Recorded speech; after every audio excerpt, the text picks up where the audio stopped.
Alright, so you're boxing this lap. Copy.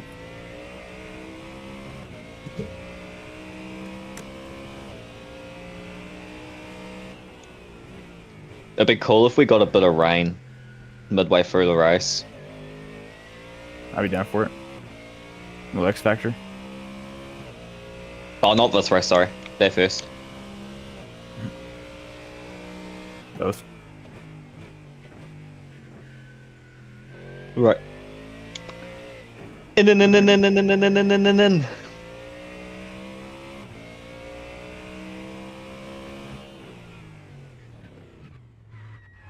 Alright, I'm gonna make a pit stop during the pit stop, but I'll be back. It's standard protocol. Yep.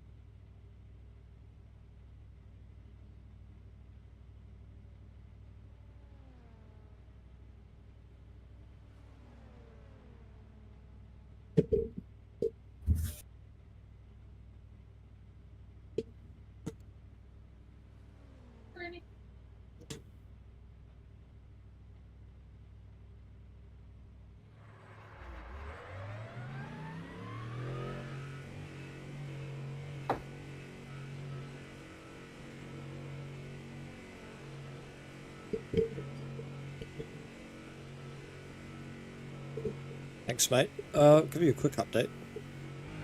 Oh, just chuck it in the chat. Can you hear me alright, by the way?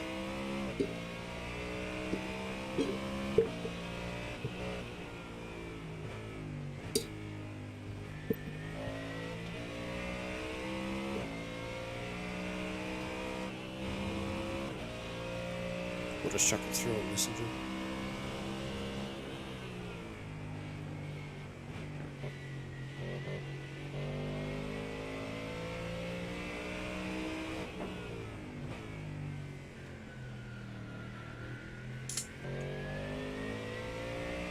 Yep, okay, sweet.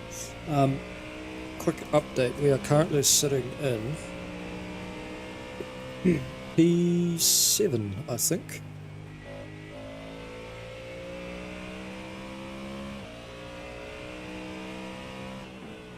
Standings. Yep, P7. So we're doing pretty good. We've got Dylan in the car. He's doing one more stint. He's just started, so about an hour. And then I'll be back in. It's just for the one, I think, at this stage.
says corner front's pitting. I'm not sure if that's scheduled or not. I forget.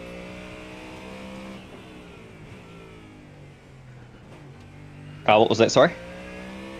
So my spotter said the car in front's pitting. I don't remember if that's scheduled or not.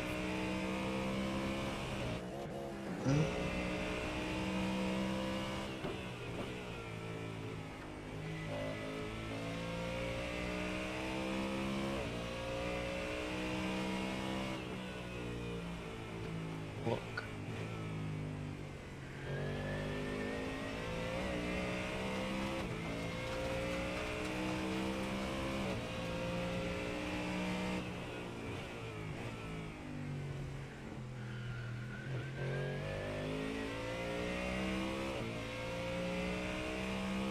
Let's do.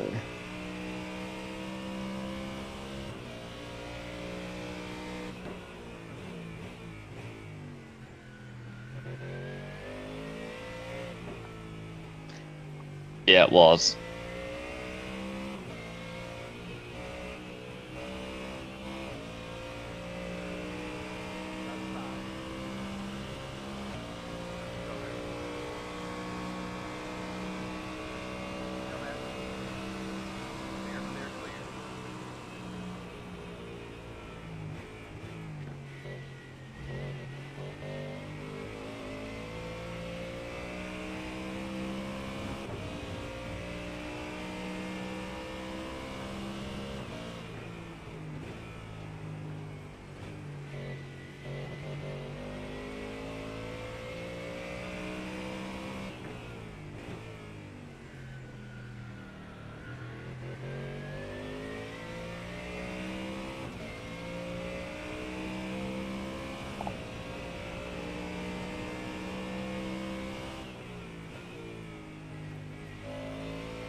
You know, Joe, it must be pretty cool being Craig Lowndes.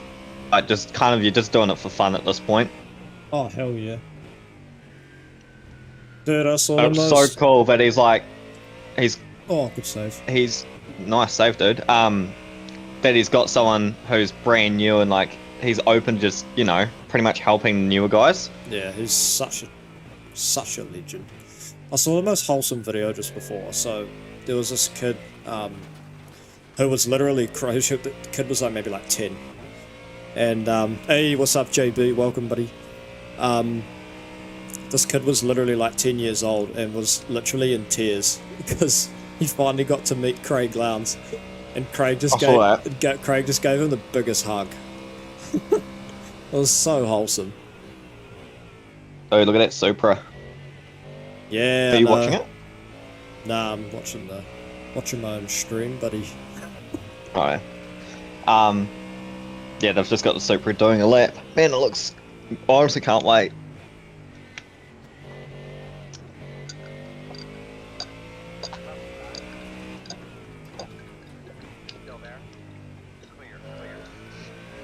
JB, quick update, buddy. We're doing pretty good. We started P6, which is good, and then we had a couple little issues with fuel burn and accidentally putting on wet tyres and all that fun stuff.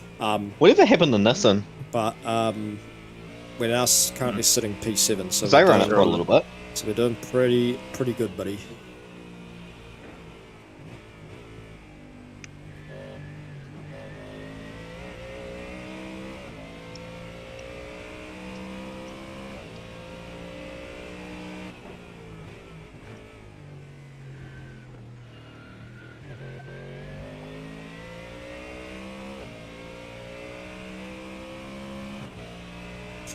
Cheers, big man.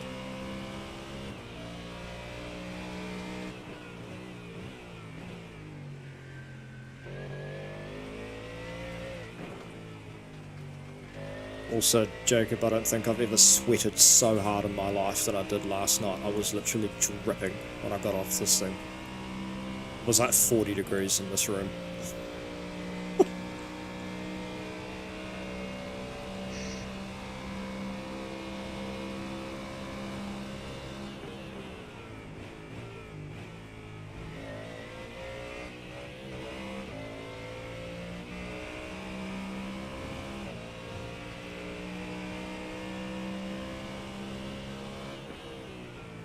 Oh yeah, 100%.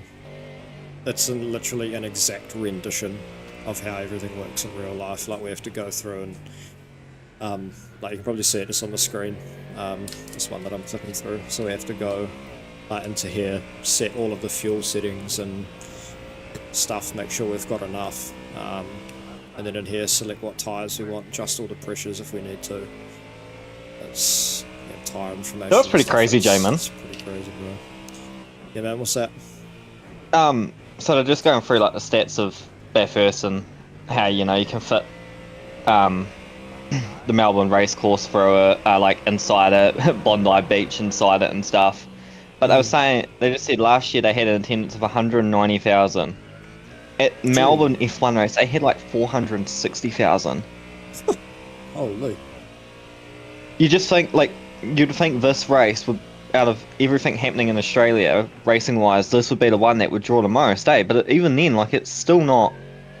Well, there's a lot of people, but it's, I think with Bathurst, people prefer to watch it at home, because it's such a shit to get a good seat at Bathurst. Like, you might get, like, a 5mm gap in a fence, to then just see a little...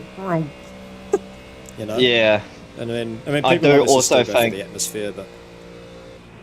I do also think the atmosphere probably puts quite a lot of people off.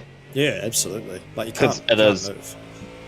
No, and it is, like, bogan, Yeah, like, the yeah, demographic, especially, like, the camping. They're saying that they sold 7,000 camp tickets. Mm. But, like, it's probably not something you take your kids to, No. really, like... And it's expensive. Unless... Is it? Yeah. I feel like I looked into it, and it was like, nah. I think generic, like, general admission paddock tickets are, like, maybe a couple $100 each. But if you want to get a decent seat at Bathurst, it's like $5,000. Damn.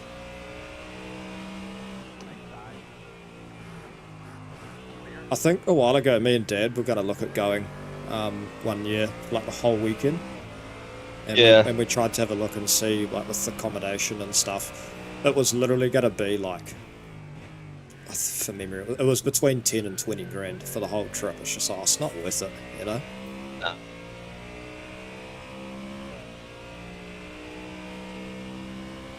Like, it's one of those races that'd be cool to say that you've been to, Oh, yeah, for sure. but I would much rather... I'd much rather go to the 12-hour. Oh, yeah. Which one's bigger? In terms of spectator. Between the two, Attendance-wise. probably 1,000, the Bathurst 1,000.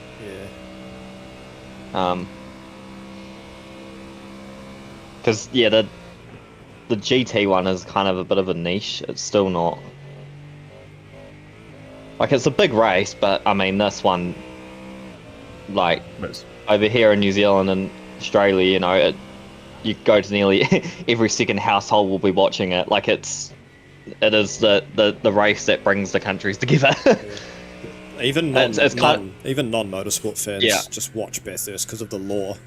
Like, it has lost its kind of charm ever since they brought the Camaros in. Like, when the Holdens stopped getting made and stopped being in it, it lost quite a lot. Like, my family, like my mum and stuff, who don't watch racing, we always watch Bathurst, and they've gone off it now because it was always, Ford versus Holden, and, we would always be for the Fords, and then, like, my uncle and stuff would be for Holdens, and so they'd be, like, texting each other, if a Ford was out in front, or, like, it was just, it literally would, like, divide families for that one day. I think Camaro came in with a good BOP and... It's just always been, like, in Australia, the good old AU Falcons, which it was Australian made, so it was like, yeah. Didn't they end up selling out to GM or something like that? Yeah. They've sort of stopped production of Holden. Holden's just no longer a thing now.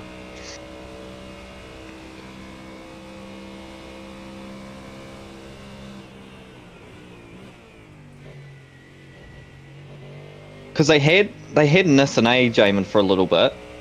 Yeah, they got rid of them because they were too good. Like, they just absolutely carved up.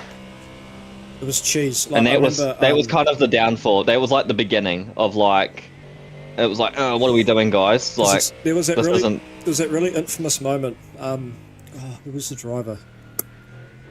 I think it was Jim Richards. He got absolutely drilled by the fans on the podium because they won by like something ridiculous, by like 8 laps or something, and he got drilled. And then there's a really infamous statement he made, and he's like, "You should all be ashamed, you're a pack of arseholes." Like, he made that statement and it just stuck in Bathurst history. And then I think after that they just abandoned them, so it was too quick. But Zach, by the way, Dad just said, "Do you need help, mate, with the Fords?" Okay. My dad just posted, he said, "Zach, do you need help, mate? Fords." Hey, you know, was it first on race day, eh? Yeah. Yeah. Win Sunday, sell Monday.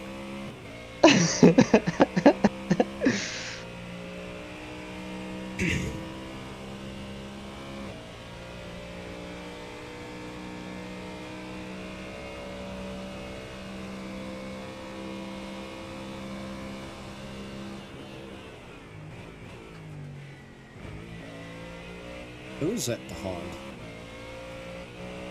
P8. Oh, that's brilliant. He is almost 5K. Yeah, they've swapped drivers. Try and just holding up a little bit because he was trying to unlap himself from us. But he is pretty quick. Yeah, I'll probably let him buy once he sends a move. Oh, Jamin, it's the Porsche. Oh, the purple one. Yeah. Oh. What did I say? All roads lead back to the Porsche. GDP. Keep it nice and tight. Got a car on your left. And GDP on your left. Nice little train here. Second one. Yep. Yeah, well done. Nice safe move.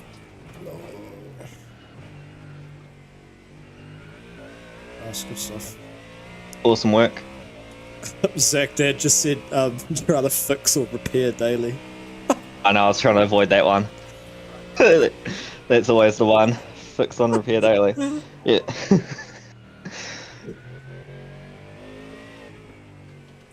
Hey, there's a reason why they stopped the Holdens, you know? Which company's still going? Oh, man. You guys watch King of the Hill in Australia or no? Yeah. Because there's a quote, and you know what Ford means? Fix it again, Tony.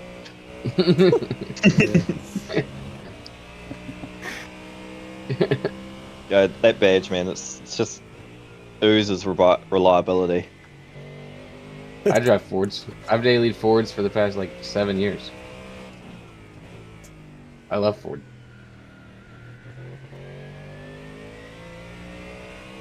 Dad said too fast, that's why.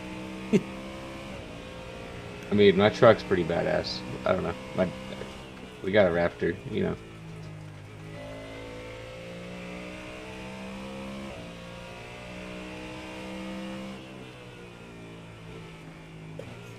How long ago was 23 laps.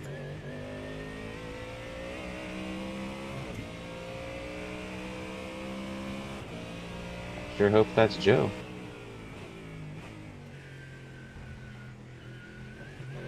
Wasn't me.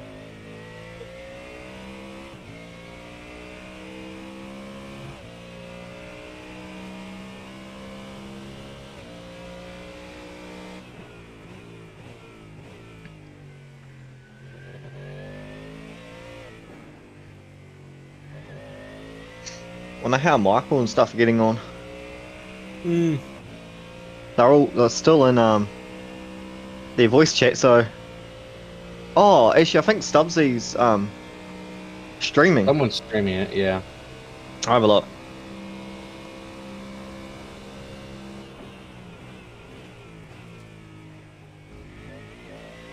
Crack up that P6. Oh, true. That's good.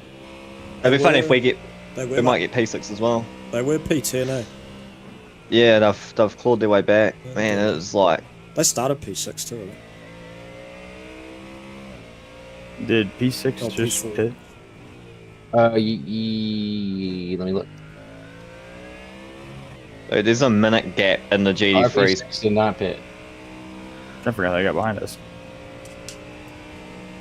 That's P8. Oh, how they got behind us? We're only 1 lap down to them. When I pit, when I pit, we were only 1 lap down when I came in the pits. We had gotten a lap back on them. So they had a bit of a mishap. So they came out of the pits and got hit from behind, which made them cut the track and get a 4X. So they had to come in, serve a drive through, but then their rear bumper was gone, so they had to come around again and fix their damage. No, that's a different. Oh, is it? That's Is it yeah, not? yeah. No, the P6 in our class right now is not that guy. Was it? Oh, sorry, I didn't realize you were talking about P6, sorry. I thought you were talking about P8, who just passed No, us. P6 is behind us because we are Yeah. only 1 lap down to them. Yeah. But they should. I would have thought they would be pitting soon. It must be a different guy because I was gaining like 1 or 2 seconds a lap earlier. Yeah, they've changed drivers.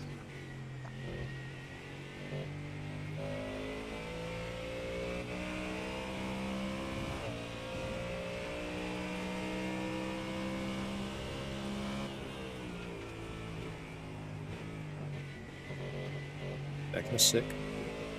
Yeah, all good.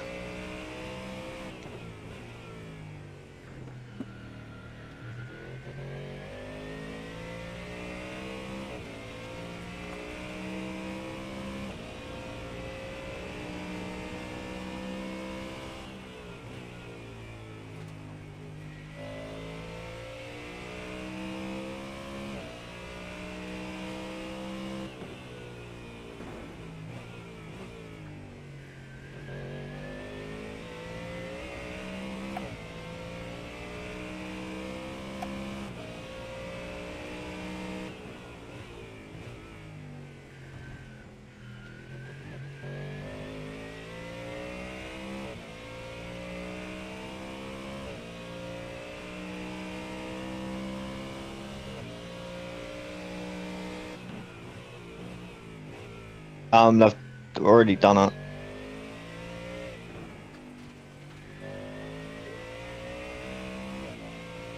Oh no. The saying is it's gonna rain later. I can't see a single cloud in the sky. Let's get it up. Yeah, we're gonna wave the flags, if the red flags, if they start talking about the possibility of rain, because you know we're in for a long race. When the commentators start just teasing rain, when there's definitely no chance of rain. I love it when Crofty does it, because you're just like, you know they've got nothing else to talk about, and so they're like, oh, there's some dark clouds over there, maybe it's gonna rain. Trying to keep people.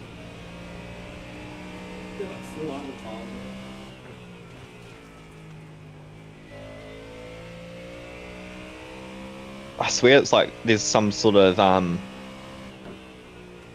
scientific reasoning behind it, eh? Because you can have, it's like an F1, it will rain all around the circuit, but the circuit. Like, when they have rain, you'll be like radars, and the whole, wherever they are, the whole area around the track will be raining, except for the track itself. And it's like, how? It's like the the exhaust fumes are like repelling the rain. And then like, the best thing is, the race finishes, and then it'll start pouring down. It's like, oh, sick.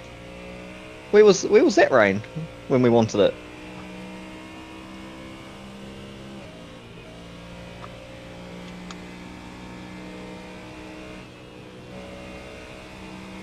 That's P1 on your left. Yep.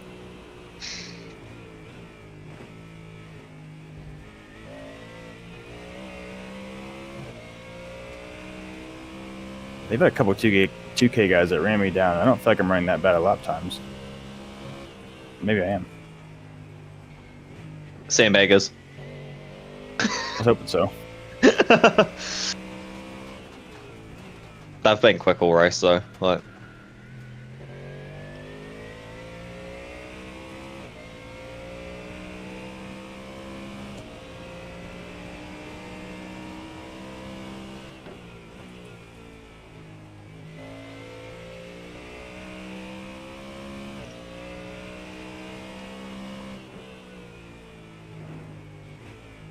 so apparently there's a 95% chance of rain. Is this But- is this for us or Bathurst? Bathurst. Yeah, no rain for us, so don't worry about that. No, There's our 0%. series are only dry. Yeah. When are they Except talking for, for the rain? Tail end of it, surely. I guess. Partly cloudy, very high chance of showers becoming less likely in the evening. I don't know, because I'm just looking at the New South Wales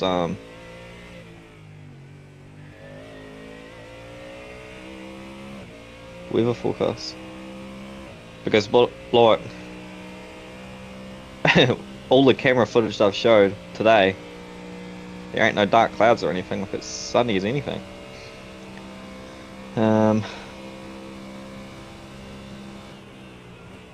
See what this AQ weather says today. Windy, not as warm, with increasing clouds, brief shower or two this afternoon. So one's saying, yeah, this afternoon.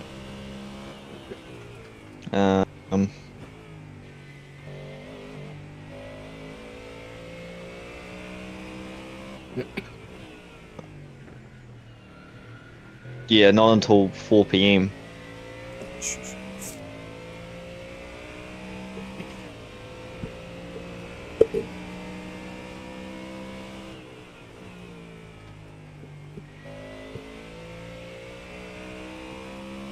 So from 2 p.m. onwards, it's about a 50% chance currently.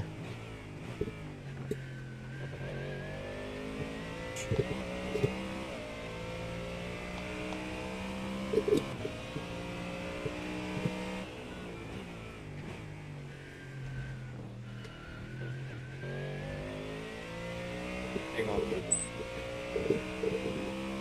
No, your lap times are fine, Dylan.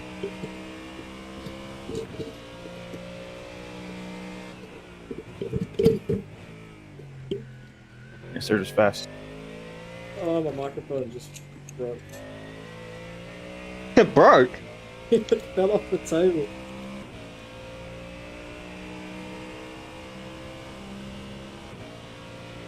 Oh no.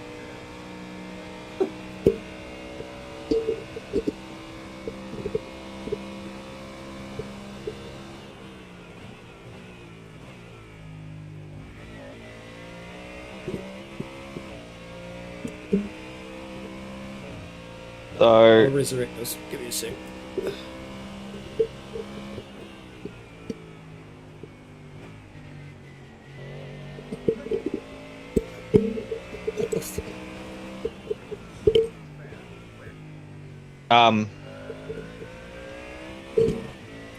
yeah, so Jamin, there's meant to be around 2 p.m. the rain radar showing that we might get a bit of drizzle.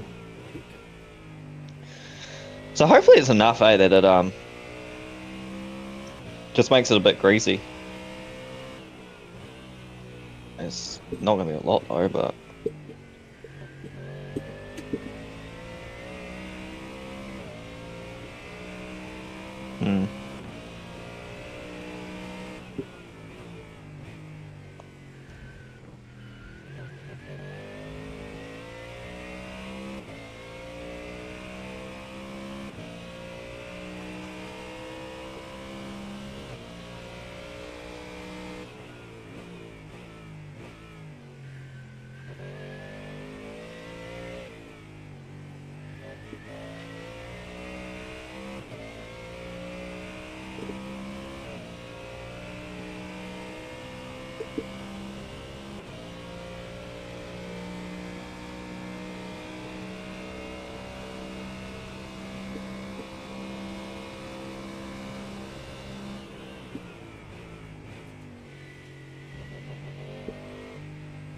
Go on, viewers. Mic issues. Give me a sec. We are checking. Your microphone's turning into a Ferrari. Just falling apart. All right, no strategy calls out of that microphone.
Man, look at that cable management, Jamin. What's going on, buddy? Shut up, man. Shut up. Why is it just hanging?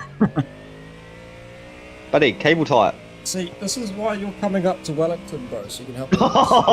I'm gonna have to charge you. Hey. A couple, a beer in town. Alright.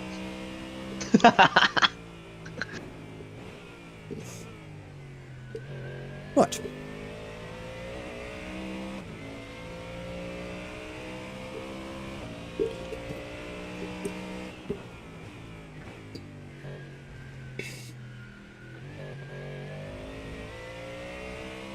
Right, Jamin, are you gonna give us a yoga demonstration Oh, yeah?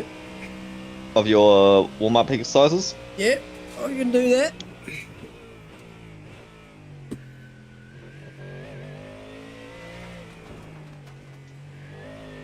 A bit of the hip swirls, you know? Do like the Melby fitness Wii games.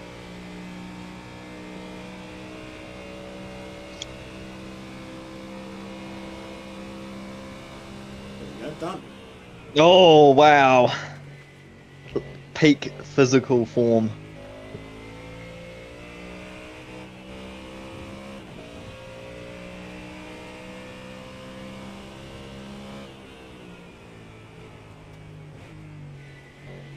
Wow, so nimble. Yeah, man.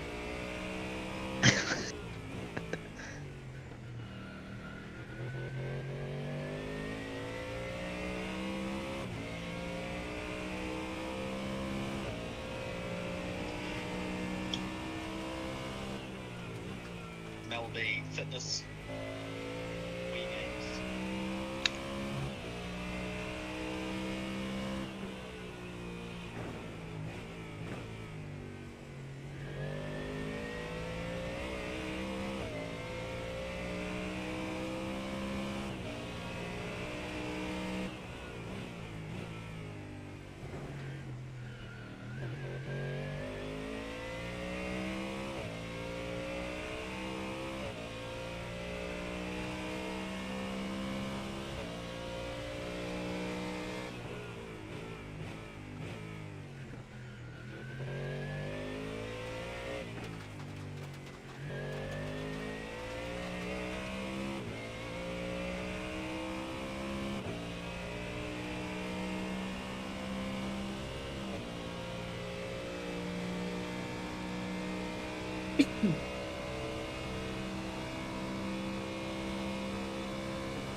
You dirty bastard.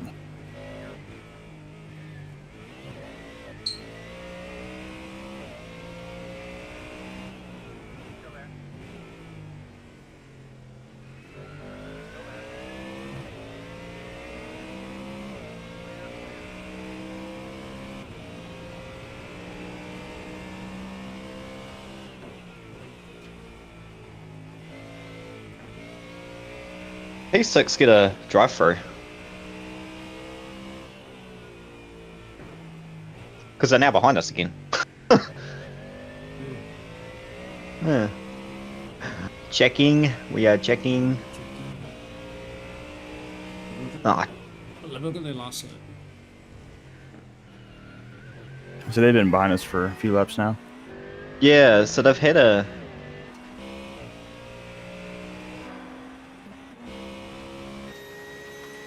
Yeah, they did. Like 8 laps ago.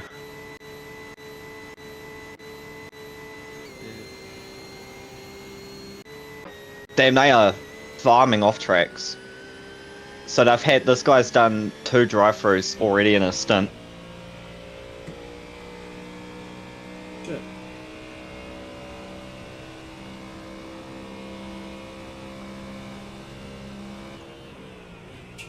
Collecting them like Pokemon.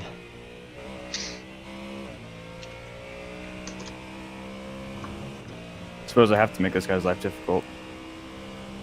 It's kind of for position. Well, if he's getting a lot of off tracks, you know, it's probably only a matter of time before he gets an off track which ends up in the wall. Get a little bit of a cheeky tire in the gravel.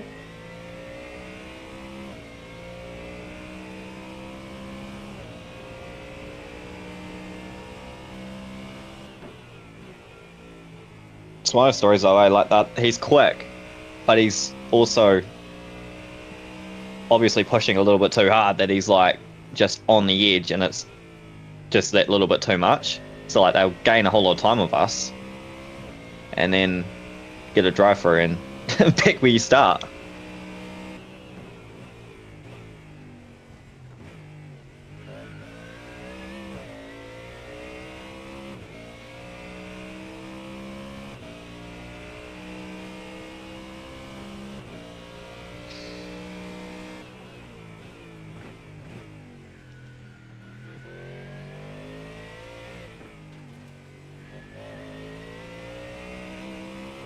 You've got 10 laps remaining. You're doing a excellent job, I dare say.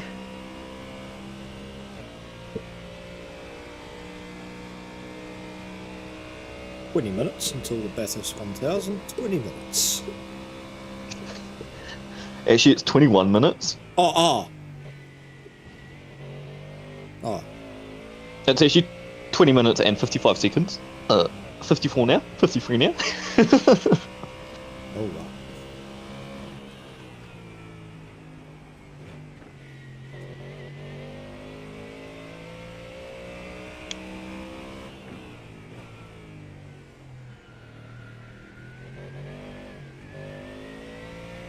Am I starting on cold tyres or double stinting these ones?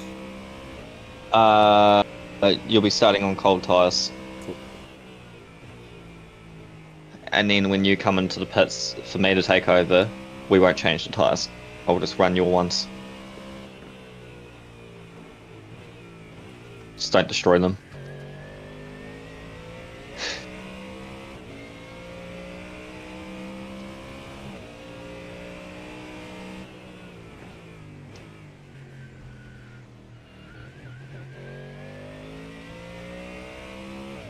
Oh, so now they're saying there's an 85% chance of 3 or 4 hours of rain.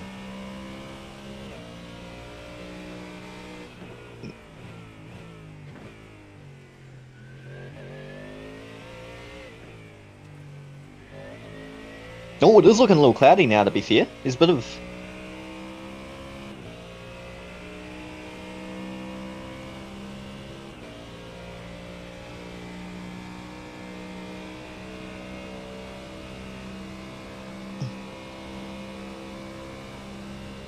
Chat, just let me know, is the fan noise too loud in the background or is it alright?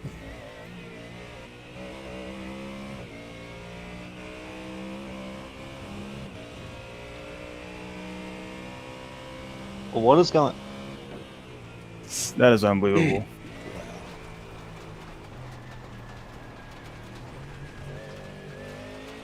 We've got a non-zero amount of damage here.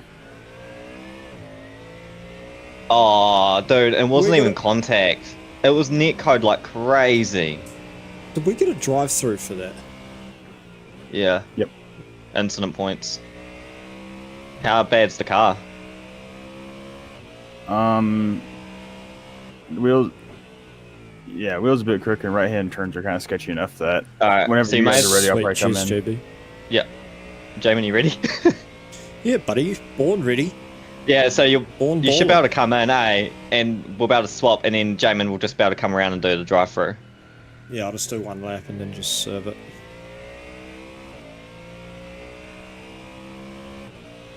That was so rude, though. Dude, he just barged. He was... Yeah, and he's P2 as well, like... Why would he risk his whole race for that? He's literally Is he got there like 10 veteran on him, seconds or- on P3 as well. So I'm jumping in now. Yep. Yep. Alright, boys and girls, here we go. How much is the damage? 2 minutes of optionals. Probably best to take them, eh? Because the optionals, sometimes they'll screw you over and you still have wheel damage. Yeah, you have to at least take something because it was crooked and right-handed. Turns were kind of snappy. Yeah. We do have a gap, so...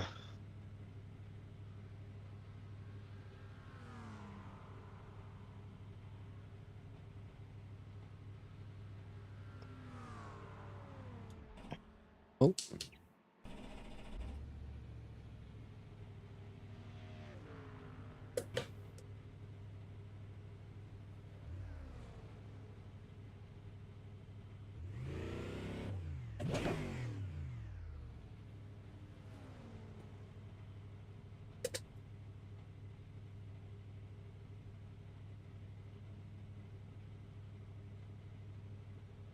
So I'll serve drive through next one, yeah? Next lap. Yeah, alright, P8's just past us now for position. That's right. We'll be good. How much is left on your damage? 110.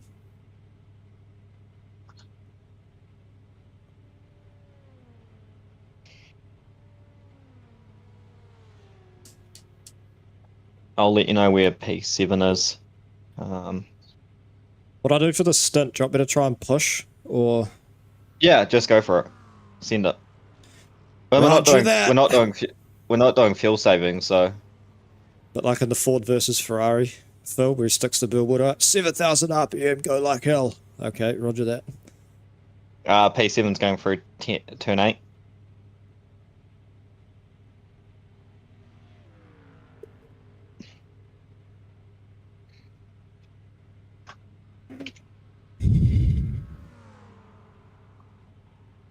Seconds. And now going through turn 11, 12 chicane.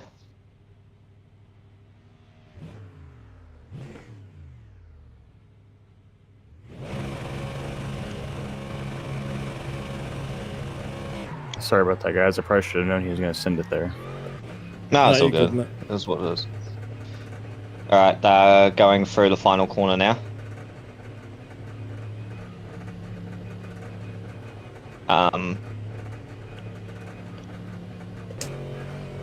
Going past the start-finish line. So just fucking make his life difficult.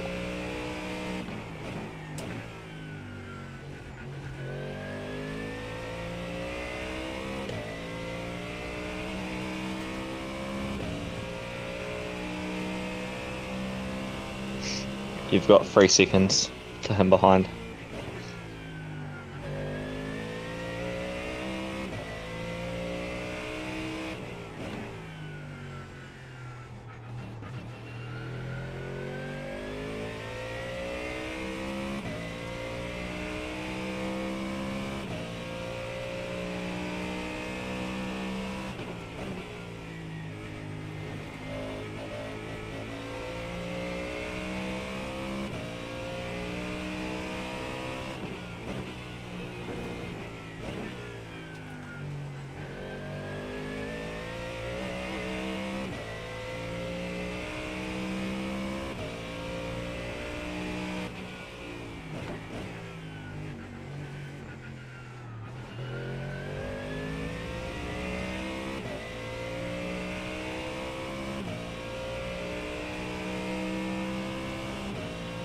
Be right back. Yep. Right, pitting this lap for drive through. Yep. All good.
Ah! Motherfucker, man. All good. Fuck's sake. Get on the oh, I got fucking steering damage. Ah, you're good. Just come in and we'll fix it. Fuck. Ah! It's all good.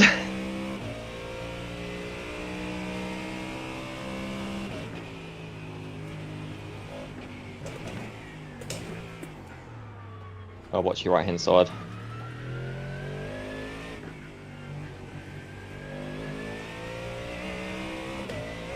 Fuck me, man.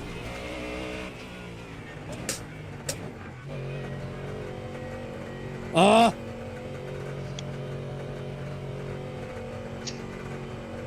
Fuck my life. Oh, don't stop it.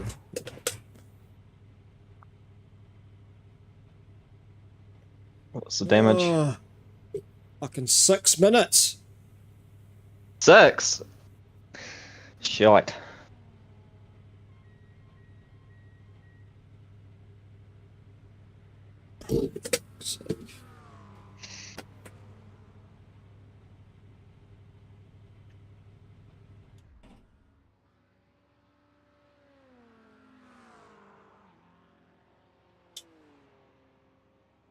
It was so gripped up, and then it was.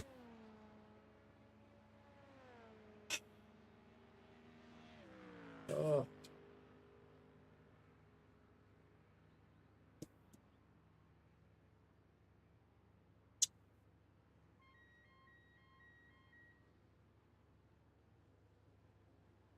Yeah, what it was? It was fucking brake bias.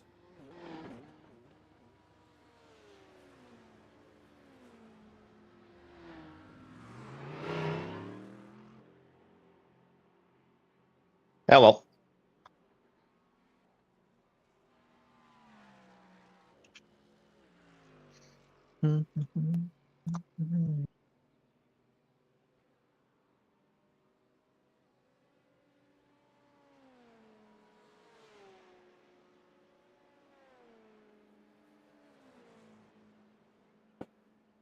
God's sake, man. Unreal.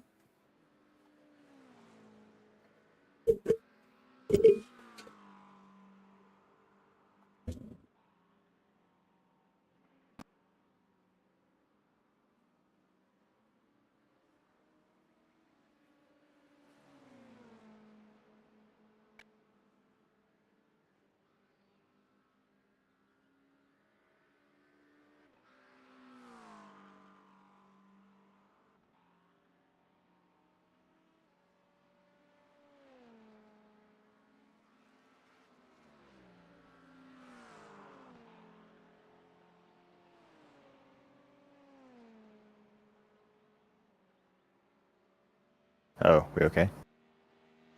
Nah, Jamin hit the wall. It's my fault. I made you get in early. You're right, bro. It's not your fault. I'm driving. Fucking stupid mistake.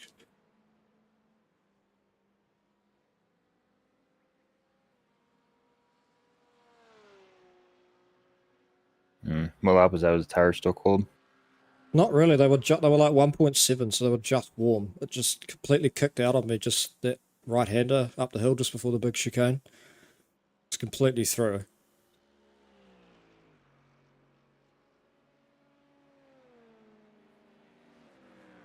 So we've got about 6 minutes of damage. Oh, that's kind of a weird one. So we'll probably come out P11, I think. Yeah. Yeah, because P12's not even racing anymore. Man, I mean, you hit the wall, but it wasn't that hard. Nah, that's the way it hit, because it hit the front, and then the rear kicked around as well. And like the game registered on, it's weird because like on the impact, the game registered the wing coming off, which I think the wing is off it, rear wing. Yeah. Wow, nice.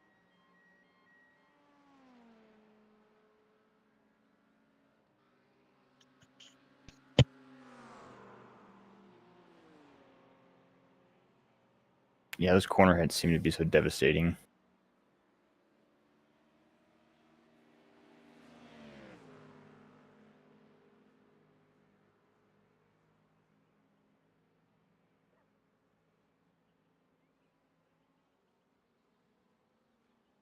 How long were the repairs? 2 minutes left. 6 minutes.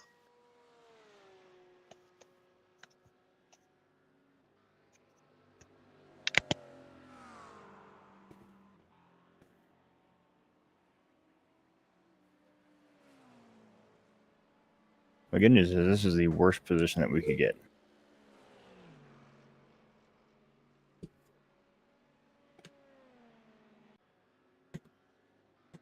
So everything's positive from here on out. We'll probably only be a couple laps down from a couple more positions.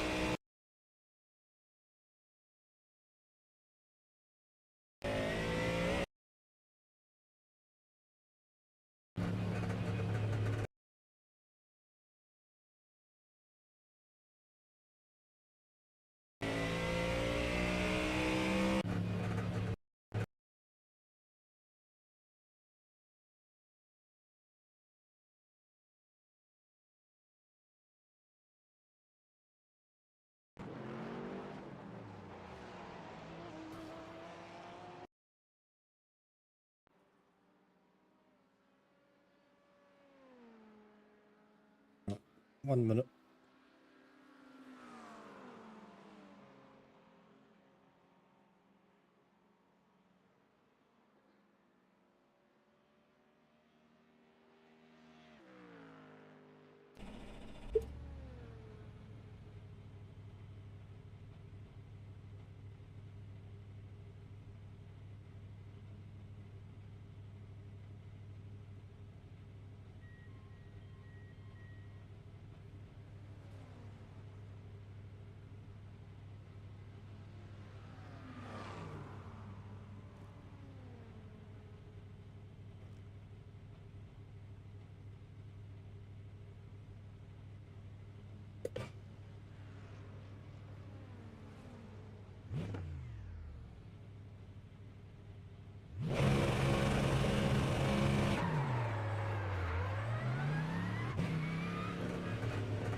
Sorry, boys.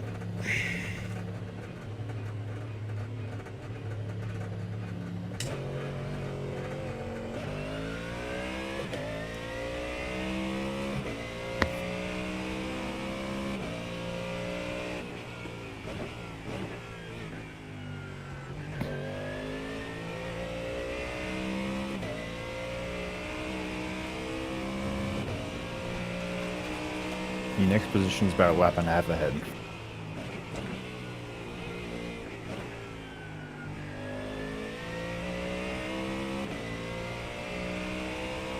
One after that's about a quarter lap ahead of him. But all it takes is for someone to have same sort of issues, and we're right back up there. So Oh yeah, long time we can even catch these guys. yeah, A couple spins, we're right in it. The way some of these prototypes are behaving, someone's got to get caught again.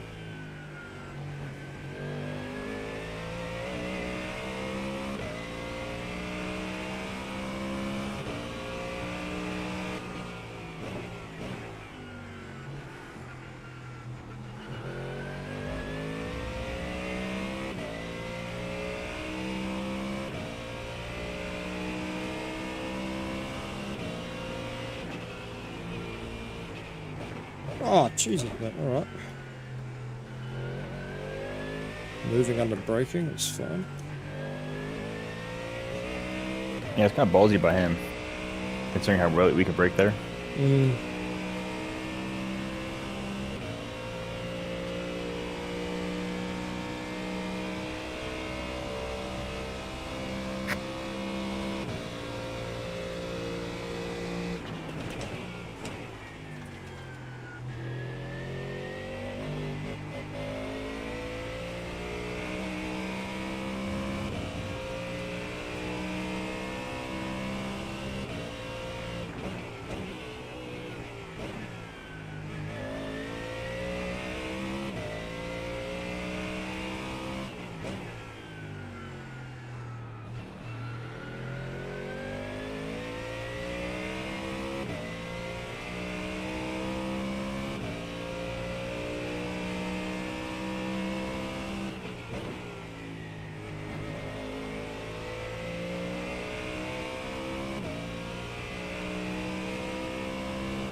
This guy's doing my head in.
BD3, what are you doing?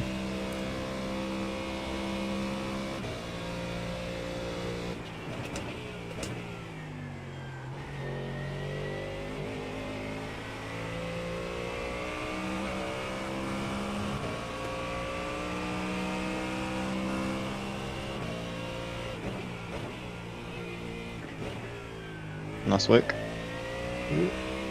I didn't want to overtake him, so he's P8, but he's just slow.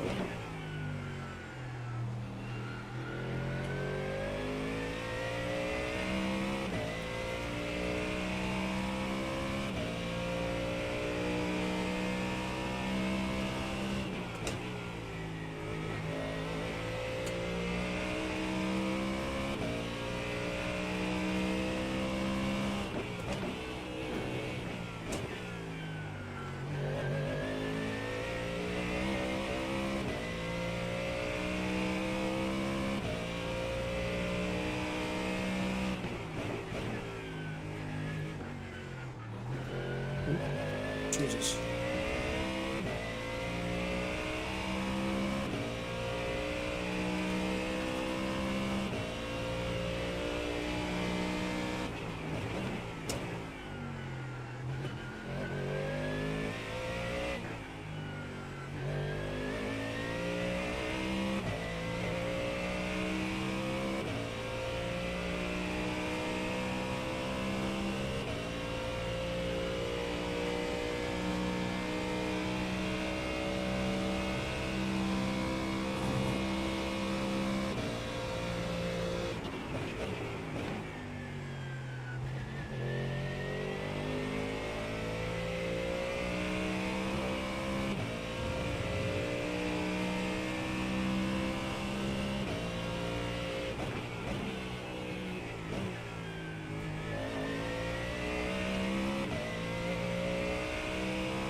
Todd Hazelwood had a good start and he's leading Yeah.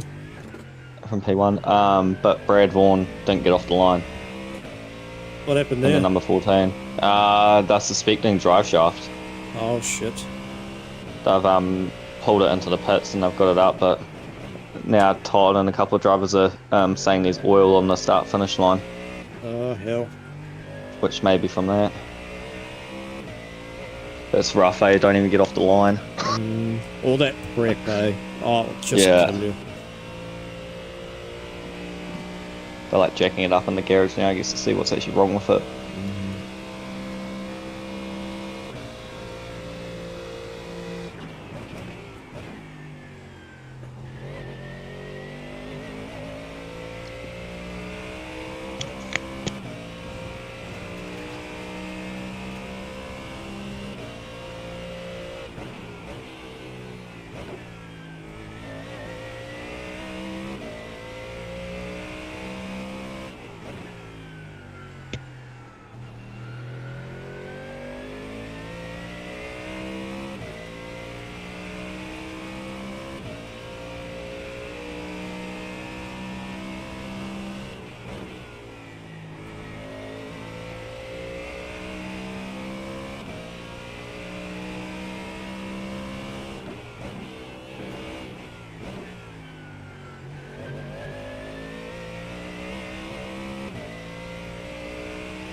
Don't worry about P4 who's gaining on you. He's got a black flag, so I'm assuming that's going to be a drive-through. Okay.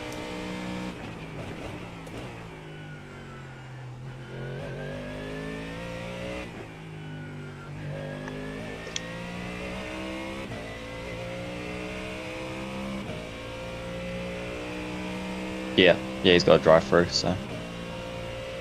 GDP coming up on you. 1 second. Just stick to the right. Yep, you're clear.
Update on P8.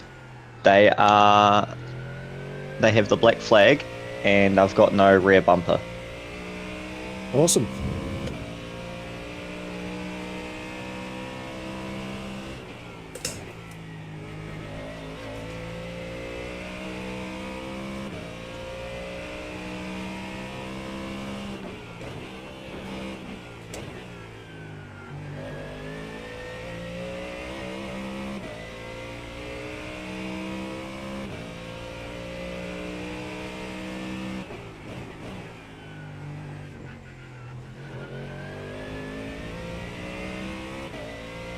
P4, yeah, drove into the back of him.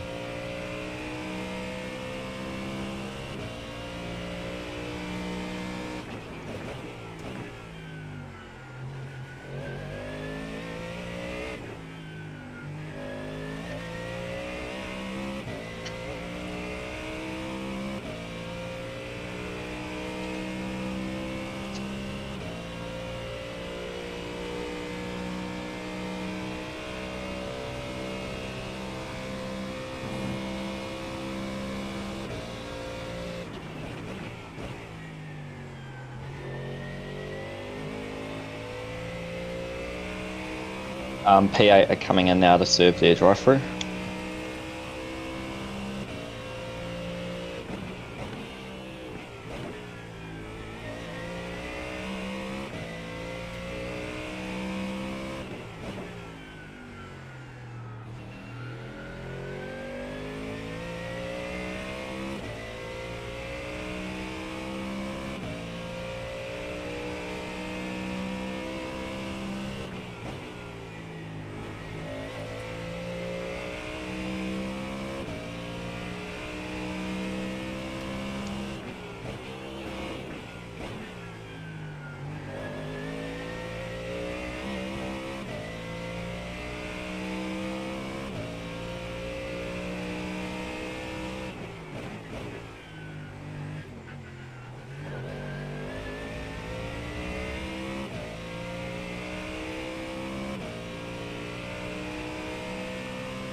P8 are coming into the pits to fix their repairs.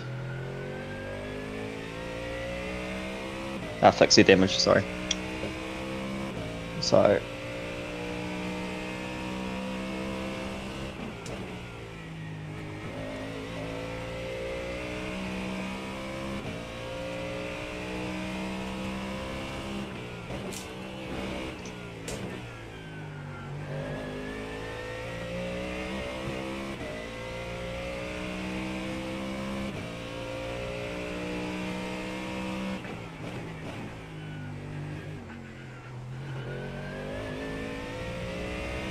Alright, you're currently P10. P11 have gone into the pits.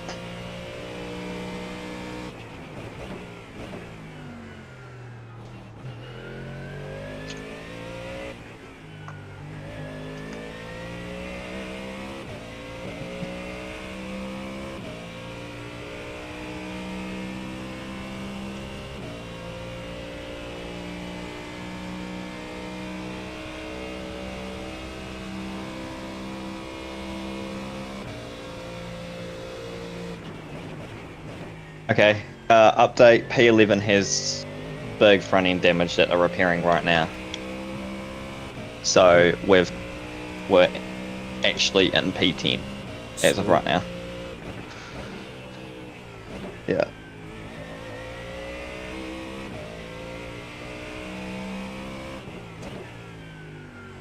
And P8 are now exiting the pits after fixing their car up. Okay. And they've now dropped to P9, so we're one lap down on them. So just keep pushing and yeah, we'll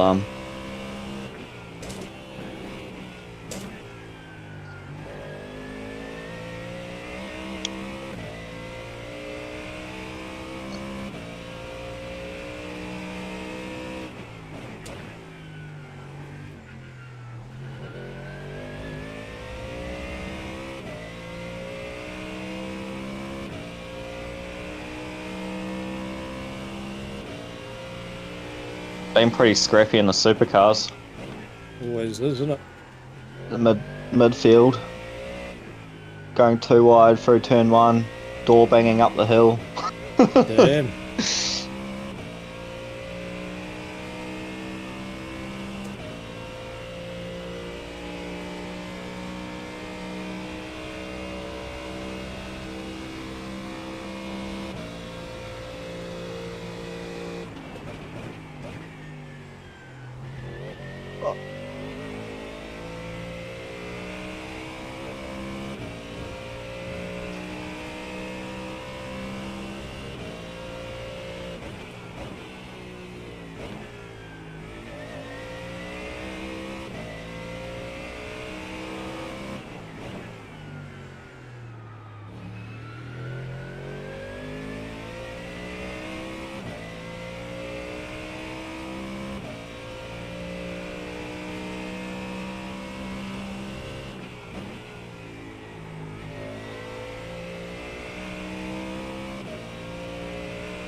Ooh.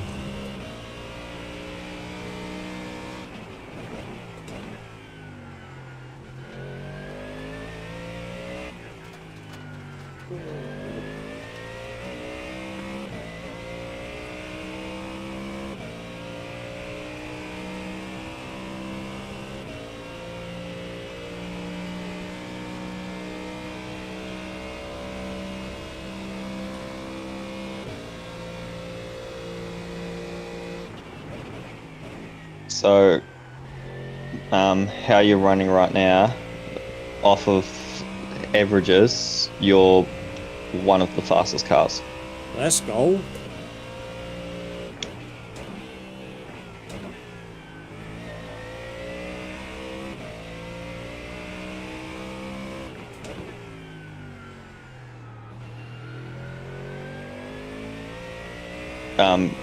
We're gaining about 2 seconds a lap on P9. Good. Okay, good. How far up the road is he? A lap.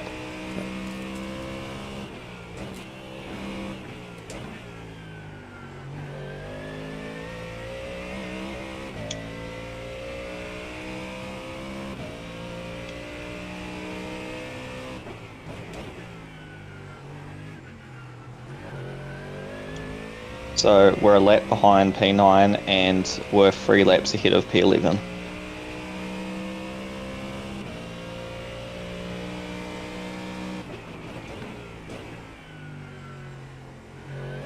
And then we're 3 laps behind P8 and 7.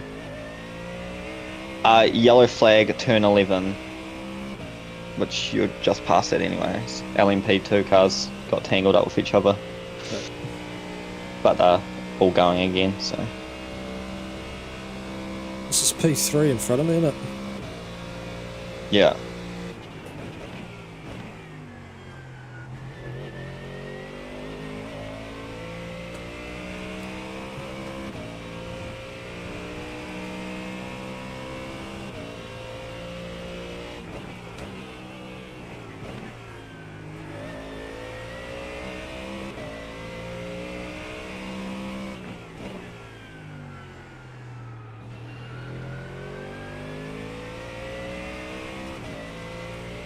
I'd get past them if you can.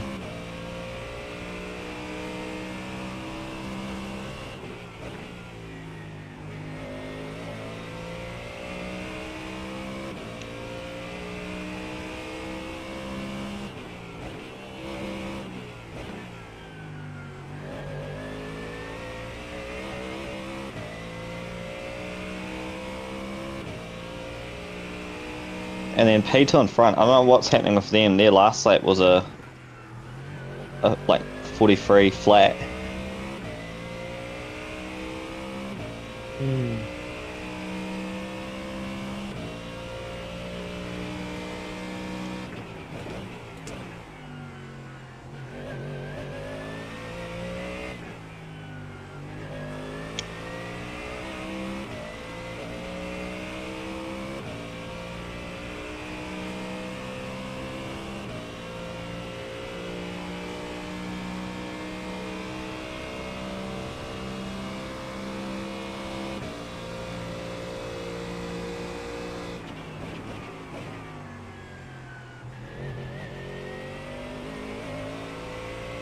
It's like we're back fuel saving, eh? Hmm. Like he brakes so early, Ben.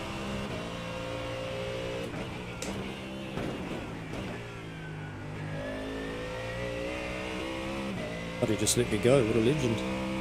Yeah, he's probably hoping you'll catch P2 and hold him up.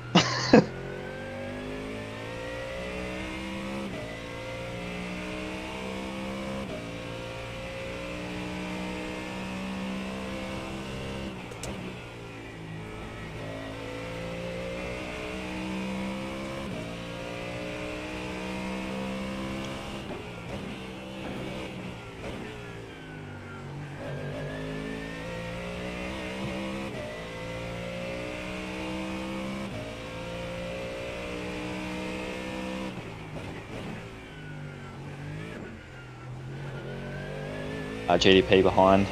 Let's stick to the right.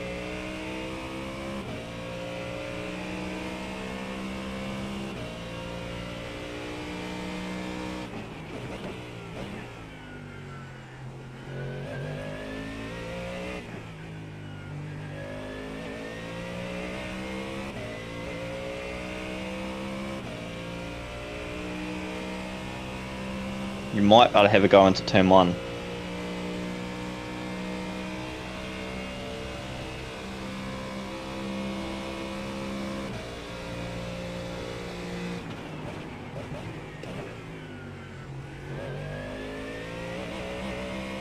Nice.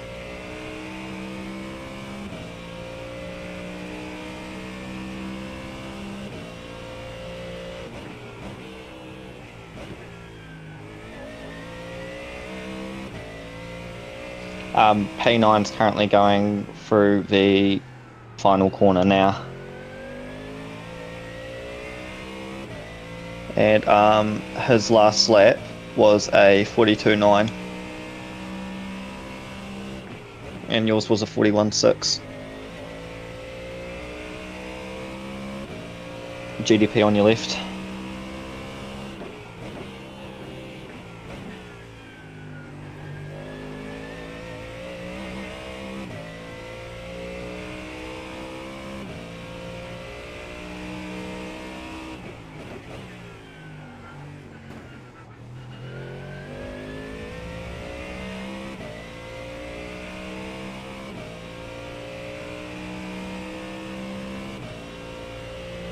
Here's John Boy, thank you.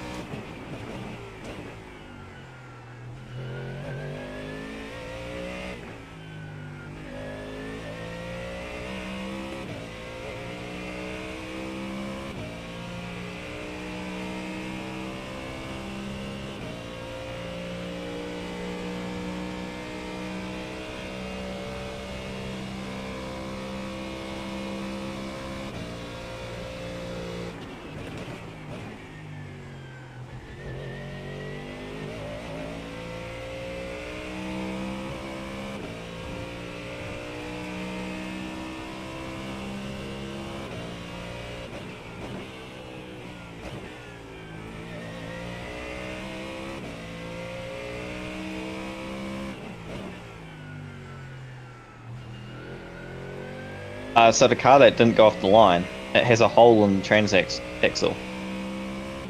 Shit, that's unusual. Oh yeah.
I actually think we might be on the same lap as P9 because for me the interval was saying 32 seconds.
Seven laps to go.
It is it. Right, you got 4 laps remaining. Yep. Yeah.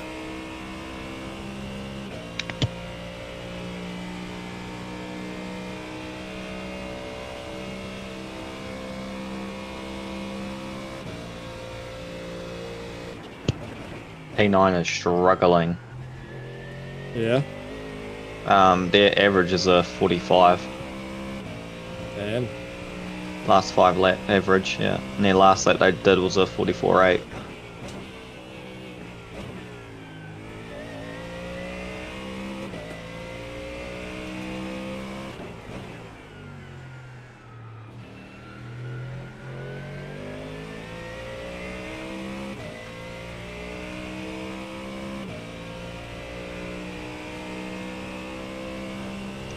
So I've just selected fuel, no tyres.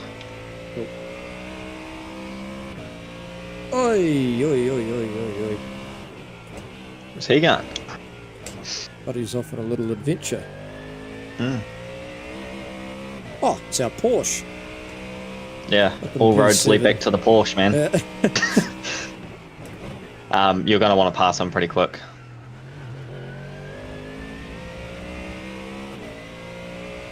So I'd get him down into here. If you possible. Just watch him braking early.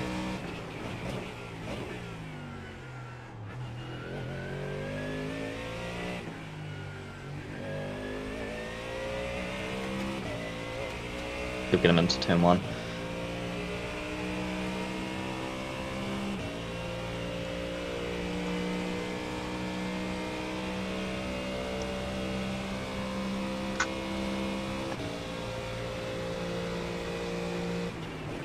It's like properly cloudy at Bathurst now. Oh, watch the LMP car up ahead. Yep. Going for a bit of a detour.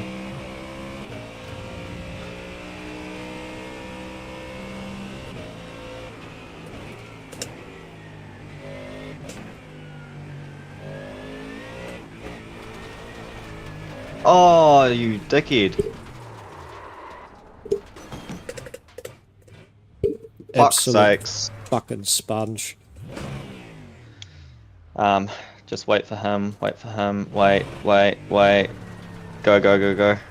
Keep it right, keep it right, keep it right.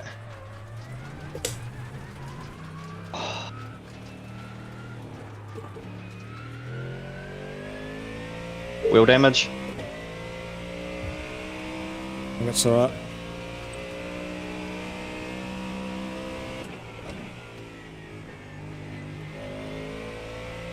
Can you check if I've got a wing? Net code again, man. This game needs to sort it out, eh? Yeah, car looks all good actually. It was the guy, like the guy didn't actually hit us again. It's just net code. And iRacing doing its shit. The steering's slightly bent, but it's manageable. I'll fix it anyway when we come in.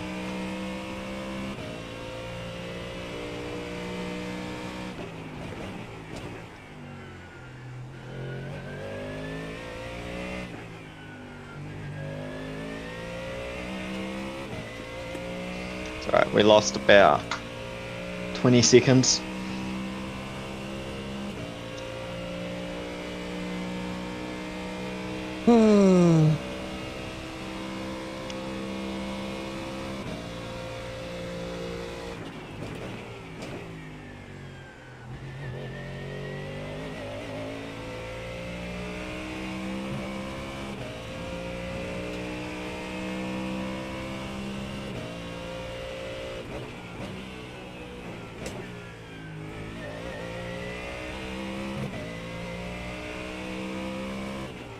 It was weird. I was like, when I was spun out, like I had control of the car, but it just kept wanting to spin, no matter what I did. Because you're in the gravel.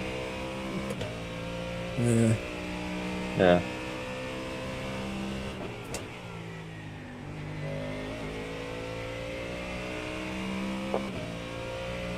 God's sake, man, I made up so much time. Alright.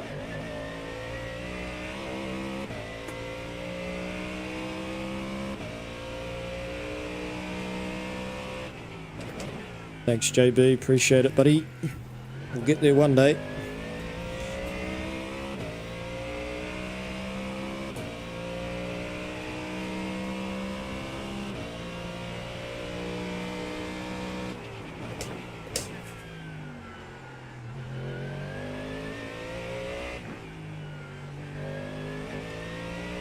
One to go.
Box a slap.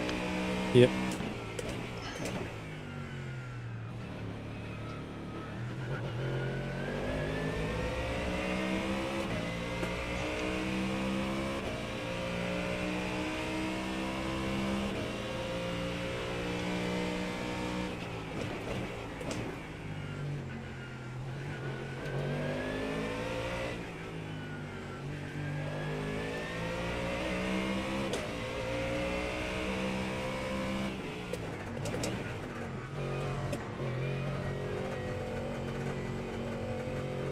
Nice.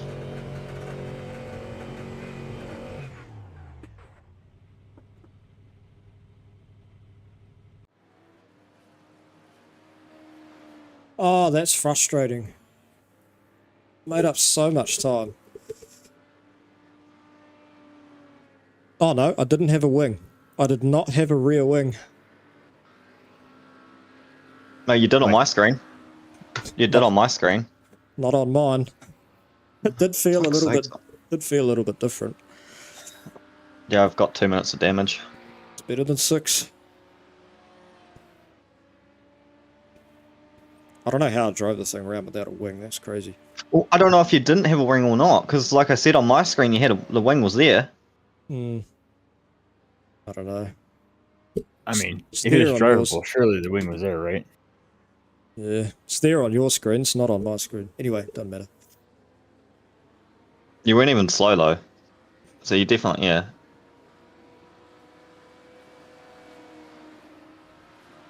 Oh fuck's sakes!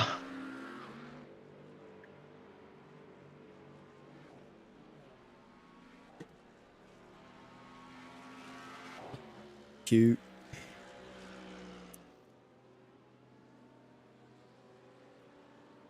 So when that effing LMP2 car tagged us, Oh yeah, Jamie, you're moving. it was netcode. 41-0. With Yeah. 2 minutes of damage. Yeah, I was pretty speedy. I was giving it a fair push. So the guy didn't actually hit me. It's just fucking internet. It's just the issue with iRacing. It's so frustrating. So he could have been like 400 Oh, you mils did away have a lot from of the 41s car. in there. He could have been like a 400 stint. mils away, but iRacing still registers a touch. It's so annoying. That's how fast I was hoping I would be. He?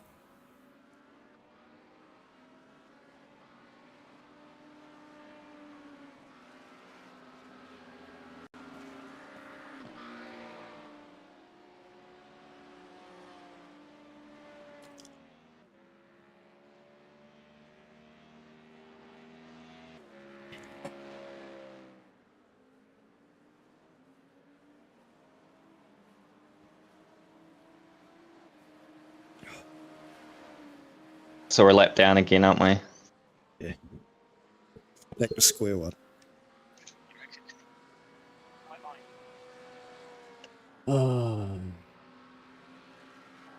Wait, did our 4X come from that LMP2?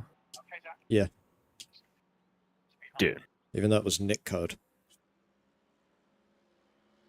God, I actually that need is to like a sort good foot and a half in net code. that. Yeah, I know. I need to learn from Le That's Mans deep. Ultimate. Their net code's amazing. Oh, I should have taken new tires. I've got cold tires now. Because I was sitting in the pits too long.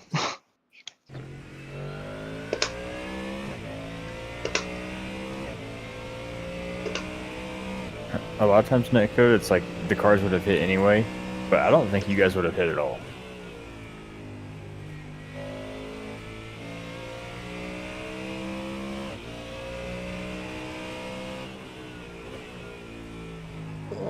Oh, what's the fucking brake bias set to, buddy? 54.3, it was originally 54.9.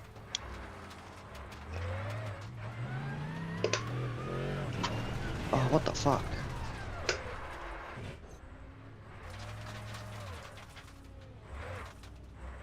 Times. Got one for... After this one, you've got 9 seconds, 8 seconds. What's the default go. brake bias set to? 54.9. Alright. Yeah, I like it rearward, it oversteers it a bit.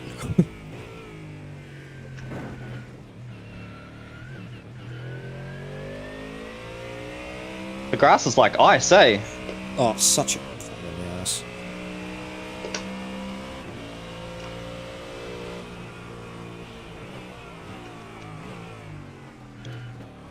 Bro, what the fuck? Downhill. Got no cold brakes. Yeah, downhill cold brakes, that corner's shocking.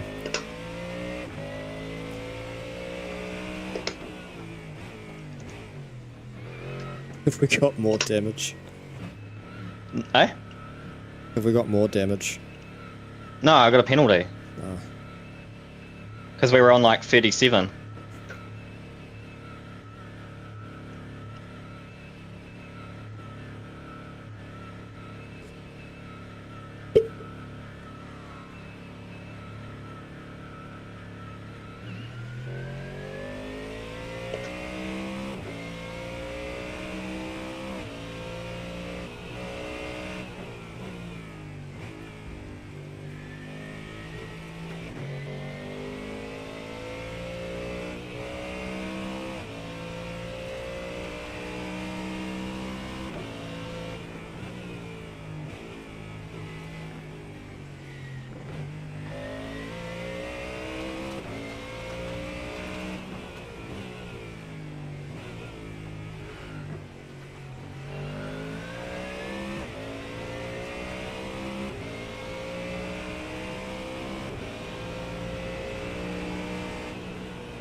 That guy's actually a bit of a dickhead, eh?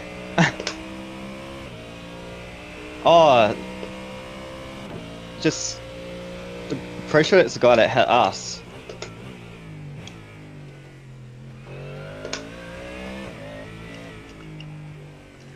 In the LMP car up here.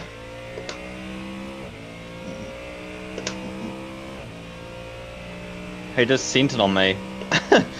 Like I was already turning in at that chicane. We bloody clocked up the first bloody turn one. We expected it to slow down half the line. But I'm not going to do that.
Yeah, I don't think you should get an off track for that. Like, there was nowhere for me to go. Yeah, they're pretty harsh.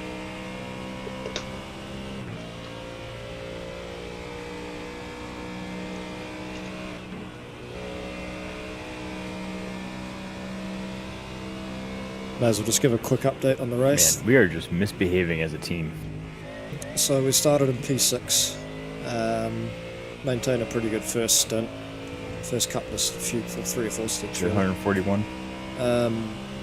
Which, what are we now? Dropped down to P10, just had a couple of issues just with fuel burn and the amount of laps we're doing on a stint and stuff, but I think we're pretty good now. Got into one little tussle up initially just with accidentally putting on wet tyres, so that cost us a pit stop, but may work in our favour as we may not have to do a little splash and dash the fuel right at the end, so it might work out. But... And then there was these last few incidents. We're still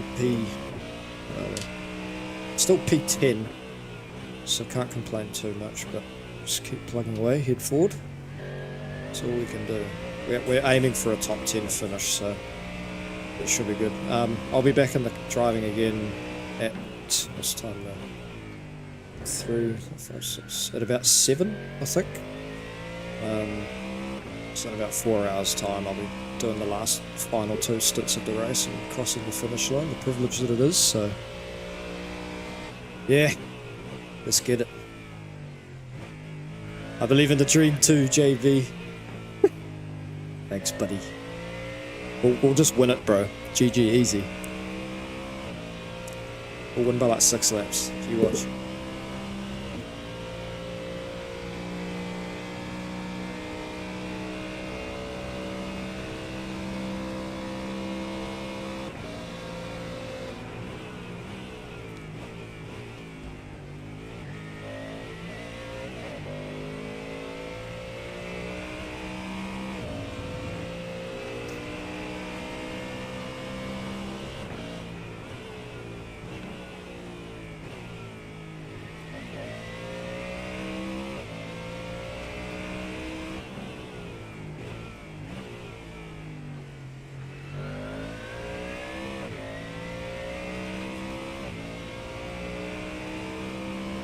I respect the optimism, Jakey. Thanks, mate.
GDP 6 seconds, 5 seconds.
GDPL heavy on the straight.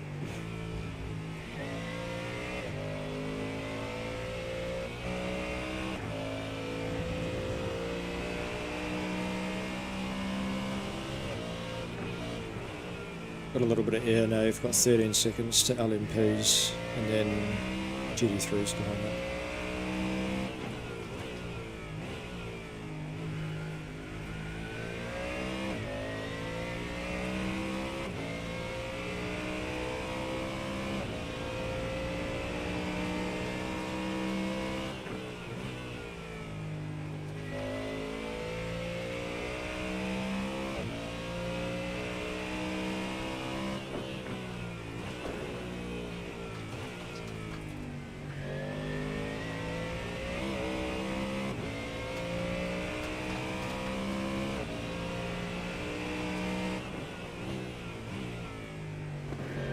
Lads, we have had so many forfeits.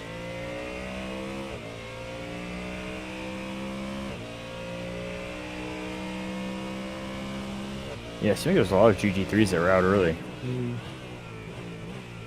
We've had 18 teams pull the pin.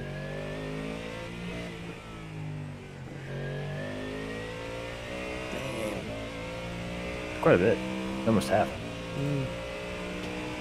Always off half, but in the ballpark.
Back in a sec.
Don't mind me, just gonna munch on some toast. Why not?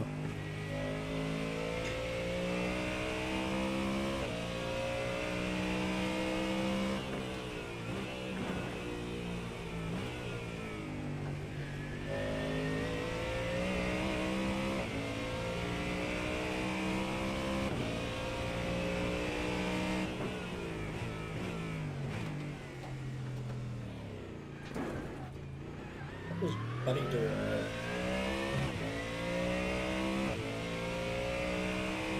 That was a bit rude.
Off on a little excursion.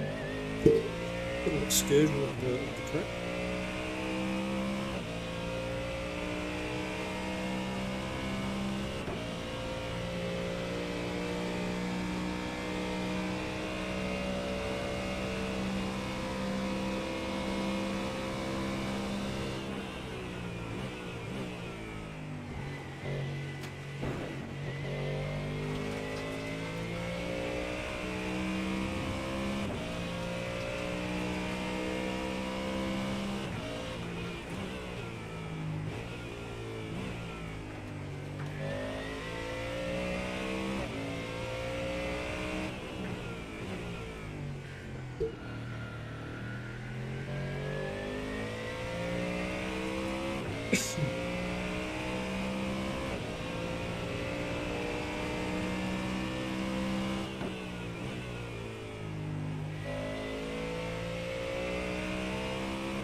Got a good breather now. You've got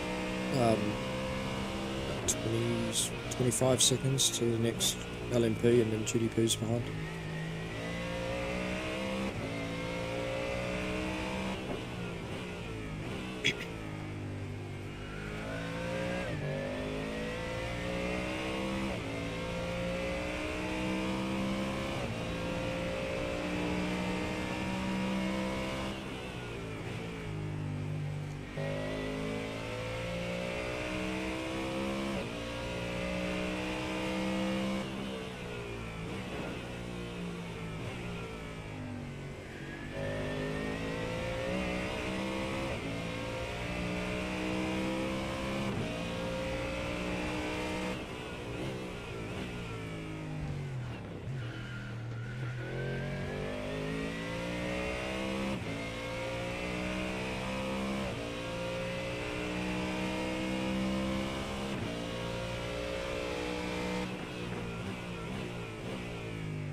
Jamie, are you watching IMSA or are you just watching Bathurst? I'm watching the Bathurst.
stretch of GD3s, and then no. Oh, then you got LMPs at like 25 seconds.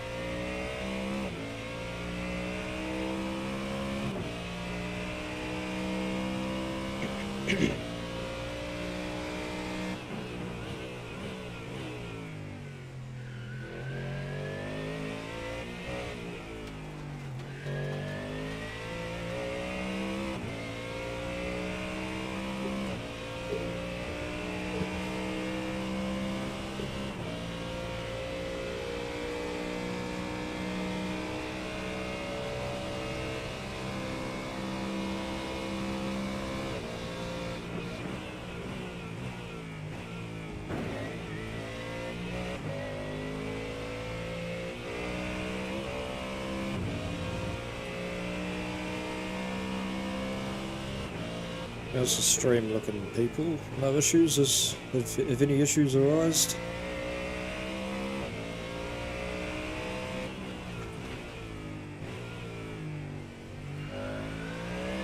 Oh, good catch. Well done. Well done. Good catch.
Wann wartest du an der Koch vorbei, wenn du Götti?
GDP behind.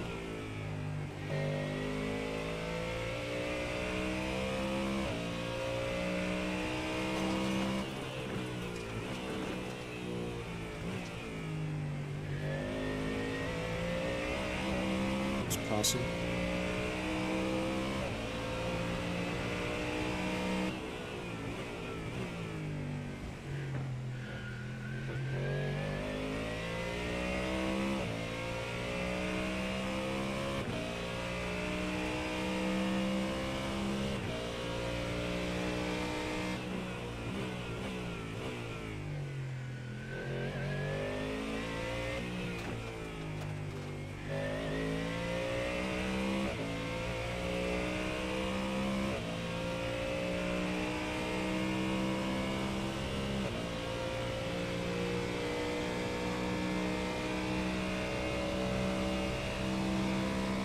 Got a bit of a group of LMPs and GDPs coming up behind you, between 2 and 17 seconds.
GDP behind.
I'll be right back.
4 laps to go, Zach. 4 laps.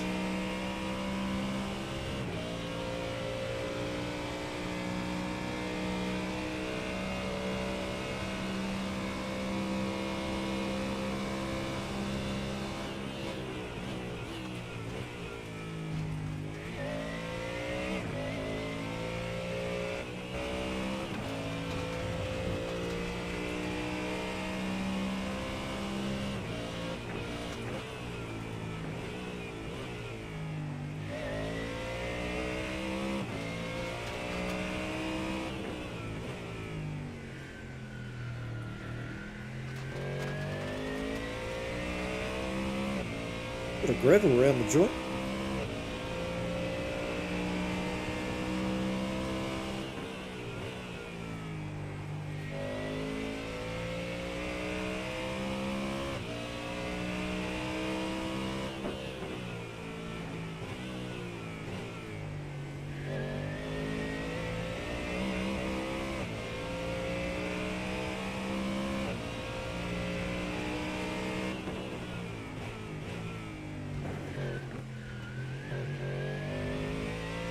Zach, are you wanting to do tyres?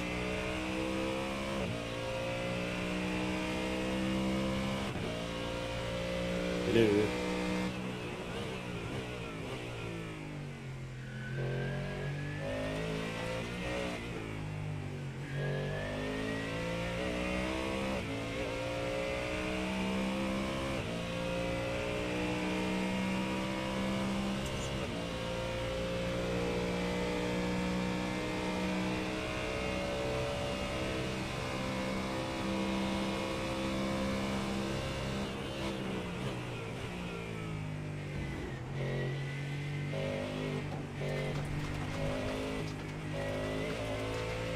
If you had been talking, Zach, you're muted on disc.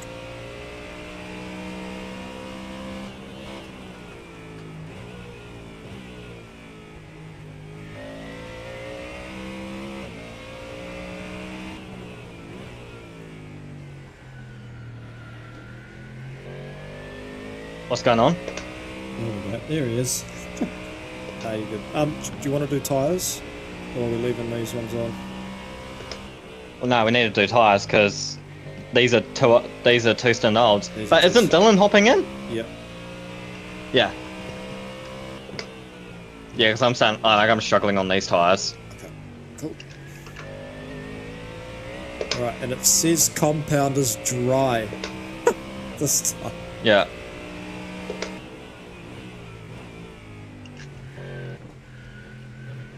PvP behind, stay up.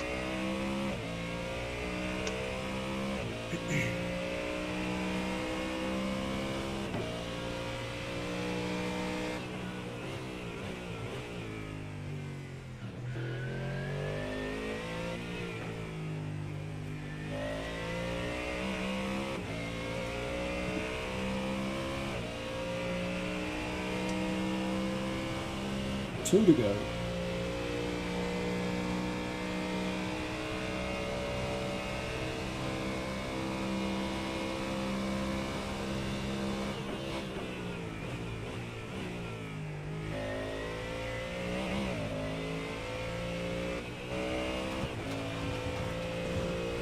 Fuck off, that wasn't off track.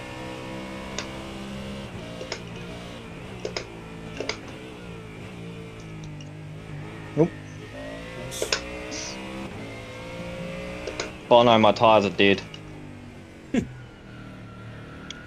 Must be the tyres. Yeah.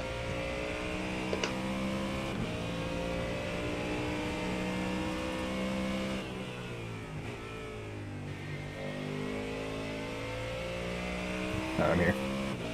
Got it. GDP.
Still in there?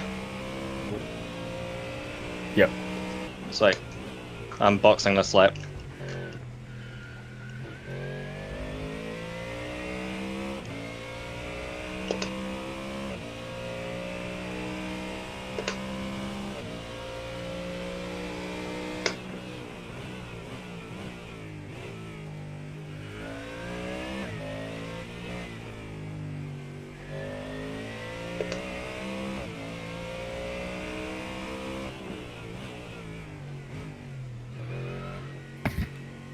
Alright, so lap from P9, another lap from P8. We can get to single digits. Nick. Nicely done, Zach. Well done, mate.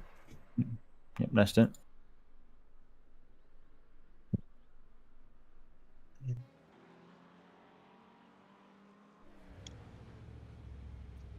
Bloody track limits though, eh? Brutal. Yeah. So brutal. Yeah, they like that fast left-hander after the hairpin. Yeah. That one will get me a lot. Damn, yeah. I got 33. 33 incident points my days. I had like 10 seconds of repairs, and some probably can take them real quick. Dad said nice stint, Zach. Eh? Dad chucked in the chat, nice stint. Oh, it was so scruffy though. My god. I completely got caught out at the start, eh? I didn't even think about cold tires. Yeah.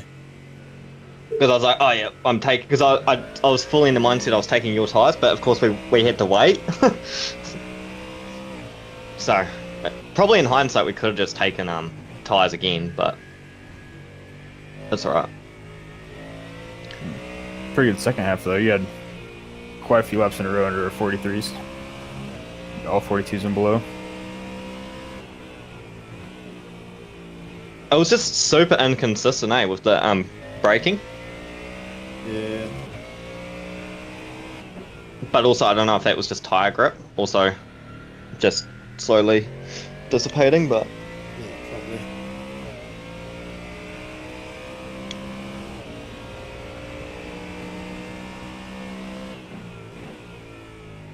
sorry, we didn't lose a wing or anything, so that's the main thing.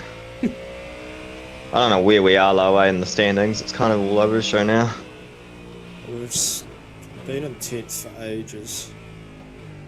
We were a lap. We had unlapped ourselves from P9, but now we're 2 laps behind again, which on the track they are going past the start finish line now, so we're not too far behind.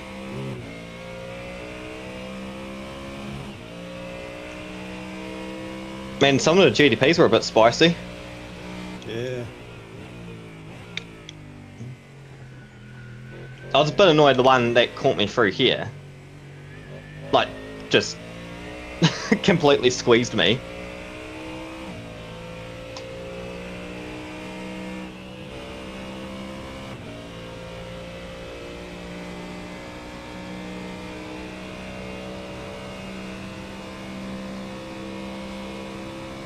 Cold tires, so I'm just gonna let this guy make a move.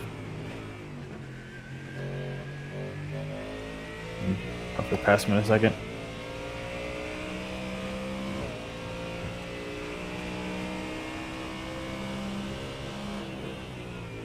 Happening in Bathurst. Oh yeah, I was just gonna have a look at that. Still dry?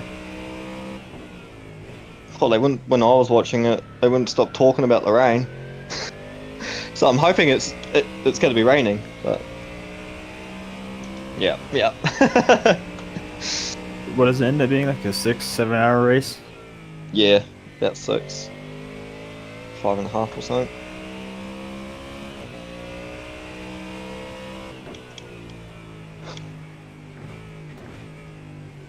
Is the Shelby power car still out in front? Damn.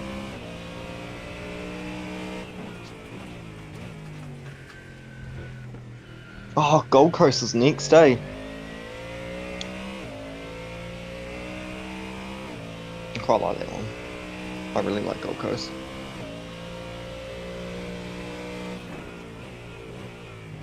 Oh, we're a lap ahead of this LMP2 behind us.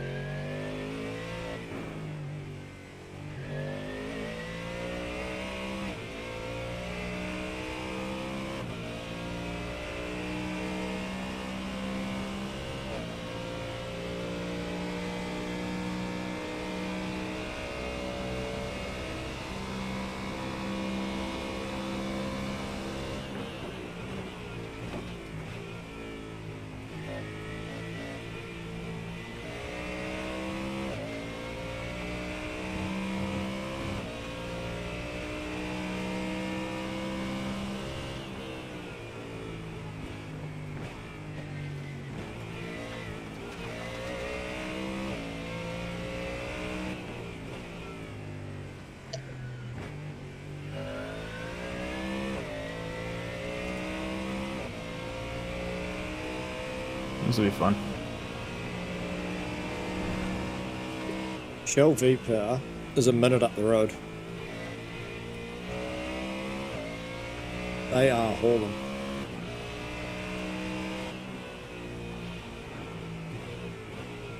What was that, Jamin? Shell V Power are a minute up the road from the field. Not anymore. No. They had to pit. They hadn't pit yet. Oh, Yeah, so they're now.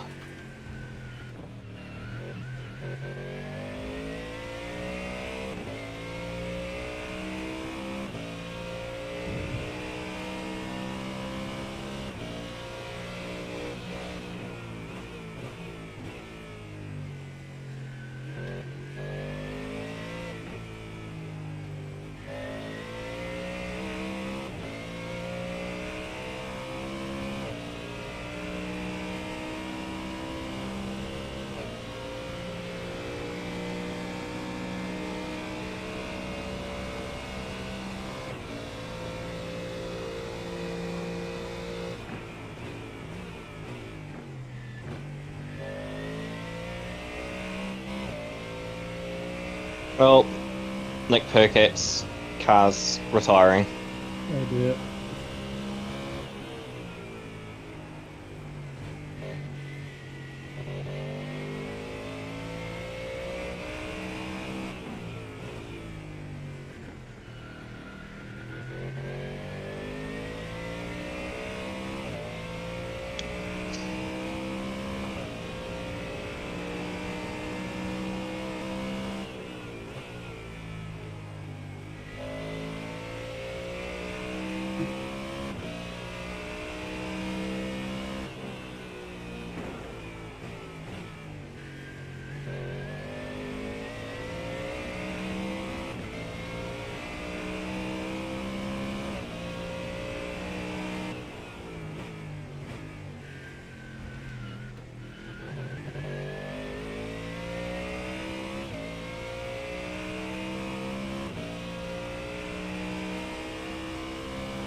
What car's dying?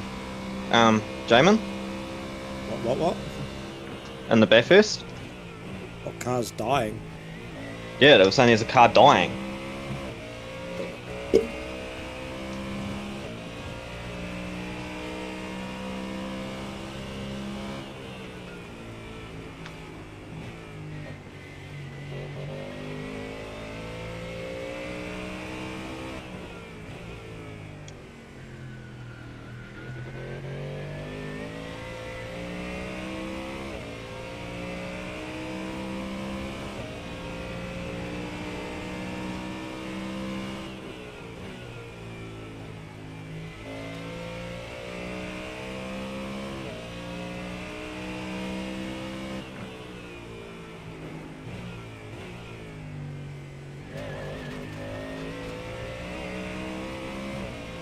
Oh, it's Chaz's car.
Shell car's in the wall.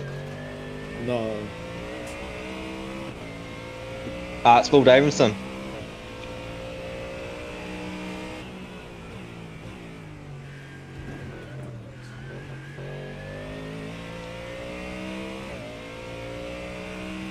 Safety car. Oh.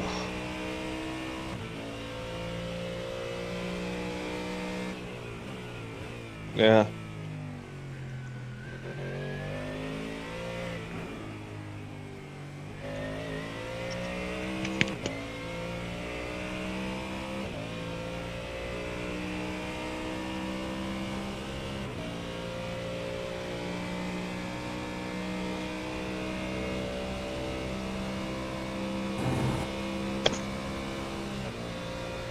Just yeah, is that the shock absorber on the ground?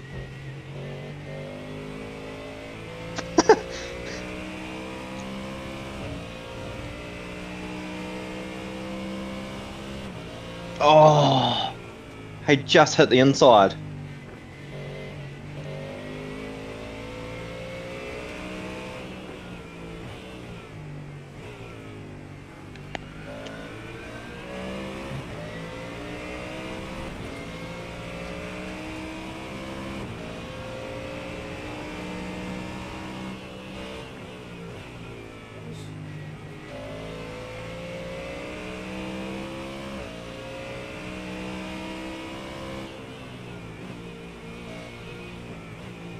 And that is Mount Panorama.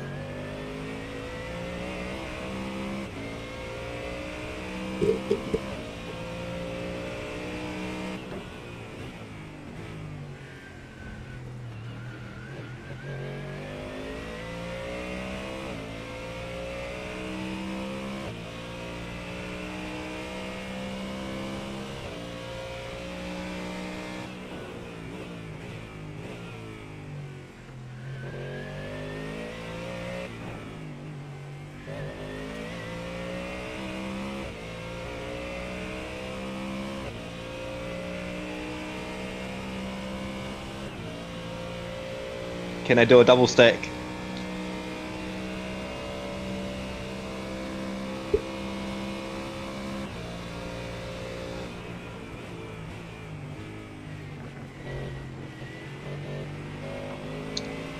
Perfect.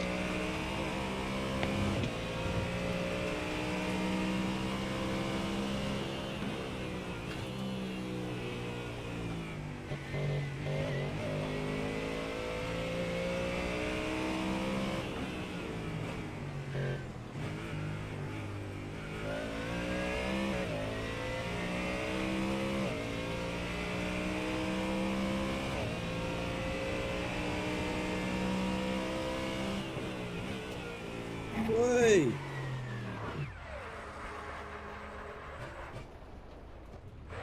Frustrating. Good, you got time. 4 seconds through.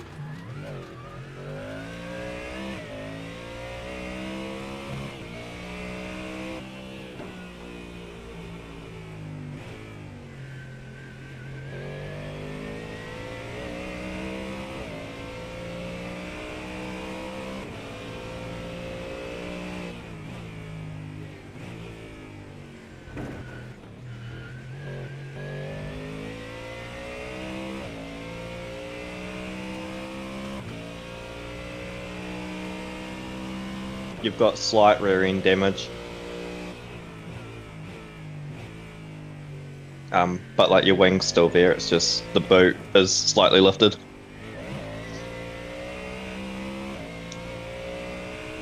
Yeah, losing a little bit of straight line speed. Man, you were so like you just nicked the wall as well. Like it wasn't even that hard. It looked like. Yeah. Deserved, I guess. It's alright.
Catch. Nice catch, dude. So I think I'm probably like a second and a half slower from damage. So it's probably still worth just finishing it out.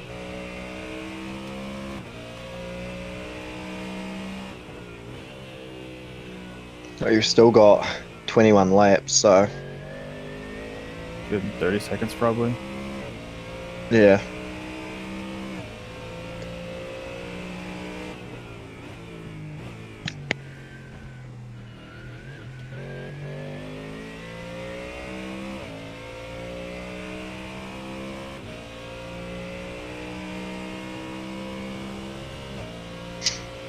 It's entirely up to you. Like if it's a bit of a dog to drive, then yeah, feel like come in and we'll fix it. We can give it a couple laps, see what happens here. Yeah, just see what happens.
Looks like I have 19 laps left, but maybe I'll just go until the hour mark, and then I'll pit, and then we'll at least be on pit schedule then. Yeah, sweet ace.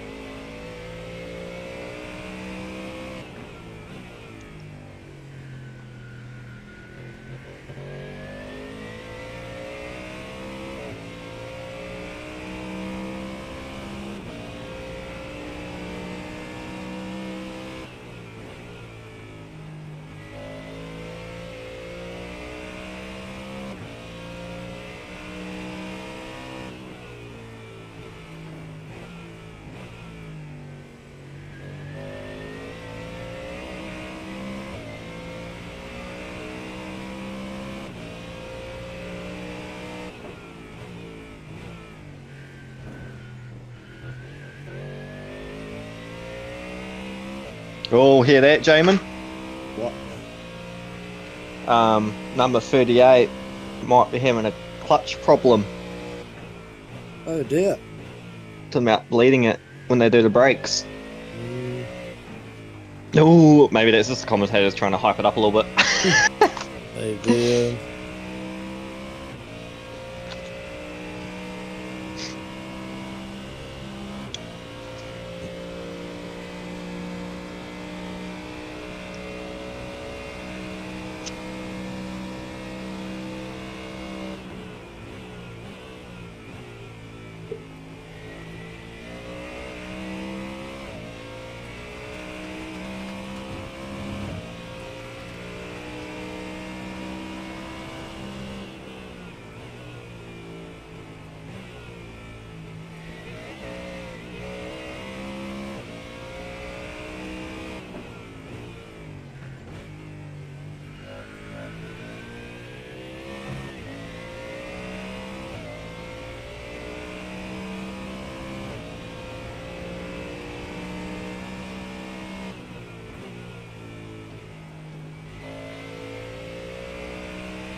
Here we go, Jamin. They're going green again.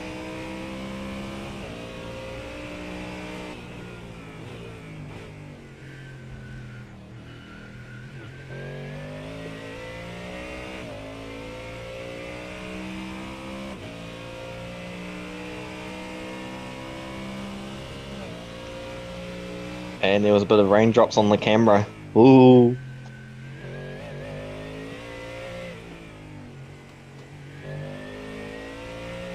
Oh, it's looking very dark, isn't it?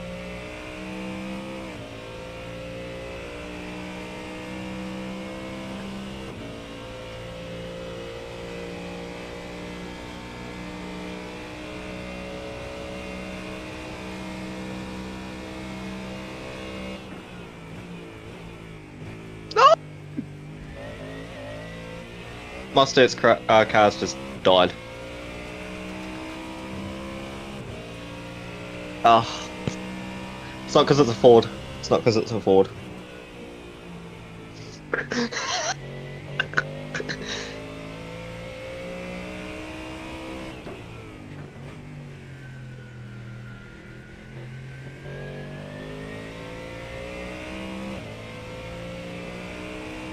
Oh my god. Another safety car.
They were saying I think it lost a cylinder or something.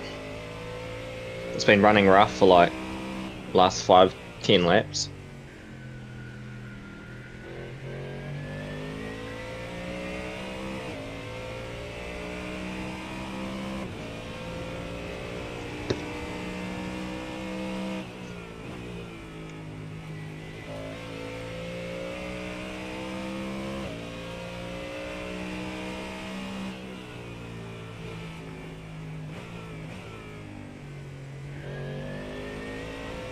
Isn't it funny how these races just breed reliability issues? Yeah. Even though we're not even that like, we're still a normal race distance in. Mm. Like it's not like it's been going on for 100 laps. It's because it's such a hard course for the car. Yeah.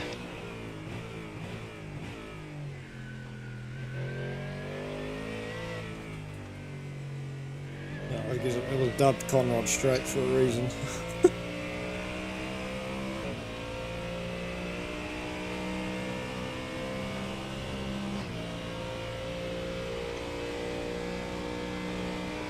Oh, that would suck, wouldn't it? I felt so bad for the year when Brock Feeney's gear stick snapped.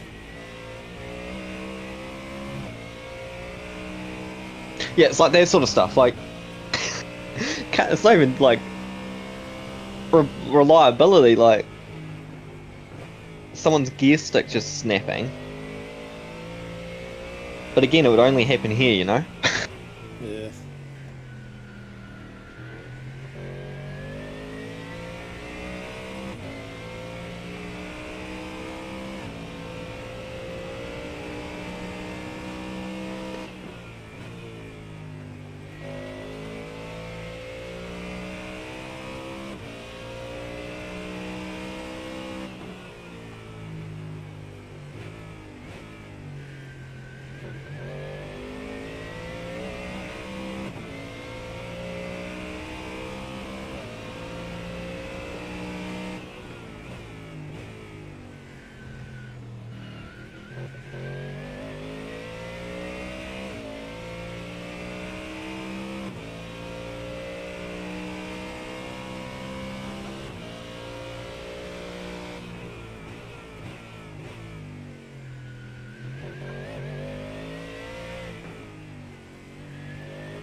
I went to Australia.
Only in Australia, AJ, man. Mm.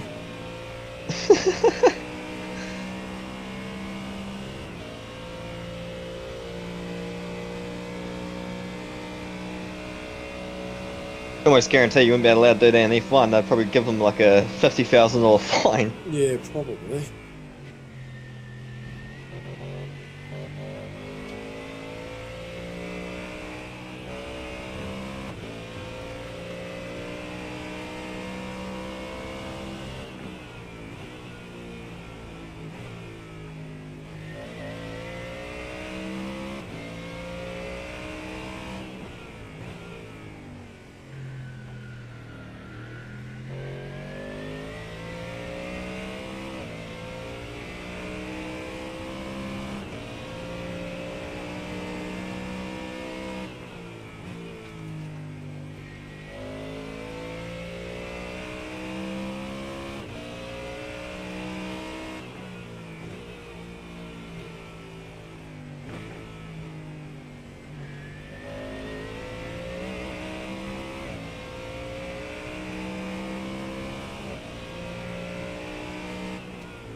You're just doing damage?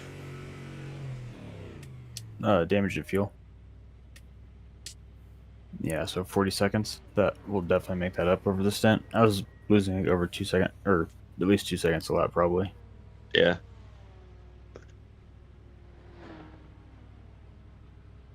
How much is the damage? 40 seconds. Ah, that's all good. It's like best case scenario, really. Yep.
Damn, 26 grand for a helmet.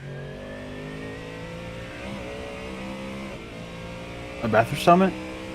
Yeah, so AAA they're doing they've got a charity they're raising money for, and they're auctioning off Jamie Wincup's race helmet, and it's already at 26 grand. Ah, nice. Imagine having that much money, eh? You could just kind of be like, yep, I'll just buy that. Yeah, it's for charity. It's a write-off. Yeah.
Oh, there we go, Jamin.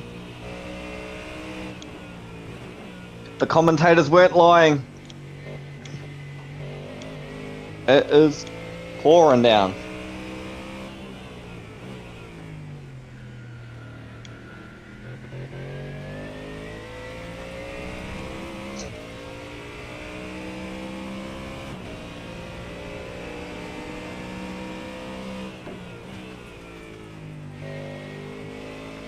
Michael Massey is still the race director, eh?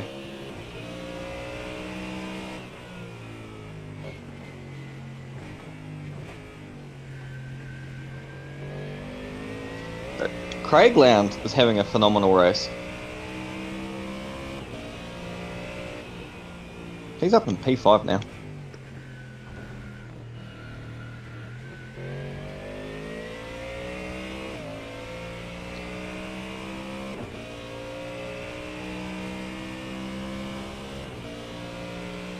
Oh god, it must be hard for the co-drivers, eh? Considering they don't really drive these cars.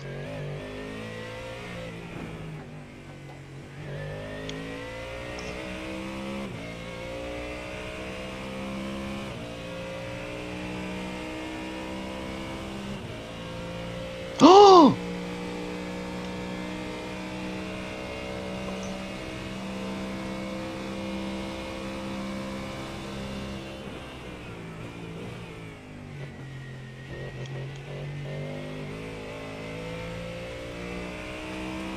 And how was that not a pile-up?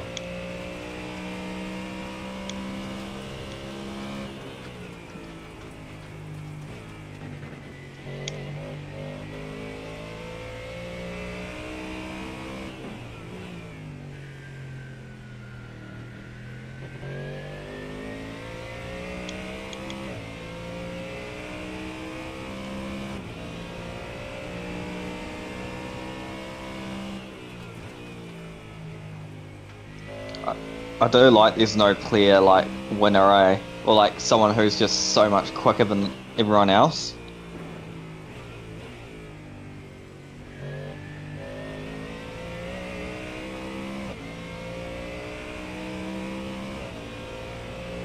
Oh! Brody's gone off!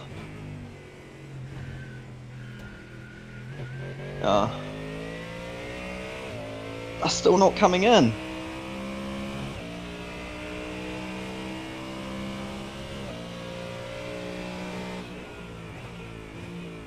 Dude, this is incredible, man. I don't know.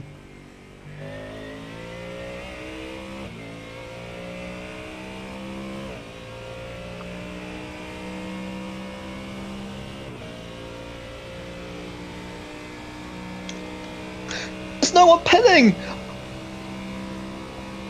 Go, Craig. Side by side.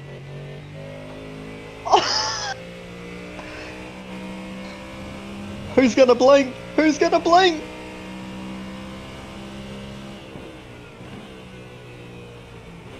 Look at him sliding!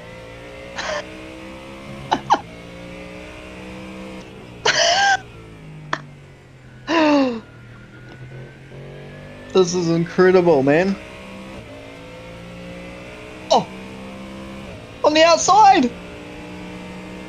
He takes the lead again.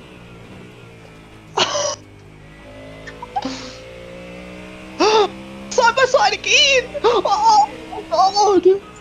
What, are you kidding me? Are you kidding me?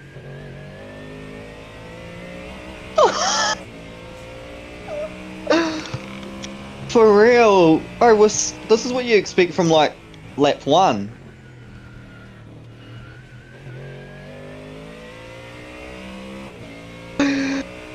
Outside of Reed Park. What?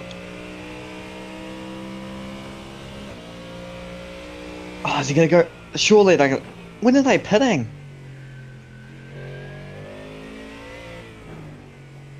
Oh, don't. Oh, don't worry.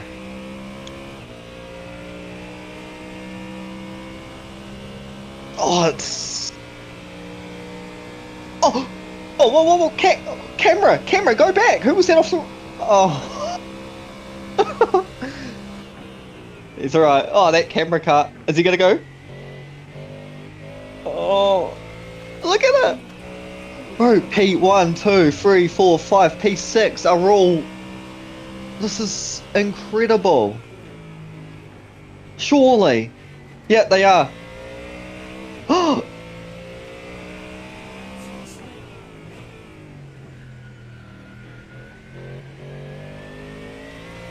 No way.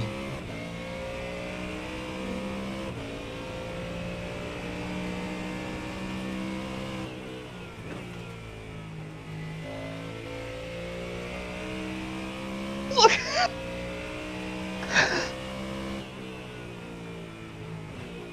I mean, we thought it was going to be tight. All right, we need a good pit stop.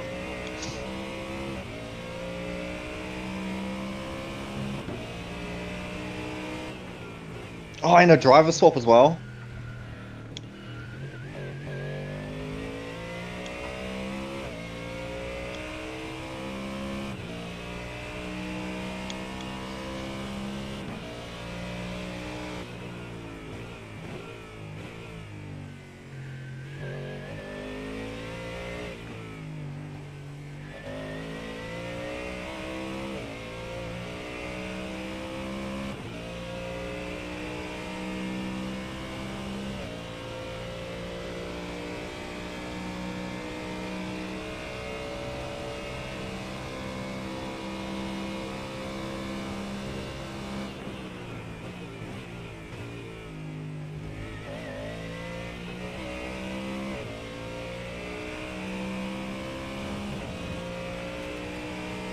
Oh, we're gonna number 62's beach.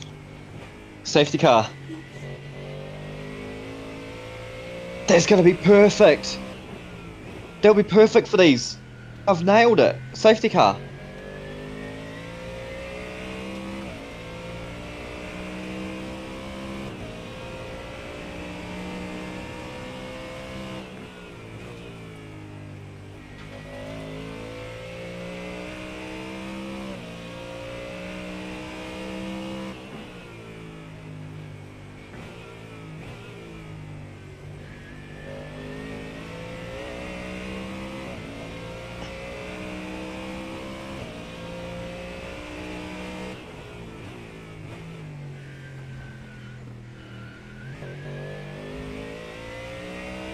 Oh, that.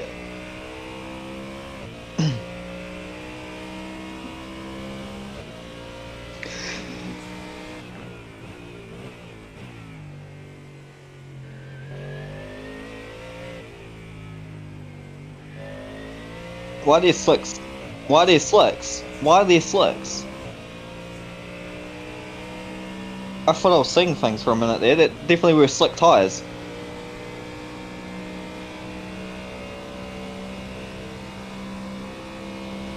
Slicks. No. How are they going to warm them up?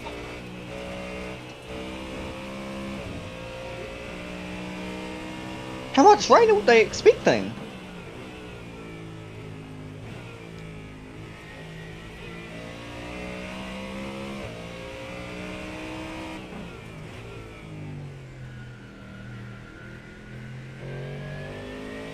What?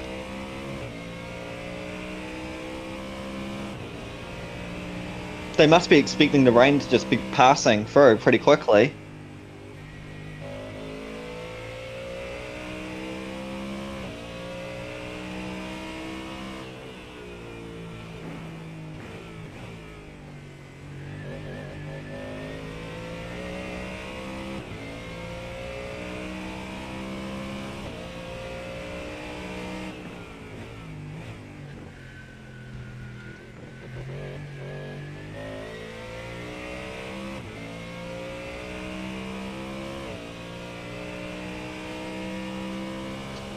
What is going on?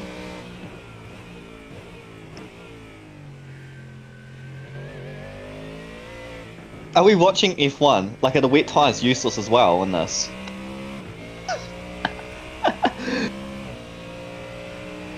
Oh, They need a graphic that tells us what tire he runs on now. Why does it?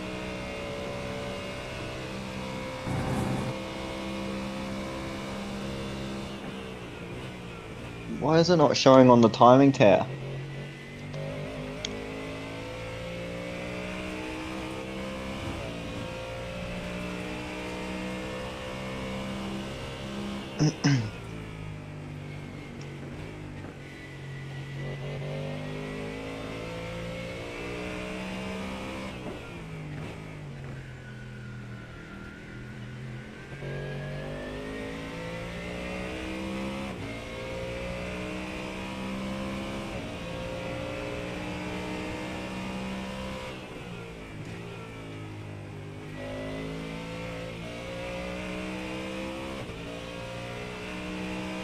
No.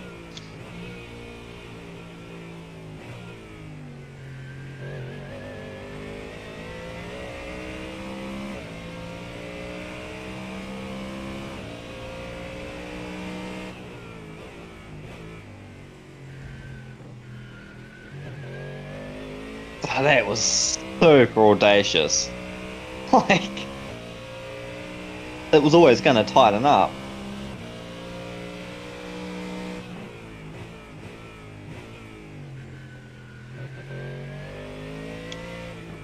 Look at this.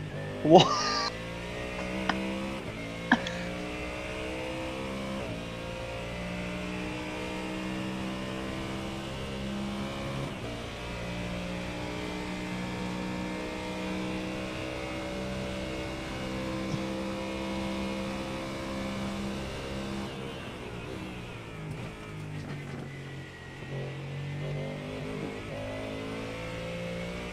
I s-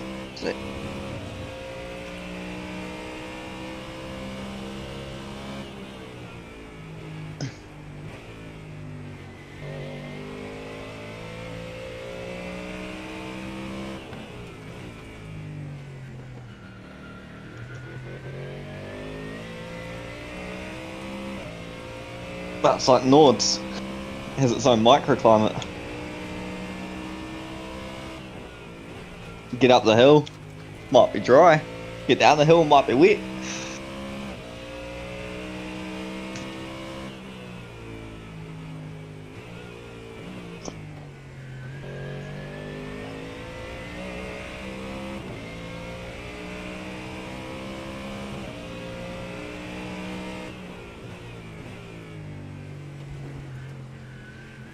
I do wish they would have on the timing tower what compound they're all on. So I don't know who's on what.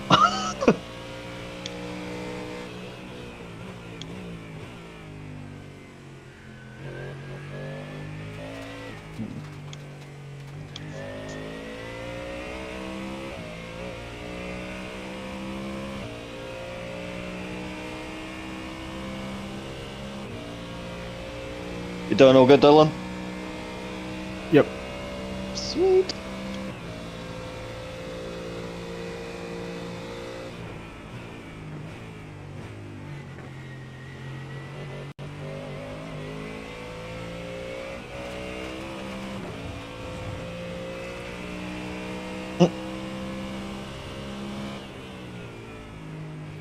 Oh, do you remember that? I can't remember what year it was. It's like 2018 or something.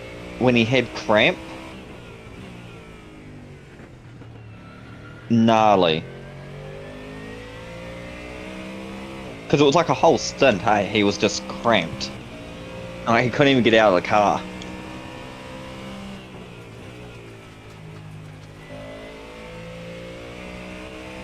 Absolutely beautiful, eh?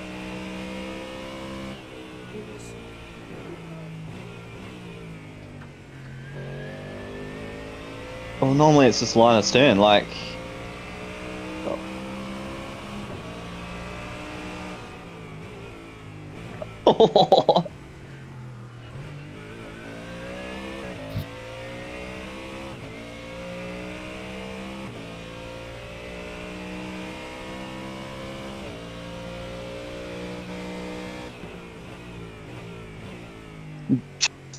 Yeah, crazy. Yeah, you can do a bit of wheel banging and stuff, and it's fine.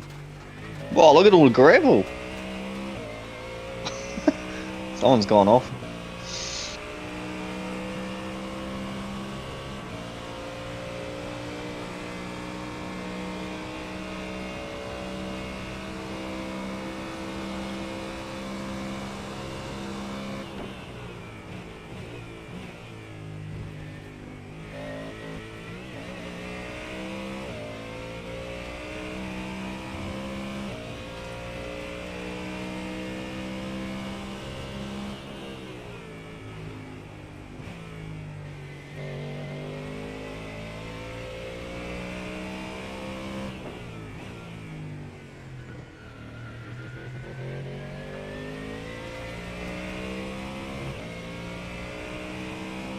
Oh no.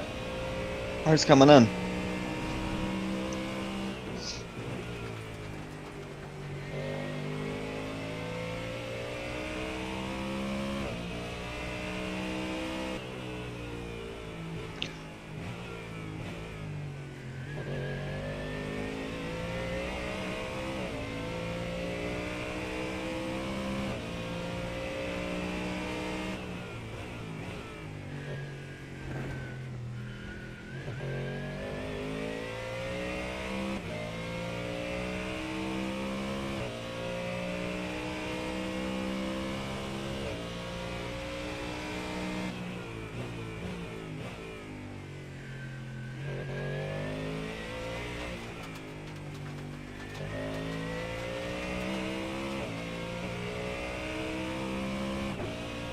Why would they put slicks on, eh? 'Cause now everyone's coming in again to put. Well, it looks like everyone's coming in to put wets on. Well, yeah. I guess it's a bit of a gamble, but like they were in such a good position. Oh well.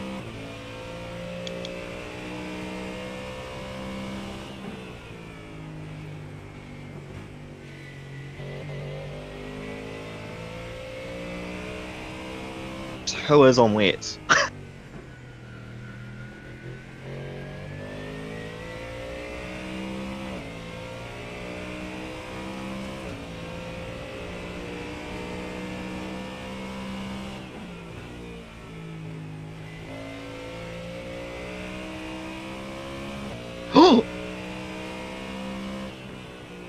Lance has been hurt.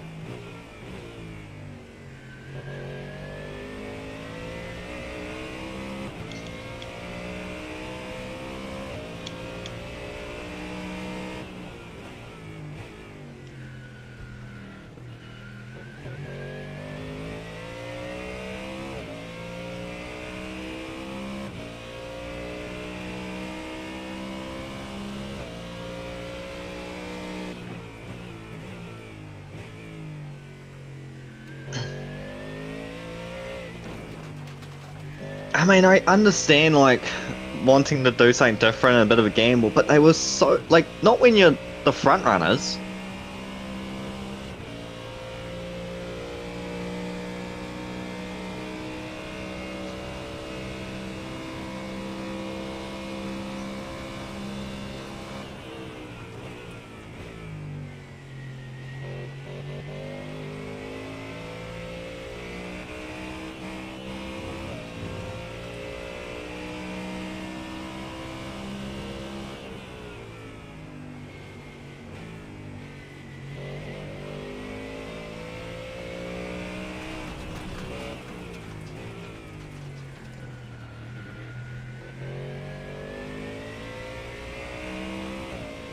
Oh.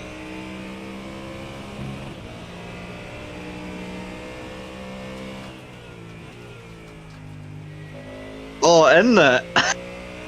That's what I mean. I'm like, when you, like, because they'll have all the radars and stuff.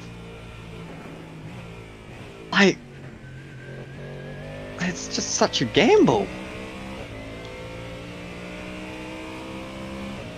Especially because they were stuck behind a safety car.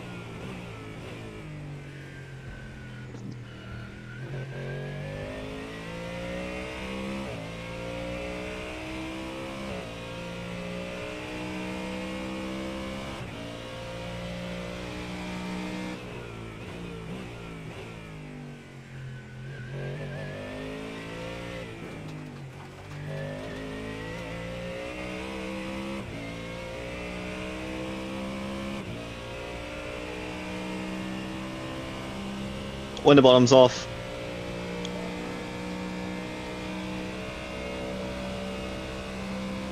Oh.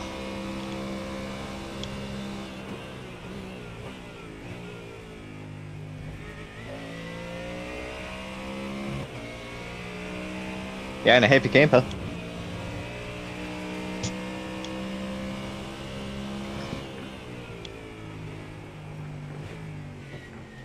Oh! Nah, it's the front end stuffed. Oh.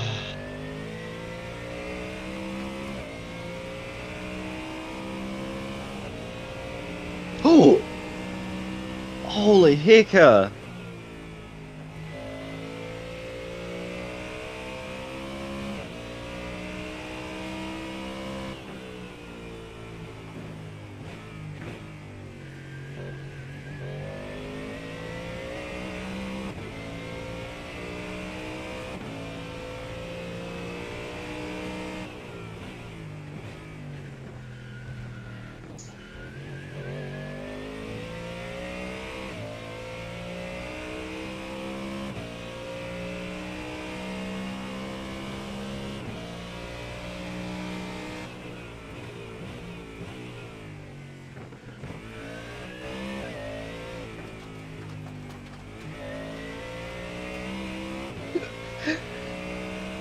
Got the Sabersaw out, let's go.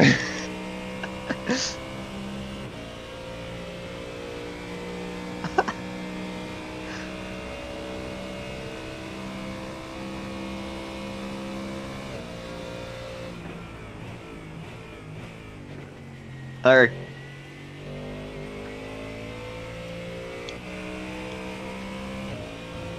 Oh, what's going on the right hand side? Oh, they're a lap down, dude.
It's just completely put everything on its head, eh?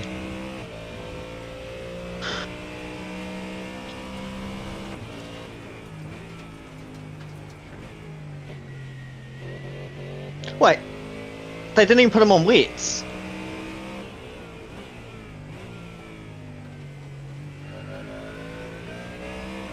Did they just say it was a soft tyre? What? They go from slicks and then put more slicks on. No wonder he just couldn't turn. Ugh.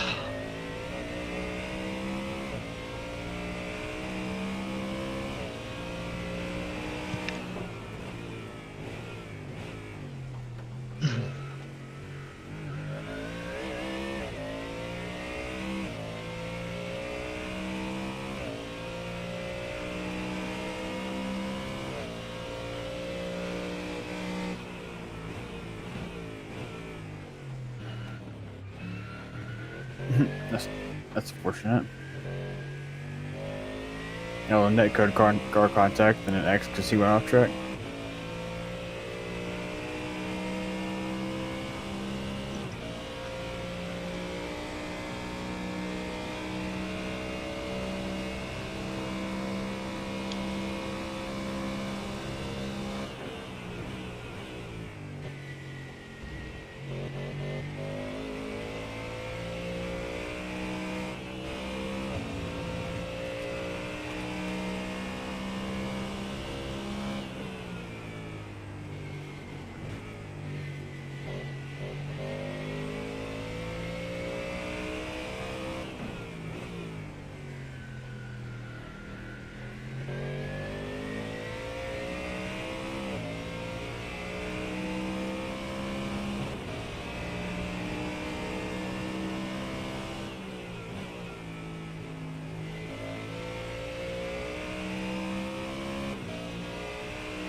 You're actually fighting that LMP car for position.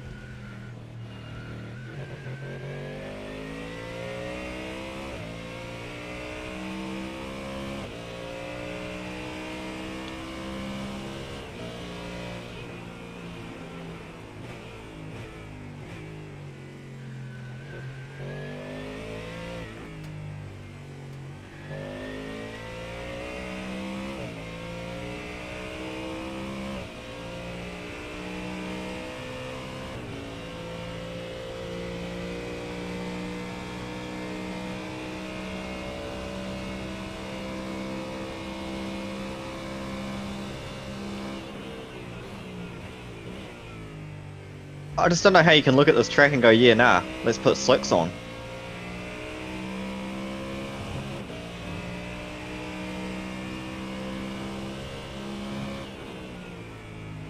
Obviously, the most Australian.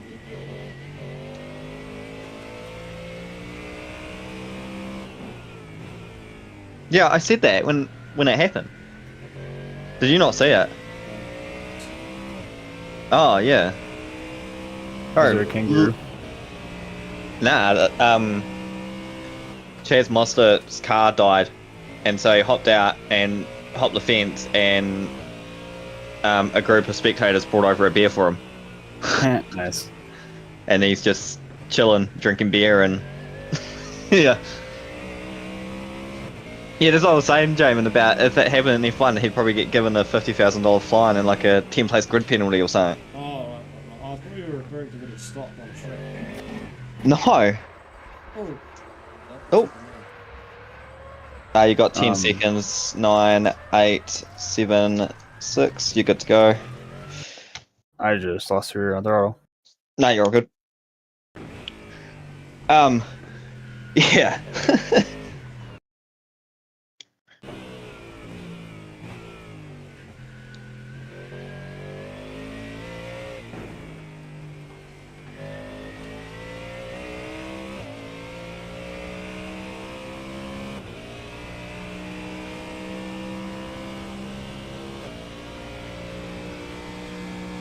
Oh, he's made it back to the garage. Oh, good. Look at that!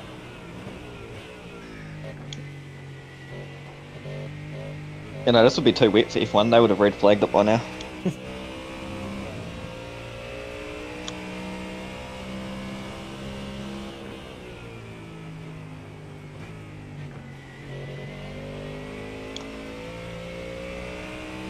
We're not even halfway yet. You just see Dawn starting to crack. Holy. Do ya? More! Most beautiful time of the game. Yeah, until you get the God rays.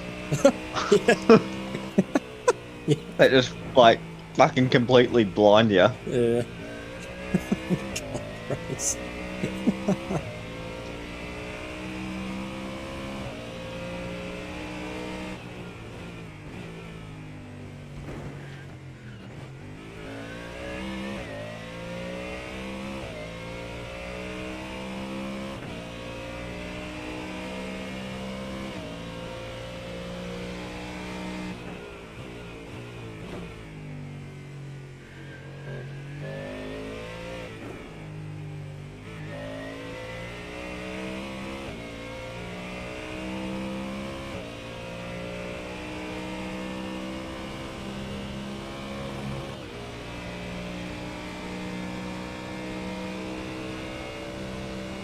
10 laps and you're in, Zach.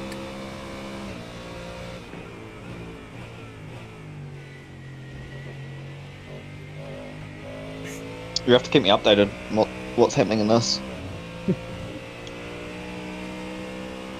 Kicking off.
Holy heck, that was close.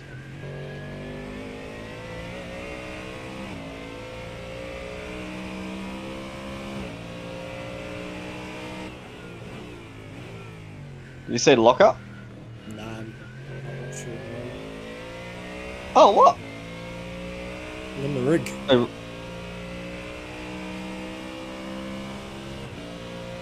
Yeah, do you not have it It's on my, one of your screens? It's on my TV in the lounge. Oh, no. Do it. I got the iRacing in the middle and then that one on my left. It's good. It's not a bad shout, actually. I don't know why you're not doing it. Didn't even give it a thought.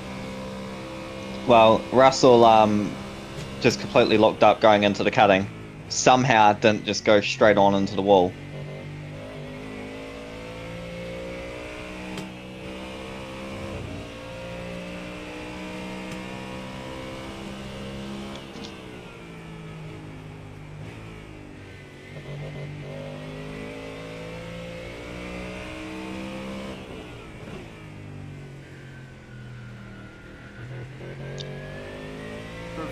The Premier team, and that is a move that we saw down the inside for Ojeda on Tander in the chase, and he's doing a good job too, young Jade. Pete can barely contain his smile there at the Yeah, moment. exactly. It's good to see. He has spent a lot of time, a lot of money. He's invested heavily in human and technical resources to continue to build that team. And it's great to see some sugar coming back his way here. Nice move down the inside, Job Stewart. And he clears James Moffat for fifth, or does he? Does he? No, I'm not sure. Might have sold that one a fraction early. It ain't done yet. And that's the great line difference there, because if you run the inside exit, there's nowhere near the crown of the road. So when Job was able to get by, he ran a little bit wide. He had to go over the crown of the road. Moffat cleverly turned back on the inside, where the inside camber works for you, and the inside of the road's not worn, so the tar is actually better in the wet, and he gassed it up and he was able to get by the Chico Camaro on the way up to the cutting. So nice presence of mind by James Moffat to be able to turn back on the inside. The difference with what's going on out there at the moment by comparison to what you witnessed at the commencement of the race, at the beginning of the race, they are pushing as hard as they can right at the limit of the grip, and it's absolutely physically taxing. They're fully maxed out. Now it's a mental game. Yep. And so this is brain melting, trying to manage your way through these conditions. When you come off the back of wet sticks like this at Mount Panorama, you are a shot duck. It wears you out. You don't go through anything like the same level of physical exertion, but the application required mentally to manage this is extreme. Absolutely. You have 4 or 5 times a lap you think you've crashed. There'll be 3 or 4 spots where you lock a brake, or at the top of the hill where you run a little bit wide. You go, oh my God, that was close to crashing. Just like the David Russell one a couple of laps ago down through the S's. So, to your point, Neil, you finish a race like this and you are spent, because the mental application, the amount of concentration required to stay on the black stuff right now is extreme. Still in the game here, Jack Perkins and James Courtney. Down the inside comes Joe. Again with James Moffat. This time he's got it done and clears him and immediately jumps to the left down pit straight, just to be sure that there can't be any comeback. Have a look at Jared Hughes though. He's trying to crisscross down the inside and Jared ticks that box. Only just, because again, the inside of the road on the exit is far better. So Moffat was able to turn back on that part of the racetrack that's not used, and that part has more grip. No problem with the turn 2. Here's Barry Ryan. So Barry just said, no problem down the inside of turn 2, and that's done. And so has Jack Perkins been able to put a move on his mate. And his mate's trying to give a bump on the way out of the corner. Yeah. James was about to autograph the back of Jack's bumper then, but he didn't quite get there, but he thought about it. Yeah, you see, the horns were growing as he contemplated it. Fine work there by Jared Hughes, good pace. Joe Stewart going so well out there as well. A couple of youngsters that we're going to hear a lot more about in the supercar business. Jack Perkins is something of a veteran, and so is James Moffat, who's been a runner-up at this location before. Todd Hazelwood has crept up into this battle. There he is on the right-hand side of the screen. He's in Brody's car, the pole-sitting car. Number 38, Shell V-Power Racing. 16.6 seconds away from the lead. And further to the right of frame, ever so slightly, is car 1, Scott Pye in the Red Bull entry. And he's just stalking there in the background as well. There he is. There's a lot of cars through the field that continue to be fast. There's a lot of cars way down in the field, like Wincup and Holdsworth. They were first and second on the last lap in terms of pace. On the last lap there, Jaden Ojeda was the 3rd fastest car. David Russell was the 8th fastest car. Now, one of the traps now is that Hazelwood, as we know with Kostecki, one of the favourite combinations, Hazelwood has now caught this pack with Moffat, Perkins, Hughes and Stewart. So that peak pack of cars that we've been talking about right now, at the back of that pack is Hazelwood. And right in behind is there Scott Pye. Well, I thought he was going to run a little bit wide then Moffat, but he got it turned at the end.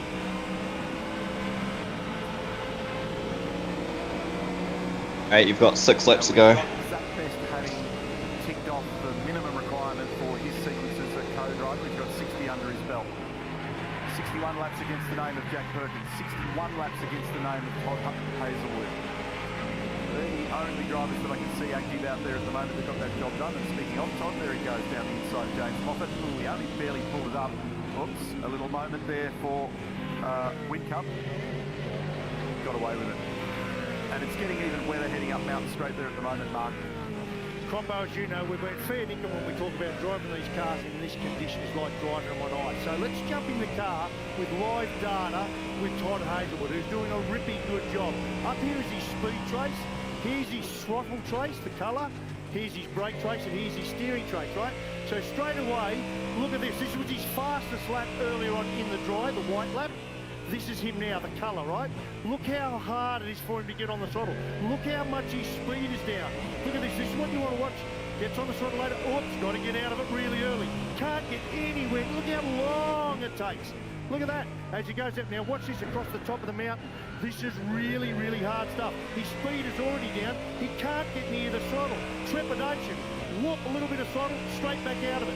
Slow, slow, slow, speed still down, more steering input you see here, out of the throttle early, slow, look at this, can't get anywhere near 100% and out of it way earlier. That gives you an indication of what he's dealing with up there. Look at this, brake pressure is way, way less, steering input, way, way more, speed way, way down, and this one cannot get near that throttle. He was 100% here before, look at that, no, I'm out again. Hard work. Great job, Larko. What an unbelievable exclusive opportunity for us to dip into things that you do not see anywhere else in the world of motorsport coverage, to get live images out there that represent live data. Fantastic, well done. Absolutely. Supercars would be so deep without Larko. Just about the great race for 2025. So here's I'm the mid-race highlights so far. Started under blue skies. I'm surprised they're allowed to show the live data like that. Started out there against the co-drivers, and he moved forward. How about Set up. anyway, Tanner and Lowndes going at it down the front straight. Oh, you're watching the highlights. Very close to disaster. Nick Perkins first to pull into pit lane with engine dramas, and then this big moment, lap 27. Tony D'Alberto for Shelby Car Racing, hefty contact, bang into the wall at the elbow. And then, unfortunately, out of the race that would bring about the safety car, and Will Davison, his day done in car 17. No sooner have we got that race started than Chaz Mostert pulled over with engine I dramas. love that. But Just don't gets worry, handed the a fans on the beer. hill were quick to greet him Yeah. with an ice cold bevy and put a smile on his face. Only at Bathurst would you see that sort of thing. Then the rain arrived, and what transpired from there was simply phenomenal. Have a look at this racing, Kostecki, side by side with Waters, up across the top.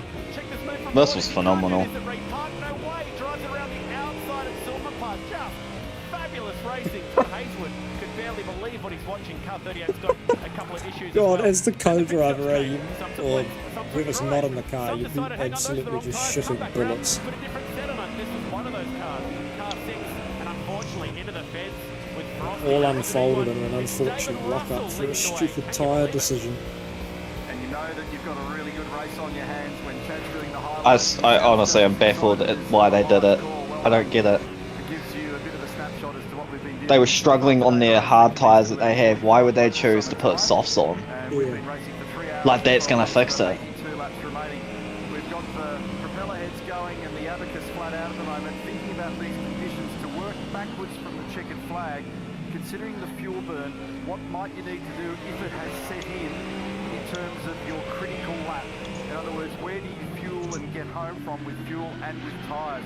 They'll be learning some of that out there at the moment and contemplating that data. And this is where we go back to that business that I spoke about earlier, where all the strategic play has to be very much on your toes, not on your heels. You're going to have to think pretty quickly out there at the moment and seize opportunities. And further to that part, we're obviously dealing with a minimum requirement of 60 laps for the co-driver.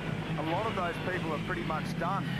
The issue will be 3.5 hours for the lead driver at the end in the rain because it's slower. And that's why I put it up on the Hino Hub this morning. You're not permitted to do continuous driving in excess of 3.5 hours. And that rule has been applied for a long period of time. They changed the max mins this year from previous years where it was basically always the same. It's now maximum 101 laps and a minimum of 60 laps driver co-driver. But as you said, we're ranging into the zone now where many of the co-drivers are getting the job done. Could you please that graphic? We're only halfway through this thing. There's plenty of story to tell here this afternoon. Right, Dylan, you got 3 laps to go. Done good. Done very good.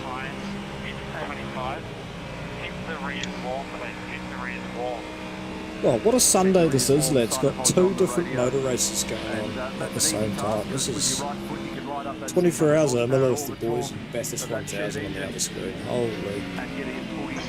It's great, eh? I don't even miss his alcohol. And I wish it was like raining outside. Oh, it is here. Oh, is it? Yep. Yeah. So I feel guilty. I'm like, I should be doing gardening and stuff, but Jack Smith and Harry Jones further in the queue here. That's interesting that Lee is actually hunting for a little bit of wetter racetrack there as well with those wets.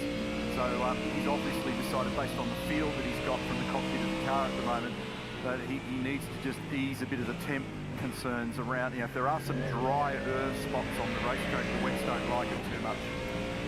Yeah, and a lot of times just in a straight line like that, give it a little run along where it is wetter and just cool the tyre off a little bit and then ease it back over onto the drier section in the braking area to optimise the braking area into turn 2. But that will be different pretty much everywhere around this racetrack. Craig Lowndes maybe off currently in 18th position. A little run wide there for I didn't see the Brian Gray in the wild card for Tickford, just down there at turn 1. That's an easy spot to do that at. Oh, 20 at the moment. Tickford are having an absolute nightmare of a time, aren't they? Just moved it over in the braking area. When you turn into the braking area slightly, it's actually hard to manoeuvre it back. So he just dribbled it off the edge of the road. Instead of going into the sand trap there, he just ran into the escape road slightly, engaged first slightly, flicked to the left and drove off. So that's not a bad outcome for a little mistake down there. Probably not a lot of time loss in reality. That was kind of, when it just kicked late in the acceleration phase out of turn 2 in second gear. It got a little bit too close for comfort just as it wagged its tail. So it's raining more at the bottom of the hill now than it is at the top, Neil. So just outside our commentary area on pit straight, it's actually raining quite hard enough to stay on wets for a long time. And that was one of the cars off. Was that? Oh, I thought it was going. I looked at the background. Oh, I thought it was Morris car is off 31, again. and it wasn't. Fortunately, David Russell continues to lead this race by almost 4 seconds. It's Nash Morrison, he's down in 22nd position at the moment. Meantime, that allowed all of that in the background, but in the foreground, allowing Jamie Whincup to clear Declan Fraser. He's moved up now into position. Alright, you've got 1 lap to go. Looking at James Moffat here in 9th. Copy. He's getting a bit of stress and pressure at the moment, also from Scott Pye, who is 19 seconds from the lead of the race.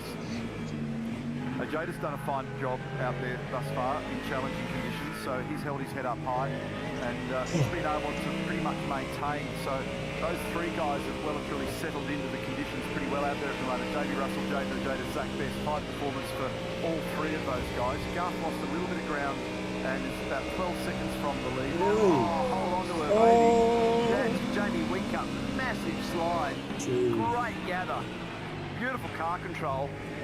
I thought he was in the fence then for sure, so that was a really nice piece of driving to gather that car up. So we're working lap number 82, and on our estimates here at the moment, the fuel that... You know, it must be hard when, like, you know, which vary from, the experience is struggling. But basically, we think in the late 80s, early 90s, we're going to see the next... Like Whincup and Winterbottom. This is awkward. Hazel goes to straight line off the top of the skyline. That's the same attitude there. If things are slightly out of control, he's sitting in 8th at the moment. Back to Moffat and Pye. Scott sweating on the back of the rear bumper of the Mustang at the moment. boxing. Yeah, been a bit of a brutal night. Boxes. Yeah. Scott has a bit of a peek down the inside to see whether he can get that done. Are you ready to go, big boy? Yeah, buddy. High and wide on the approach final racing double. line, and Moffat just covers to make sure eh? that he can't Your sneak final down double. the inside. He's got a good Yeah. exit out of here. And then the timing's going to be a bit messed up, so you'll probably be in for like a stint and maybe like a splash and dash at the end. Yeah. So Russell's done a 26 on that lap. Yeah, I might have come in earlier. I thought we were making it over an hour, but doesn't. Nah, we can't. I don't know. Yeah, I don't know. We haven't from the jump. It's alright. Right. Good work, dude. We're in the 27, so the margin first to second has crushed down to 2 seconds, Chad. It's closing, isn't it? Now, Mark, you said a moment ago that you thought that you saw Lee Holdsworth looking for puddles and trying to cool those Good tyres work. down. Now, just watch I think car the one brake here as he bias gets is up back the to inside where and does in fact default. Yeah, complete that Or- pass. I'll No, check it. not Control well. 55. Chip. The call just went out to Zach Best. Look for puddles, look for puddles. So they are experiencing up and down the field that these new Oh, right. softer wet tyres are starting to overheat. It's the first time we've seen this wet here at Bathurst. Are we learning on the fly here?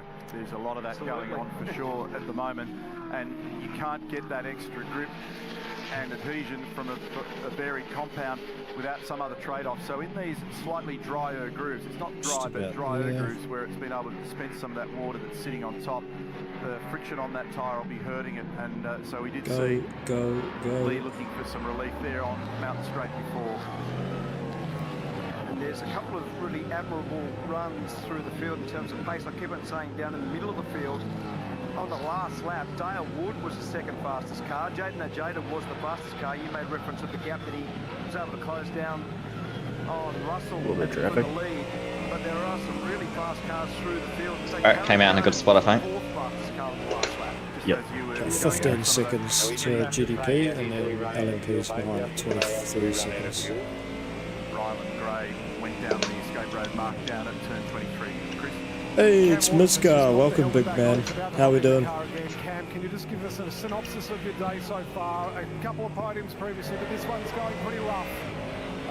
Yeah, obviously got out of the car, didn't have the best driver change, and then yeah, obviously those conditions are quite tricky. And, yeah, I think possibly put in a Boris Delva. I think he might have lost a brake or something. So yeah, unfortunate. The track's obviously super slippery, and we obviously got a bit of damage now. So yeah, I'll get back in.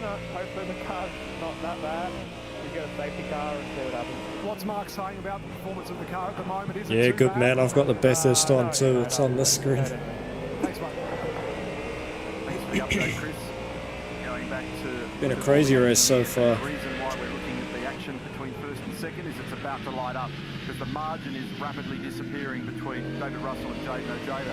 We've been watching that very carefully in the last 4 or 5 laps, and it's down to 0.4 of a second officially on the clock. Ojeda's got him in the gun sights here at the moment at turn 3, and this could be a challenge for the lead coming up very, very soon. He's clearly got much more pace at the moment. So I wonder whether Davey's just taken too much of the edge out of the tyre all of a sudden. He's going to clear him pretty easily here on the current estimate. Grabs third gear, Ojeda.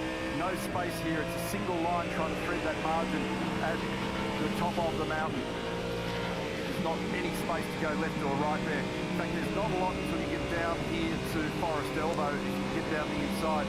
Otherwise, it might be a question of being a little more patient down the bottom of the hill where there are further gaps. Right in the draft of that car at the moment, and not very far behind. You'll see glimpses of the Cool Drive car. Zach Best is lurking behind here at the moment in car number 3. That's a car that, if you were watching the coverage earlier, with Aaron Cameron at the helm, whacked the outside wall at turn 2, buckled the rim. It's ridiculous that was able to continue without suspension damage. Now, Russell was smart then. He moved it to the left to absolutely close off any possibility of a pass down the inside. There is the third car in the queue, Zach Best. And Ryan Walkinshaw, and alongside him the Vice President of Sales, Marketing and Franchise, Sean Hanley from Toyota Australia. Here we go, having a look down the inside. Didn't quite get there, but now he opens it up down the inside, and I don't think David's going to make a fight of this one, and that is a change for the lead. This has been a very strong performance in this sequence by Jaden Ojeda, and they appreciate the efforts inside the garage at Walkinshaw Andretti United.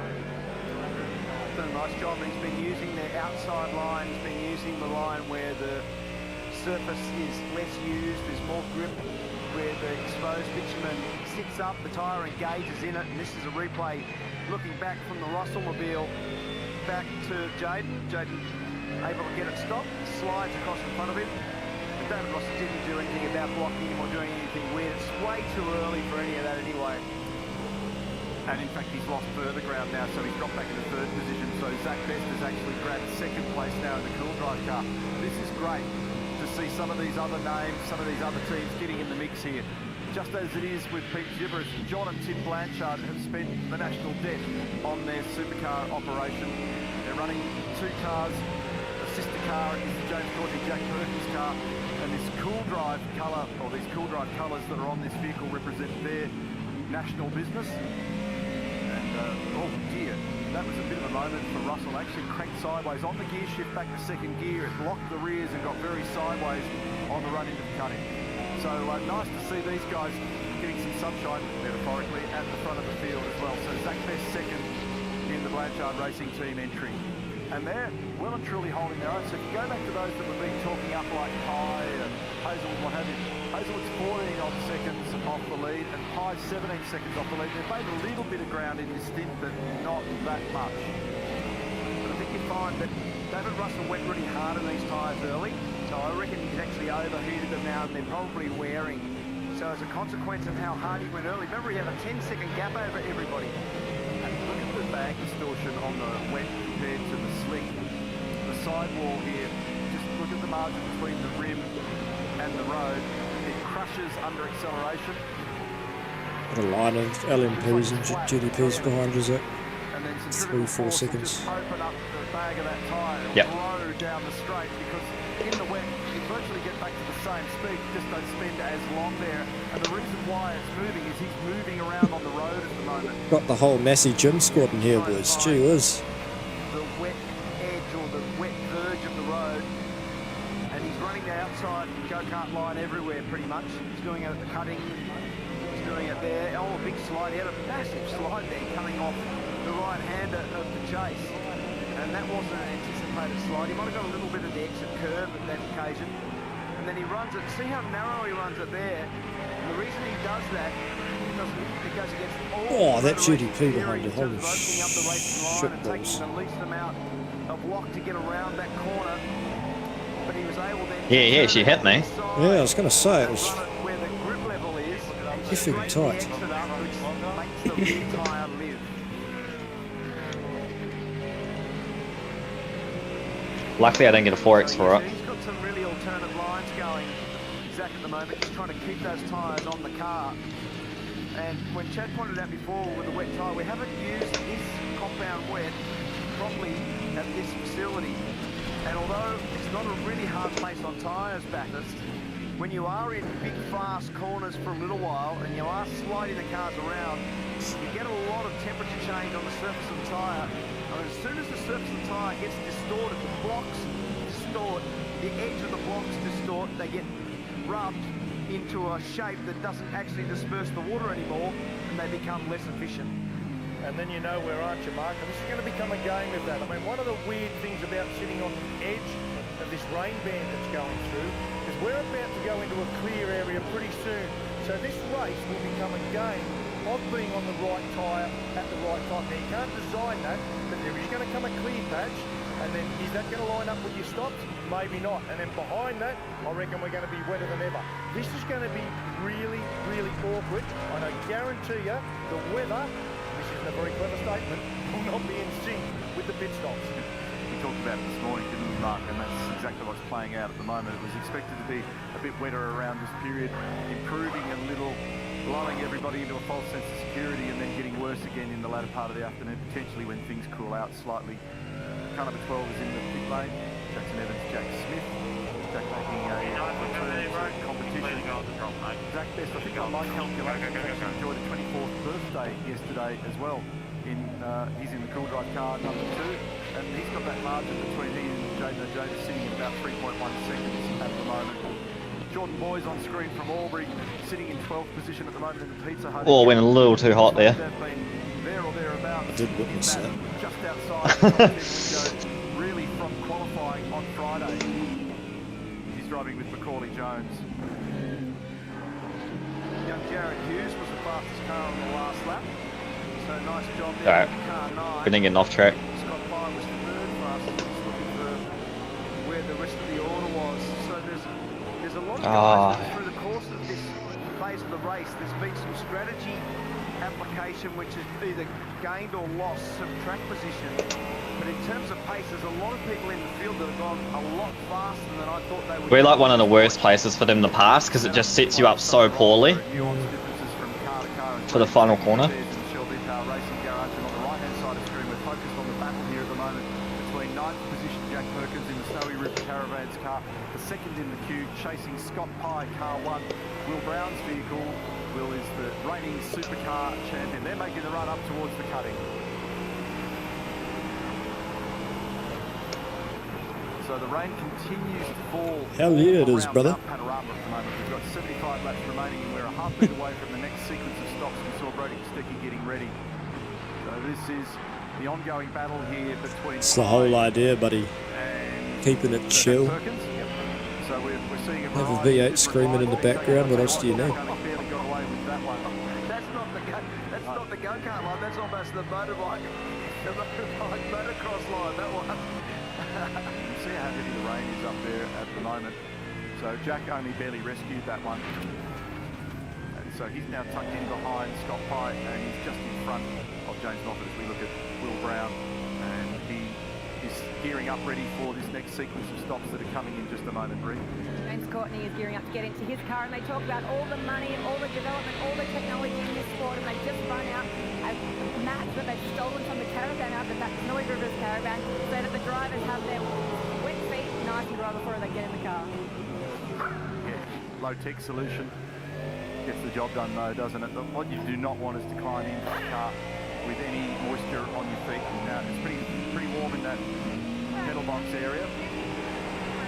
Lee Holdsworth just moved up on Declan Fraser. That gets him up in the 14th position in the G'day Grape entry, the Trading Energy entry that's closest to camera there at the moment. And Fraser displaced back into 14th, now ahead of Harry Jones. And in comes Zach Best. Now that has been an impressive stint for a fellow that didn't race in 2024 at all in anything. To come back in his second supercar drive this year, he drove in our 500k race at the Bend and put on that performance in these conditions is noteworthy. Absolutely. Yeah, great job. Even just to stay on the fence and not make mistakes through the course of a run like that. That's a really admirable performance. Aaron Cameron now getting himself sorted to get in. Chat on the radio there. Kate Harrington on the radio. Just communicating with Aaron to get himself out, get himself sorted, hook the helmet fan up, make sure that he's reasonably comfortable. And what we're envisaging now is essentially the last 3 stints of the race, with 74 laps remaining.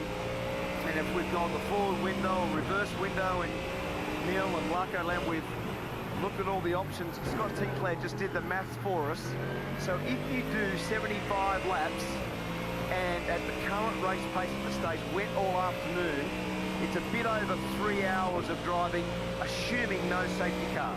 So without a safety car, the length of that stint should be okay in terms of regulations. I've been hanging to check out a set of these new Dunlop soft tyres when they come off, and check this out, guys. Look at the chunking on the inside of where this has been sitting on the camber.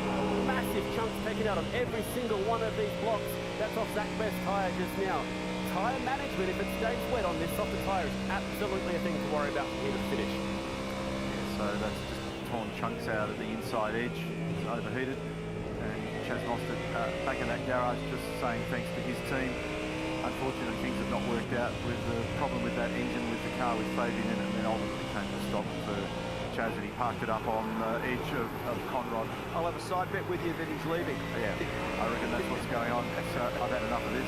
Yeah, straight back to the Repco Lounge on Conrod. And he's already done beer o'clock, so next thing's travel.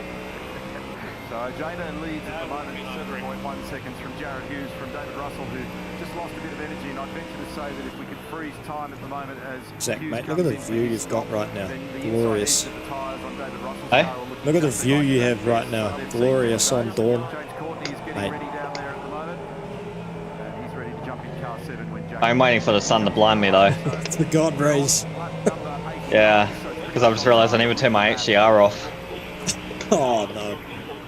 You're gonna get beaten. You're gonna get flashbanged. Yeah, what has happened, pretty toasty here in the com box at the moment, but it's 12 degrees outside. It was 21 when we started the day. Come on, guys. So that's Southwester. It's come in pretty heavily, hasn't it? Alrighty, guys. Time is up. It's pretty gentle out there now, so the front has gone through the Alrighty, Mine says it feels like 9.3 also. So that's, it's got the breeze from the south. Not nice. Perkins heads into the garage after a successful stint. Hand over the car in good condition. Remember that took a big whack early in the day and a bit of underbody damage on that car.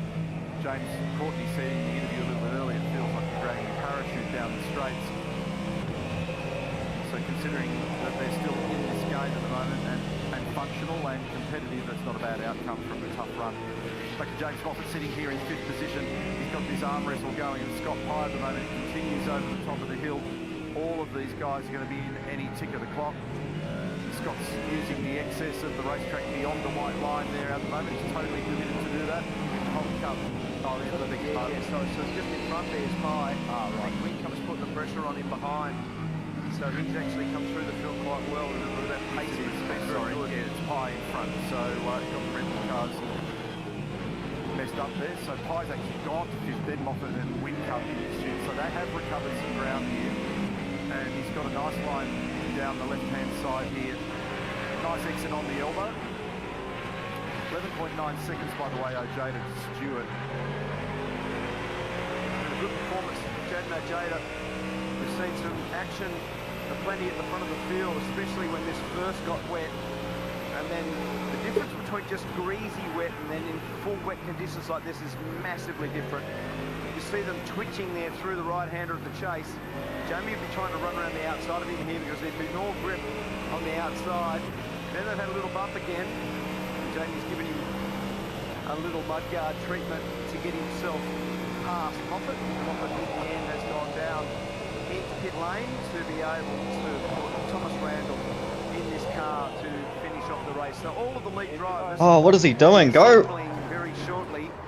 This will be this last Are you kidding me? three-stint section of the great race. Bro, he like hesitated like crazy.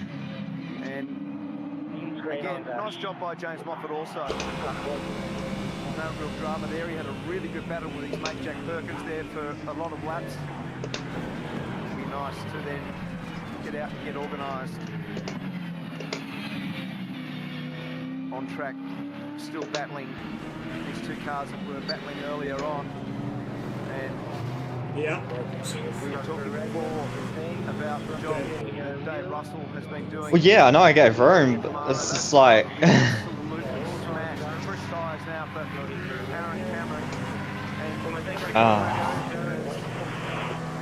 Man, I was actually getting in a rhythm as well. It's so annoying. Just looking at the number for where he needs to get to, and those tyres, as I said, will be really He like was hesitating. I left the gap, and then it looked like he was going for it, and then I saw him pull back, and I was like, oh, he's obviously gonna wait, and then nah.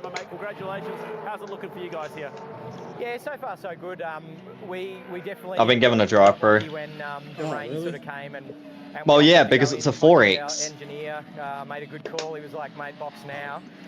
We were just in the right spot, and I got a 4X and then I think a 2X for loss of control. Drive that the rain was coming, so what that meant was I was able to get some tyre temp together, and then at that stage of the race, sort of be able to go through. The trouble was for us, where our tyre pressures were set, as it got colder and more rain, they dropped down to a sort of attempt that they were still okay, but it was very difficult. The wetter it got, it was more and more difficult for me as that tyre temp dropped down and the pressures dropped. Because on my like, I saw him on my mirror, and then all of a sudden he pulled back, and I was like, okay, cool. I'll take the inside line for the second turn 2, and then all of a sudden I'm getting hit. Okay, I'll pull it back a little bit. I can't break that deep. So yeah, we just sort of stuck to our plan and our target time, and yeah, so far so good. All the pit stops have been really good. So see how we go. See you end up. Well done, mate. Cheers. Thank you. That was a mighty stint. I was proud of that one, and that goes on to a long list of mighty stints. The car looks alright though, eh? Able to develop podiums for him over the years. So nice job there, David Russell. Well done. So Ojeda has got a 15-second lead at the moment. Joe Stewart has just come in. Jamie Windcup and Scott Pye are marching forward in the field at present. 10 seconds. 15 seconds still between Ojeda and Chandler. 5 seconds. Start getting ready. There you go, and we drop. Go, go, go, go, go. So they exit the pit as the change gets made here for door damage, car 8. And yeah, car feels alright, I think. Real wet weather stars in our sport. Luckily. So we love watching some of the very best operators we've got in the game in these sorts of conditions. Man, safety ratings taking such a hit this race. Getting himself sorted, wheel straight. Yeah, usually Durances are building it up, but over his shoulder there. This is a great shot that we've got going this weekend. Again, we've taken some beautiful shots from the right. it's honestly kind of impressive. We've gotten to 163 incidents. Just keep an eye on the car 38 for our defending champion Brody Kostecki when they come I'm to the just, next stop. They're going it's to just change frustrating the because battery. like They had it's a so problem with patient. Like I let the GDP pass, like, and I let him go, but he hesitated. Like he didn't commit. Maybe grab some wiring or something similar. So look out for that one to come. Sorry, I just want to reconfirm. They're going to change batteries, did you say? That's right. I Yep, missed they'll it change the anyway. How battery. many laps to go was it? They just hit then. They Hey. actually hit quite hard. So on How many laps ago was that? Oh, I see. Never mind. another little return. That's just So Aaron happened. Cameron, he was alongside, and when the turn-in point for the cutting come up, both cars were on the slide. They end up hitting at the cutting. So Job Stewart and Aaron Cameron battling over there, and then by the way that Aaron Cameron come off the corner in the end, he was able to drive up the inside under the tree and be able to take track position from him. But it was a pretty willing exchange for the two guys on the way to the cutting. And a little bit of tyre temperature has got to come up now because for Job, he's only just started this stint. So Dude, have a look what at this. Around the the heck outside, possessed Aaron your Cameron car around the in that outside. like Lot of turn one confidence in this spin? maneuver. And then as he turns in, Hey, Job hasn't got You- enough tyre temperature You were like yet, so he turns going in, around he the can't corner, turn. and So yeah, then you're they asking for a lot of almost rotation, widen but all of a fence. sudden the He car turns just back like the other way, kicks sideways and Aaron just Cameron, loses and itself. he was able to do the crisscross on Well, I got his way hit. to the top of the hill. So nice maneuver Oh, in the end, but that could have been an ugly Okay, moment. that makes I'm sense. interested in the I comment. don't have all the Chris cars there a moment loaded, ago and about for some reason it had potentially yours changing loaded, batteries in car number but not. 38. yeah. So there was a LMP car that hit me. We talked about an alternator issue, and we'll try and get a little bit further to the bottom of this. So there might be something intermittent going on with the alternator, which is providing the power to everything in the car. But if it is in and out and they're changing the battery, they're either doing it as a precaution or it is actually they're seeing on the telemetry that it's pulling power out of the battery. We've got 70 laps to go. We've seen cars that effectively end up without alternator assistance, dragging You could power have out even of been batteries. 3 wide. That's You left so something much don't room. want to have to be doing all the way through the We weren't battery. even 3 wide though. I let Follow that GDP gun pass, for you. That's what and took me away then from the moment that you just described, like what? that LMP was on my left, but wasn't beside me, and he looked like he was going, so I opened up the door for him, and then They thought at that point they didn't have enough revs. he like he broke, and then I saw in my rearview mirror him pulling back, and so I was like, okay, cool. I left room on the left hand side. I'll take the right hand side, and then yeah, he just like all of a sudden I'm spinning around. So this has been a good drive by Whincup to charge back through, because he's made a lot of ground on his teammate here. Made a huge amount of ground on his teammate, and in fact, just in the mist is Todd So Hazelwood. yeah, I don't know if the guy just wanted me to like completely get out of the way, or what. But it's not how multi-class racing works. We follow our racing line. If anything, I shouldn't have let him. I shouldn't have even left a gap. But I was generous enough to leave a gap. Excuse me, we're staring at the back of Scott Pye's car. Oh, actually, they've actually got an alternator standing by. That won't be an easy thing to put on. No, that's a mission. Yeah. And that's a serious concern. Oh, there's a little moment down here that's going to involve an exchange of position. So Kostecki's car Wow, so things tight down there in the final corner between the bulls. No. I think Whincup fired down the inside, they couldn't get it stopped. Yeah. That's what happened. Here we go. Yeah, this is going to tell the story. He sure as heck did. Carried plenty of pace, and out the other side he goes. He's actually lucky he didn't buy some. Not a day for the Mustangs, eh? It was pretty bold, wasn't it? It was like 2 car lengths behind, and he's made the move. And now he's going to have another run at this. And that'd be hard to be in the race boots there of Scott Pye, because you're not only battling your competitor, you're battling the chief executive officer of the race team. And do you really want to get into a battle with him? They know what they're doing. They've got plenty of experience around here, the duo. But that was a big moment diving down there. Look how tippy-toe these conditions are out there at the moment. Ojeda leads from Tanda. It's 17.8 seconds from Hazelwood. Hanging on at the moment with a big question mark around the electricals on that car. Then it's Pye, followed by Whincup. We just saw that exchange. Dale Wood next in the queue from Lee Holdsworth, Harry Jones, Aaron Cameron, Job Stewart. That is our 10. There is a huge amount of racing to come. It's car number 4, Cam McLeod, peels off to come in and take his stop. Winterbottom's still out there at the moment in position number 23. Let's go to Mark Larkin for more on this developing story at Shell. Yeah, Neil, so you did see that alternator sitting on the desk. I'm not hearing they're going to go for the alternator, they're going to go for this. This is the batteries, right? So there's one battery there, and it's got what's called an Anderson plug on it. So they don't have to actually undo wires per se, but they have got to undo the clamp that holds it in there. Now, fuel stop coming up on a driver change, 30, 32 seconds. They reckon they might just be able to cover, but we'll watch that with great interest. The other little complication here, when they've got that all unplugged and disconnected, they're not going to have a line locker or their pitch switch working. So they've had to go and tell supercars, hey, we're not going to be compliant for a moment while we do that. And I think they're cool with that.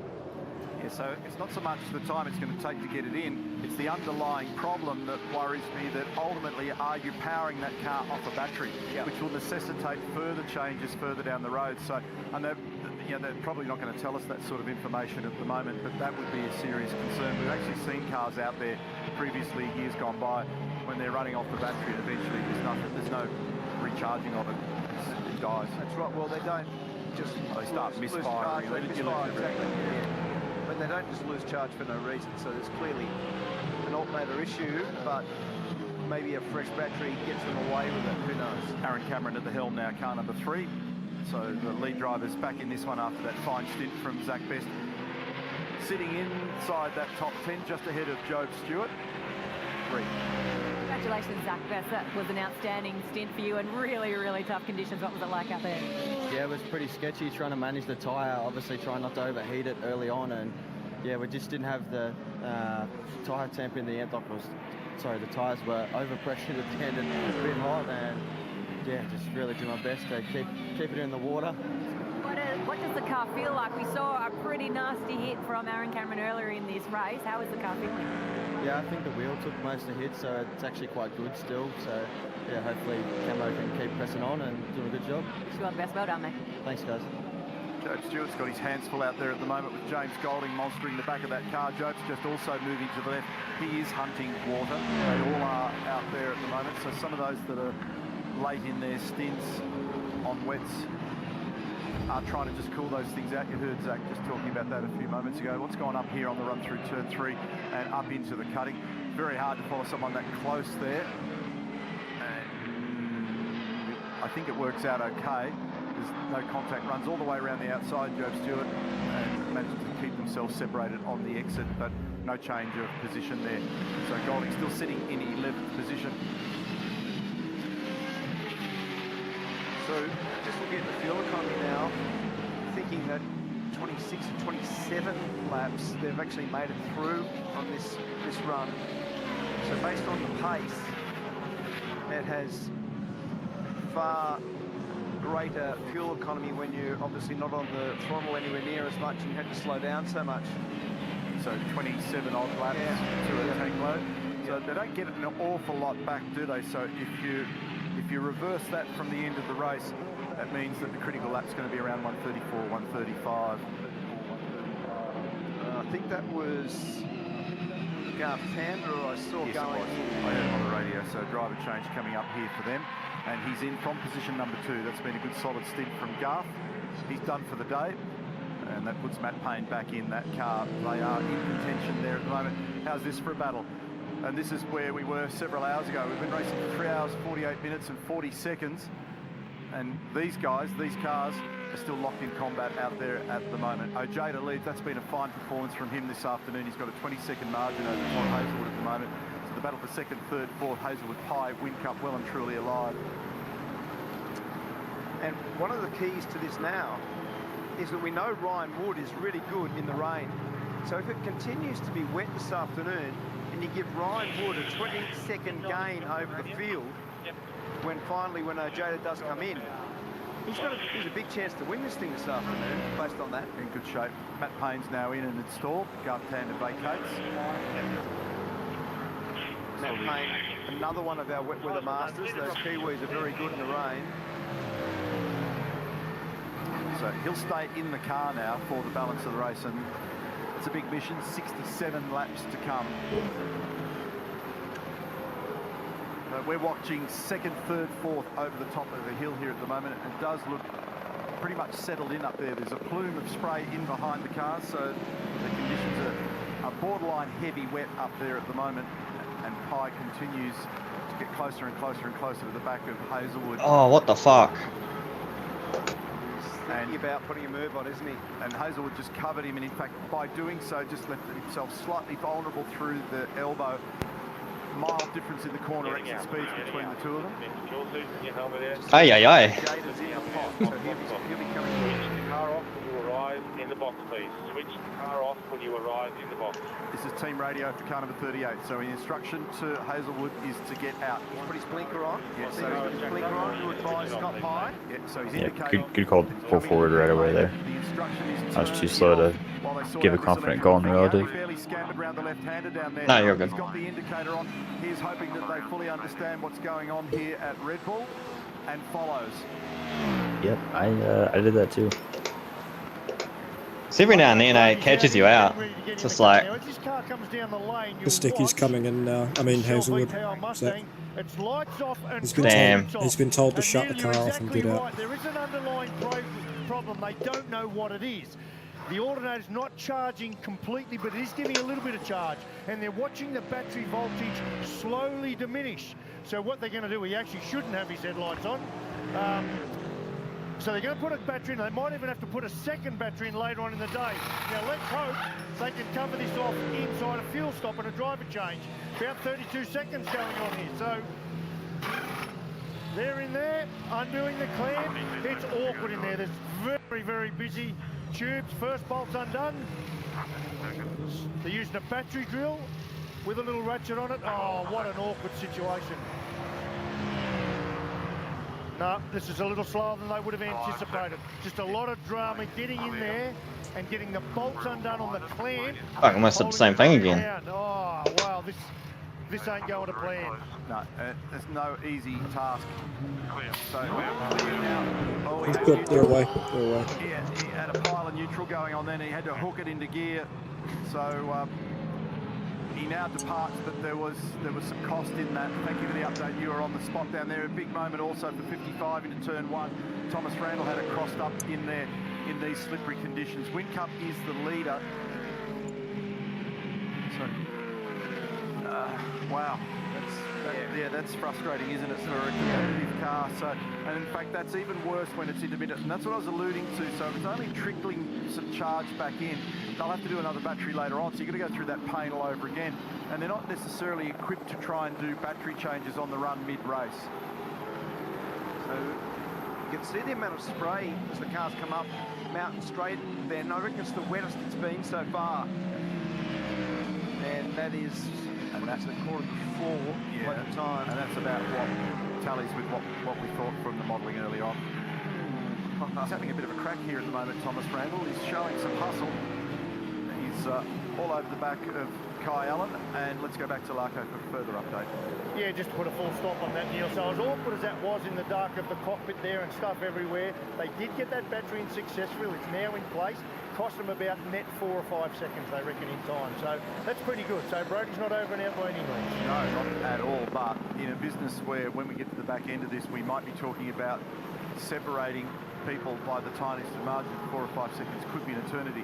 I said it right at the very top of the day, hurrying to get to a specific time, but in the last 19 races, 13 of them have either been won by slightly less or slightly more than 1 second.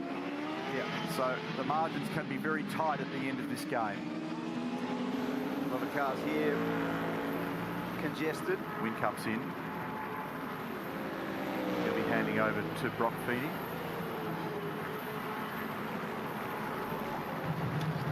We're good there. Approximately 15 seconds.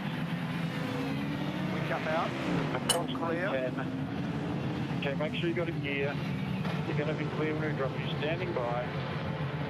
Yep, ready. Well, that was dumb. Clear, standing by.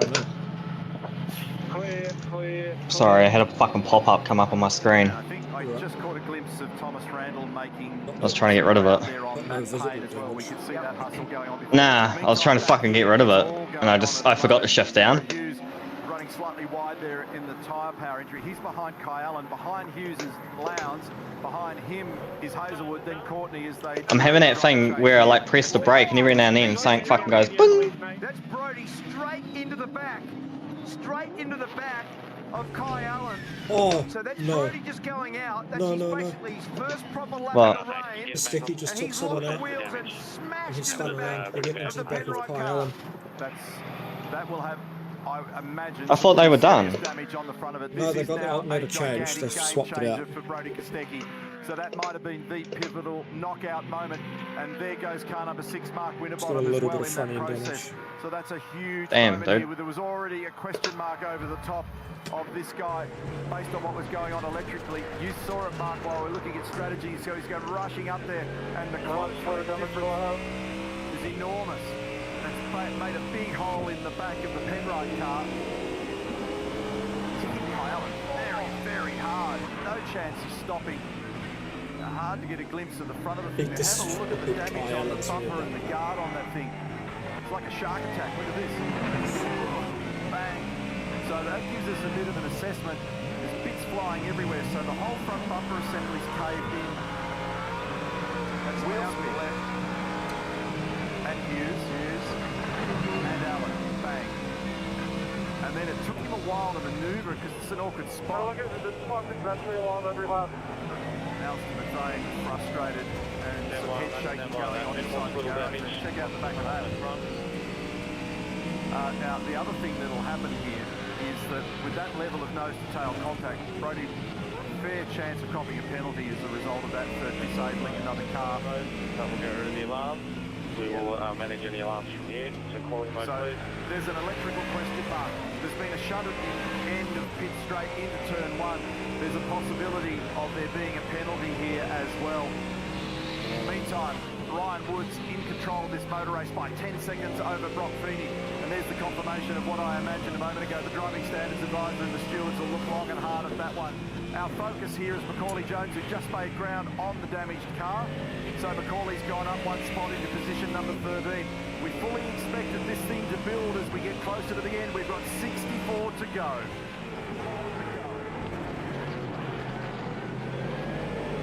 Now, Aaron Cameron has just cleared Brock Feeney. So that BRT car, the cool drive entry, the blue Mustang, is quick out there at the moment. Yeah, absolutely. Yeah, it's seriously fast. So Feeney, then followed by Stewart, from Golding, from Brown, from Randall, from Payne, Hughes, Courtney. That's our 10. Lowndes is in the lane. And he'll be handing over to Zach Bates. I want to understand the relative pace here. So on the last lap, Ryan Wood did a 30. Aaron Cameron did a 27.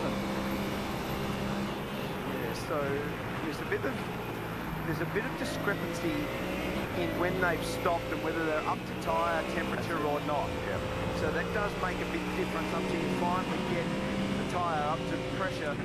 And if you can't do it straight away, which is one of the things that happened to David Russell, he looked like an absolute jet in the first part of it, but then later on it really hurt the tyre because he had so much overpressuring going later. And Oh, what the fuck? They're gonna fuck my tyres, eh? Raining stage. Off the front of the grid, both Yeah. carrying bruises now. Brody Kostecki's got I'm having no fucking luck. Penalty of drive through to car 38 for a drive infringement. That's a drive through for Kostecki. So he now Sticky got a drive through, so not that's too pretty bad. much going to be game over, and particularly with the question mark around the electrical problems here. Here's the reason why. Replay shows from above that the Century Batteries chopper cam slams into the back. Had it locked up, couldn't stop it at all. Big damage on the back of Kai Allen's Penrite Mustang. And it's displaced the front bumper on Brody's car. Whoa, huge contact there. Now the damage on the back. Well, that sounds a bit brutal. And frustration inside the garage down there at Penrite as a result of that one. And now as a result of that, Kostecki has to come off the racetrack. We're either going to be doing a drive through and the penalty that we just received, or we're doing the factory. I'll let you know. And that is Todd Hazel, the co-driver of the car, who's put in huge exertion today and have find several stints to be able to put that car into a competitive position. Okay, we're doing drive through, please. Drive through. Serving a drive through penalty. So they contemplated factory again. I'll look at the splitter on the way past. So George Commons there communicating with Brody. So let's do that this lap. And no emotion. Yep. They need to have a long, hard look at what's going on at the front of that. So that'll give them the chance just to have a look at the front of it as it drives by at 40k. This is it now. So you'll see quite a lot of the DJR guys at the front. They're standing up there ready to do an eyeball inspection at the front of this car. And wheel on the way past P4. We'll drive through. Brody Kostecki is touring the pit lane at the moment as a result of a pit lane drive-through penalty for the heavy contact several laps early with Kai Allen on the run into turn 1 after he just got in the car and they'd done that battery change and a regular stop, fresh tyres and some fuel, and he made such heavy contact, there's enormous damage on the back of Kai's car, and as a result the driving standards advisor and the 3 stewards have determined a drive-through penalty that was a tour through the entire pit lane on that one, and that's popped him right down the order. So once things sort out, we'll try and explain exactly what the implications are from a position standpoint, but position number 15, it's still showing Hazelwood in that car at the moment, but I can confirm that it is Brody Kostecki at the helm. Looking at the fastest car on the last lap, it says Heimgartner, fastest car. Matty Payne's gaining on Will Brown. Matt Payne's just in behind. And Thomas Randall is just up in front of that. So this is the battle between Feeney and Goldie. They're in position 4 and 5 at the moment. Oh, and just up in front. So lap car there, that will be Crick inside that car now, or is it Seaton? It's actually Aaron Seaton. And then you just see that Aaron Cameron got by, and as a consequence, just in behind that was Joe Stewart, and then this battle between Feeney and Goldie. Goldie's putting heaps of pressure on him. We said before that they got genuine pace in the wet today, that car. David Russell was able to show us that earlier. So don't discount James Golding in this one either. There's a few that we're thinking have got a genuine chance when you look at Ryan Wood's performance in the rain. Aaron Cameron, they've done a great job to have car 3 up there for Cool Drive Racing. Joe Stewart for Erebus, currently in 3rd. Feeney and Golding battling. In behind is Randall. Just in behind that is Will Brown. And Matt Payne is gaining ground on car 1. I've got no idea how this is going to play out at the moment. Oh, how's that for a move? Golding goes blazing straight down the inside, grabs a spot. Can he manage it? Oh, I have to say, I'm not liking the sun there. Yeah, I bet. Because you let you come up over the hill, and it's just like in your fucking eyes. You can't even see the chicane. Hard to work out where, who's going to be able to do what here at the moment. Often by this point in the race, we've got an understanding of who's got fast race cars and how this is all going to play, but it's challenging to read at the moment. Right onto the back of Aaron Seaton. He's down in 21st position at the moment, and Golding is trying to find his way by. He's sitting in 4th position. It's wet out there, and now he glides it up the inside and clears him on the run towards McPhillamy. Wood's got 9.7 seconds over Aaron Cameron, who's closing down that margin.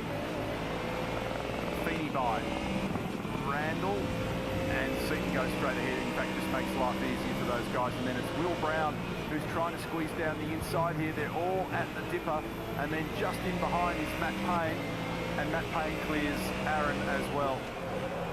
And that car parked up down there as they now inspect the damage to the stick. So this is not going to result in the outcome that they potentially thought might be on today, based on the pace of that car in qualifying and early practice. It's turned out to be a shocker for Brody Kostecki. Oh. Back of that car looked weird there too. There's damage on the back of that, and I didn't see that earlier. Yeah, something strange going on at the rear at the same time.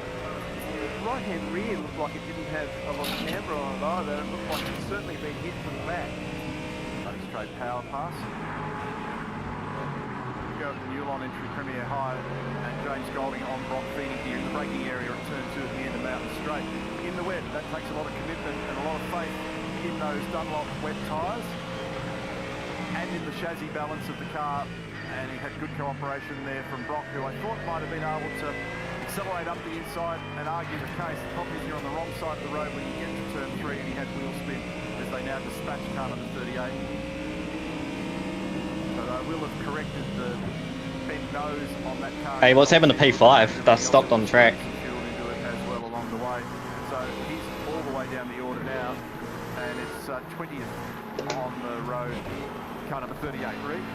Now Nash Morris, your first ever Repco Bathurst 1000 in some pretty tricky conditions out there. What was it like for you? Yeah, it was pretty good fun. Unfortunately, got tipped out by GG to P5. Yeah, and then unfortunately Yeah. came unstuck when I was just trying to push a bit too hard to make all that It time seemed to back. me. Yeah, I just want to. Oh, he spun it. You Thank you chicane. for having me here. In terms of Ah. just handling Yeah, the these sun's conditions fucking out brutal, there, eh? You raced a lot of cars, but it's very different on Bathurst 1000 day. Oh, 100%. Felt like I was cruising out there, but I was still making little mistakes everywhere. Just I didn't want to put ourselves in a worse position, so I just tried to keep it on the island after that. Well done, Nash. Good to see you. Got a smile on your face. Good luck. Need a tinted visor. Nash Morris got a bright future in professional motorsport, and he's now been introduced to the great race and all of the challenges that go with that process. And that's his car out there, Richard Stanaway, who's been a winner with Shane Bankers-Bergen at this location. Negotiating turn 2, which is very much the way to describe it, because it is slippery out there. You do have to negotiate your way around the track in these conditions. You have to beg the weather gods for a little bit of grip here and there to try and make sure that you can coax the car around. A little moment down here at turn 1, unfortunately. Now, I reckon in New Zealand at the moment, there'll be a bit of growing tension because Ryan Wood continues to lead. That margin static at about 9.2 seconds at the moment. That'd be a big story, a big story if he can get something done. That obviously is pretty heavy wet out there in places now, Mark, because it's catching people, even those that have had some exposure to the racetrack. That was The drivers are struggling so hard with this. How's that? That's the worst we've seen through the day. Supercars in the mist. The spray's ridiculous. It's like worse than iRacing. That's coming the other way also. Hearing a lot of commentary over the radio about no front grip and people battling to stay on the island. This is a pretty good battle going on with Matt Payne and Will Brown. And we know that Matt Payne's very good in the rain. We know the Kiwis are all very competent when it gets like this.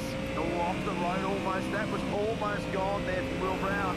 He understeered straight past the apex of turn 1 and he was right out to the outside of the road with lock on and he just saved it on the island.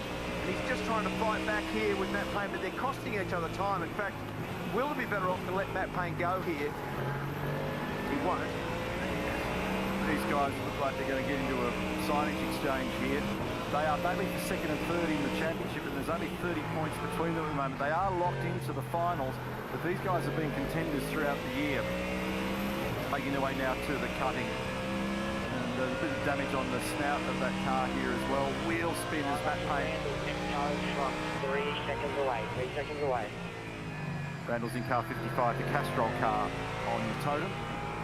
So a bit of wheel spin trying to get power to the road. Jack Bell on the radio in the background, engineers for the car coming out of the cutting. And what they're doing with the acceleration runs in the low gear is they're advancing the throttle. How is that for a tank slapper on the run to McPhillity? That's heavy wet out there now. So this will change the fuel equation as well if the lap times drop off here, so we'll keep a bit of an eye on that. They're trying to drive to the threshold of breaking into wheel spin. Just trying to coax it in second gear. Oh! Yeah, that was spooky. And I'm a long way from it, and I was scared looking at that. So coming out the other side, the S's and the dipper there. I'm a long way from it, I'm scared. Well, when you're pointing in that direction, out of the dipper, often it doesn't end well. It's Goldie, continuing his march forward. Don't discount this young man this afternoon. Pulls up behind Cooper Murray. How's Job, Stuart? Oh, Job, sorry, yes. So Job is beyond a good job, because this is only his second Gen 3 supercar outing. He's driving as though he's been in the game for such a long time. I detailed a little bit earlier in the day some of the things that he's done. He's come out of the junior category strongly, but he raised some eyebrows with his performance at the 500k race at the Bend last time out. He's holding his own out there with people that are regulars in the series, and these conditions, when you've got a lot of seat time, you can deal with a lot of variance of hot, cold, dry, semi-wet, heavy wet, in between. When you don't have a lot of experience, you're going to have to rely a lot on innate driving ability. Clearly plenty of it here, and he is well and truly holding his own. Ludo Leclerc on the right-hand side of the screen. He's got technical responsibilities for the car that is in behind here, the new on racing entry. This is turn 2. And these fellas got a battle going on here for the minor spot on the podium at this stage. Position number 3, Joe Stewart. Position number 4, James Golding. Right in his wheel tracks. 59 laps remain. Feeney's not very far behind either. You can see the car in the background there. And it does look like Golding's lost a little bit of ground on Joe. So just to get his composure back after that half move that he put on there before. Just want to make sure that you don't get too energised trying to get all the gap back in one go, because you just make a mistake in these sorts of conditions. So one of the things about these conditions is patience. The other thing that occurs as you go through these levels of wet that we've been talking about, it's gone to a stage of heavy wet now. Sometimes the setup of one car or another either favours or does not. And it might just be the case that with the conditions we've got at the moment, the 31 car isn't quite as well suited perhaps to these conditions. David Russell, once again, you have done a mighty job. Well done. And another guy that's done a mighty job, Jada no Jada. Stressful times in the garage, stressful times in the car, but mate, outstanding stint from you. Yeah, what a wave. My first back of 1000 with Walkinshaw and Gurney United, and what a stint, I guess, to finish on to this moment. So yeah, it was Wirewood obviously on the slicks there in the middle, but awesome when jumping on the wet and just managed to find the groove, and I was sort of coasting myself. Maybe I shouldn't be pushing so hard, but I was so dialed into my rhythm that I just figured to stay with it and keep chipping away, and yeah, right in the fight for the race wins, and how cool was that? What is in the car with you? What's going through your mind at that time when it was so unknown what you were going to face out there? Don't shun, that's probably the big one. Looking good at the moment. Ryan's in a really nice control position. Yeah, 100%. Still a fair way to go in the race, so we'll just keep chipping away and see what the weather has in store. I wouldn't mind if it stays wet for the rest. We'll look forward to seeing what happens next day. Good luck. Thanks. How's the headline? Don't shun. so it was more about fear than being fierce. So self-preservation was his number one thing. Good on him. Beautiful drive, Jaden Ojeda. He's another fella that we're going to hear and see more from in the future. He's a real pro. Works really hard on his fitness. Tries to understand all of the aspects of the engineering. Again, they're splashing their way around Mount Panorama now, coming out of the cutting. We're riding with Ryan Wood down the right-hand sill panel, and he's fighting the throttle to be gently advanced. It certainly was. You could just hear that then. He was so careful with the amount of throttle that he was putting on the car. And that is the key to driving cars in the wet. It's about minimal input. It's about minimal steering inputs. It's about modulating the brake really nicely. And off the corner, being able to really carefully, really judiciously put the throttle on. And try not, on the exit, to have wheel spin. Top 7 different teams in there at the moment. Chaz makes his way out of the WAU garage. 10.6 seconds gap, Wood to Cameron. So he was under a bit of threat there for a moment. The gap was squeezing down. Two to go, Zach. Two to go. It's gone back out 1.4 seconds. Yeah, is my pit stop all set up? Yeah, continuing to impress. There's a smattering of inverted commas co-drivers out there at the moment that are still in the field. Now, You wanting tyres? Nah. They're alright now. At this point, he's going to close on around about lap 120. But Aaron Cameron, who's got a How many GT3s are left? 12. 11. No, sorry, 11. Okay, so we're not dead last. No, not quite. How many did we start with? 20. Sure. By lap 110, Joe Stewart by lap 114, James Golding by lap 111, Brock Feeney by lap 119. The fact that we're even finishing this race, to be fair. Yeah, well. One lap separating them. And I keep on looking down at the fastest car. Last lap was Heimgartner again as the fastest car. But he had to take evasive action to deal with that then. Goes down the left-hand side of Lockie Dalton. Now James Courtney is mixed up in all this, but James in car number 7 is actually 9th at the moment, so he doesn't want to be any part of that. So he just clears down the left-hand side and gets back on with the job of continuing to chase Will Brown. That's Will, bottom left-hand corner of your screen at the moment, as the reigning series champion. James is going to have to fight for this one up the other end here, and Brodie they only just cleared each other for the turn in down there. James was able to scamper out the other side. So he's got a little bit of a battle going here with Brown. That keeps on opening and closing that margin between them. A couple of guys also that are going really fast. David Reynolds was the second fastest car on the last lap. And Jackson Evans was actually the fastest car with a 25.08. David Reynolds did a 25.12. The two fastest cars are down in 11th and 15th. So there's a lot of guys in these conditions. Oh my fucking god. Gee, Fair chunks that was of keen. time around them. Haven't come into contention in any way yet because David's 32 seconds from the lead. But as the day goes on, if we get another safety car, in these conditions, as Neil was talking earlier, you do get some disparity in the car suiting those conditions, or the tyres working really well at that point with whatever tyre pressure that they put in for this stint of the race. Chad? Well, Mark, it has been an exciting Repco Bathurst 1000 to say the least. Dry conditions earlier today, hefty fighting up and down the field. Even the heavyweights going at it. If you missed this one earlier, Some in this lap. that was Tanda Yep, hot and Lowndes spots. going at it. Then, unfortunately, Nick Percat out of championship contention. Lap 55. Getting a new tank of fuel Heavy and no contact into the tyres. fence and enough to take Will Davison out of the action. Sweet. Bring out our first BP pulse safety car for the day. That would set off an amazing chain reaction. Chaz Mostert, his engine expires. Don't worry. Found some other lubricating up on the hill in the form of a couple of cold ones. The rain finally started, everyone on slick tyres, the pushing and shoving. Kostecki and Waters putting on an absolute show at the front of this field. Obviously Holdsworth in third, hanging on in the midst of all of that. A slow driver change and then maybe even the incorrect tyre choice for car Nice, 6 good led to a drive. moment where unfortunately it slid out and hefty damage with the fence. And a podium last time out of the bend, but not looking likely today. They're a long way off and out of the action. The real story has been the next wave of stars rising up. Jaden Ojeda sharing his car with Ryan Wood. They currently lead the Oh, we're gonna get passed by They've had P11. their issues of battery change, clutch issues, steering dramas, and then it got worse when they clouded the back of Kai Allen, who's 10th in the championship, fighting for a spot in the finals. Ryan Wood leads the way and God damn it. potentially even the Enduro Cup. I'll just go hard on the last stint. Just Well, they'll probably need to be pitting, so. Oh, dude, De Pasquale's car's crabbing down the track. Been a major rear end failure for that car. What a shame here for Anton De Pasquale. Sideways down Conrod Straight.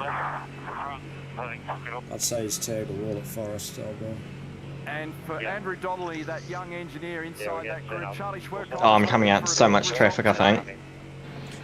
Yep. 2 Come on. GDPs, 4 seconds I'll get by. Should be one more. 2 GD3s at 10 seconds and a GDP at 20 seconds.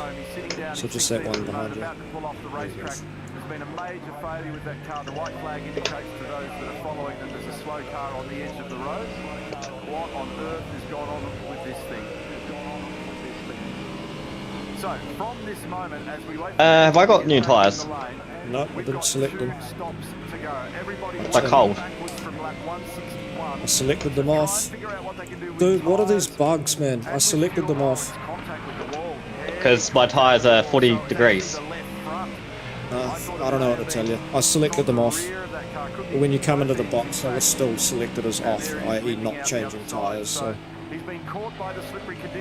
It's all good. At least I noticed. yeah. Just go out there and start balling on cold tyres. Well, I was going to, yeah. And then going into turn 1, I was like, I reckon needs to fix this shit, eh? Anyway, That's crazy. I didn't realize it was such a problem. Oh, hello. Oh, don't do it. What are you doing? Oh my god. Oh, I got a 4X for that. No way. Oh, fuck off. That was such a long rant code. Been a little bit too hungry over the top of the hill, and he's I didn't even say stay left because I was like, interesting at the moment is no that way to we've often move. talked about the fact that you come up here and you bring out of your back pocket as a team operation your guns and your Are you experience fucking go kidding guys me? who've got all the laps and the years and been exposed to everything that goes on. Bro, here. I've got no What's fucking happening luck in this reality at the game. moment is that Wood, Cameron and Stewart, they're relative babies in the game, and they are doing an Dude, amazing you're literally job out like here at a the moment. meter Corey Jones is on board away. that Pizza Hut entry. What are we doing? All our fucking crashes have just been bullshit. race today. Like a metre away. In the highlights that we looked Fuck at, me, man. we've got 12 seconds still between Ryan Wood and Surprised we Aaron didn't get a Cameron. meatball. And these guys are in good shape at the moment. Jada Oh, and what a Ryan bust Wood up. in the number 2 Mobil 1 truck assist entry are in a very, very strong position. Absolutely. Go play fucking Le Mans Ultimate. Last lap, Ryan Wood was the fastest car. You don't have that on the fucking race issue track. in, So that on gap that was game. roughly 10 seconds a little while ago that you reported in Darren Cameron is 12 seconds now. So Cameron's been fast, and the way that that car works in the rain's been You like quite it? impressive Love today. you. Zach Best was able to show that off earlier, but Ryan Wood's genuine pace, that's real. And Jaden Ojeda, we've spoken about it a lot. How That could was a Nick great be that stint bad? by him in very trying Oh. conditions, and not only trying conditions when it first Like I got fucking avoided him, I thought. Unless the bumper Well, you did. detected, because his bumper was across the track. That's why I was like, fuck, I don't know where to go. Nah, I'm just watching the replay now. The contact was made with his front bonnet and on then your it side door. becomes heavier and heavier and heavier, and as a consequence, through the day, it's caught. Did he hit me? Yeah, well that's when the sparks flew. So it So he rolled forward. Yeah, he was fully gassing it up. Like I can see him on my screen. He's doing a burnout right now. Ryan Wood asked on the radio what happened to Anton. Fuck's sakes, man. He responded, "Well, just went too hard, whacked the wall." Anyway, and then he got back on the strategy. There was Because I came up and over the chicane and I saw he was off. I was like, okay, cool. I'll just make sure I don't go onto the runoff. And then I saw his bumper and I was like, I need to go between him and the bumper because you know how bumpers can fucking cause damage and shit, depending on what the game is feeling like. Yeah. And then I saw him starting to roll. I was like, no way. And I thought I avoided him, eh? Well, you did. It's just iRacing speed should not be out there based on what happened to that at turn 2 right here, much earlier in the race. It thumped that outside wall. It dead set jumped off the road in that process. You just want a screenshot of the shit, eh? And just give it to fucking iRacing. Goodness knows what the wheel alignment's like, Actually, I might but do whatever it is, it's good enough to be Oh, in second it's place just at the moment. like- He's got 2 seconds as a gap over James Golding. When they work out what the wheel alignment settings are, guess what happens when they're wet next time? You put them back in. Jared Hughes, Jack LeBrock, car number 9, tyre power entry. Barry Ryan's been engineering that car.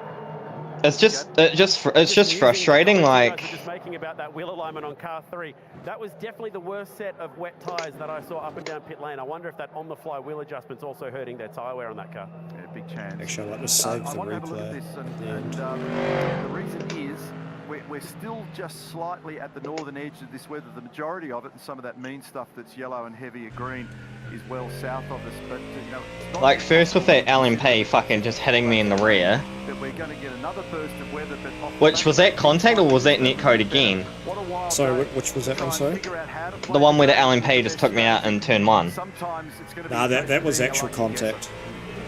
Right. Yeah, that was registered normally. Don't know that there's any way of being But yeah, really that one was scientific about that stuff fucked to up. fully Like, that was a understand what metre could away. unfold. That's the view at the moment, and it's hard yards for Rock Feeny here on the chase. He's in behind Stewart. All right. Brake lights and the high intensity rain lights switched on, which must be on when the wets are on the car. And this battle's going on here between Aaron Cameron and James Golding, and that has crushed even further down now to point 4 of a second. It was 2 seconds only a lap ago. Yeah, so he's definitely made ground. Betty talking to young Jared Hughes. Now, off the road, and Kostecki, that will be down at the end of the chase. So he's off the road massively down there. Very easy down there in those conditions to grab a locked wheel and speed yourself off down there. It's a place that has caught a lot of people out over a long time. And just talking about reverse windows, this is the gap. Oh, here it is. So he's had to move it under brakes so that he didn't spear James Courtney. And when he moved it, he then had to clear the brake to make sure he went by the Snowy River Caravan's Mustang. And then when he got into there, he's done the Dukes of Hazzard, and it's done a lot of damage to the front air dam as it landed quite awkwardly on the front air dam and on the front axle. So he's been able to get out, and all that wet weather's probably helped him get out because it basically condenses the gravel trap. So as you saw there, Golding's putting pressure now on Cameron. But I'm just looking at the numbers we spoke about earlier. The reverse window was 107, so that's exactly where Jack LeBrock is. So the way that they've run it backwards, Barry Ryan and the crew down there at Erebus. It's got to push now, eh? Yeah, man. Send it. Jack LeBrock, and we'll see what the pace is like when he gets organised. Where's P6? How bad's their damage? Because we might be able to gain another position yet. He's 2 seconds behind you. They're 8 laps up, so they probably need 2 meatballs. Yeah. Super careful when you try and put a move on. So they're both slipping and sliding everywhere. I don't think they've got any damage. Bugger. Oh, no, they do. They've got just rear bumper damage. But it's... The wing's still on though. Yeah. It's a 12-second margin now between Wood and Golding. That's the margin that we'll watch Oh, his front end. His front bumper's missing too. But... that there's a 9-lap difference. Just follow and see what this lap's going to be. For both Ryan Wood and for James Golding here. I don't think it's going to make an enormous difference in the way things are necessarily going to play. Gee, that's wet down there now, Mark. It is. They're earning their money this afternoon. Oh, and off to Zach Bates. He's stuck there. There's a safety car. Zach Bates' beach, Lounsey. Oh, he might have just got it out. Oh, he got it out. That's the rally background of the Bateses. Yes. That was an absolute get out of jail. I would have put my house on the fact that Is it still pissing down? Yeah. Session is wet. That was quite extraordinary. Every time we've ever Where's P11? How far away are they? We are currently P11. Yeah, that was going to be a game Are we? changer for a lot of the competitors. Oh. And especially people around. Okay, my overlay says we're P10. What you do under that circumstance. Sick. So now we're seeing Cooper Murray get on board for the closing stage of this. Nice job, Joe Stewart, against a lot of the main drivers. So another credible performance by the young bloke from Erebus. He's done a really good job. P6 just did a 43.1. So he's still on pace-ish. Ground on camera, but it was a nice pass move, and that gap from Ryan Wood to Golding has closed up from 12 seconds to 10. Here's what happened to Zach. Look in the background there, he's gone straight ahead. And how he managed to get it out of there, you would expect there to be no traction at all. This Porsche again! None whatsoever on the grass. All roads lead back to the Porsche. Bro. Money that was going to be a safety car, and that would have changed everything. And there was Joe Stewart in the background pitting when all that was going on. That's fun. Putting Cooper Murray back in. And here's the replay of the change from second place a little earlier. James Golding down the inside of Aaron Cameron. That margin between first and second, which I talked about being 12 seconds, 1.8 of that has disappeared. It's now 10.2 between Wood and Golding. 52 laps remain. Zach Bates lives to fight another day. He's 17th behind Cam Hill, and he's in front of Brodie Kostecki. He's had a fraud afternoon. And a pretty significant correction there.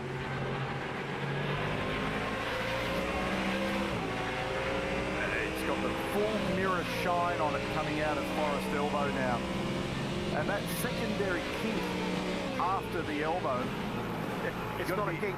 It's not a kick. No, you've got to be really careful with that when it gets the mirror look in the wet. Well, and it's got a big river of water from the Bathurst Light Car Club. The river of water runs directly across that kink. So Craig Lowndes looking on board. He did a really good job today. He drove very well. Great battle with Tander earlier. Thomas Randall is actually in 5th position on the back of Zach here, and in fact, he's done it again. He's done it again. This time though, he's on the black stuff, 2 from 2. I wouldn't try it a third time. That wiped the smile off. No, it's back. Oh, Zach Bates just did a carbon copy of his last lap. He nearly beached it again. On turn 1. I need you to refocus, yeah? Slow down. Just try and get back in a rhythm. Good advice. Slow down, get back in a rhythm, and focus. So it is very, very dicey out there at the moment. This time he managed to keep it on the black stuff and kept it off the grass. You wouldn't want to keep on rolling the dice down there. We're looking here at car number 96, and for Macaulay Jones, it's been a pretty strong weekend. Currently sitting in 9th, and he had a 7th with Nick Percat back in 2018. So if he continues to make solid progress in this season, he's got a decent battle going on here. he might be effective and even able to improve on his best result ever at Mount Panorama. So there's a few things going on. Last lap order, James Golding was the second fastest car, so he's definitely making ground now, 9.7 to Ryan Wood.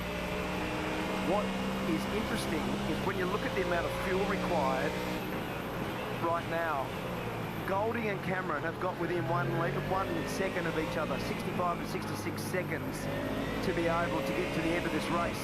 The fuel required for Ryan Wood and Brock Feeney are 54 and 55.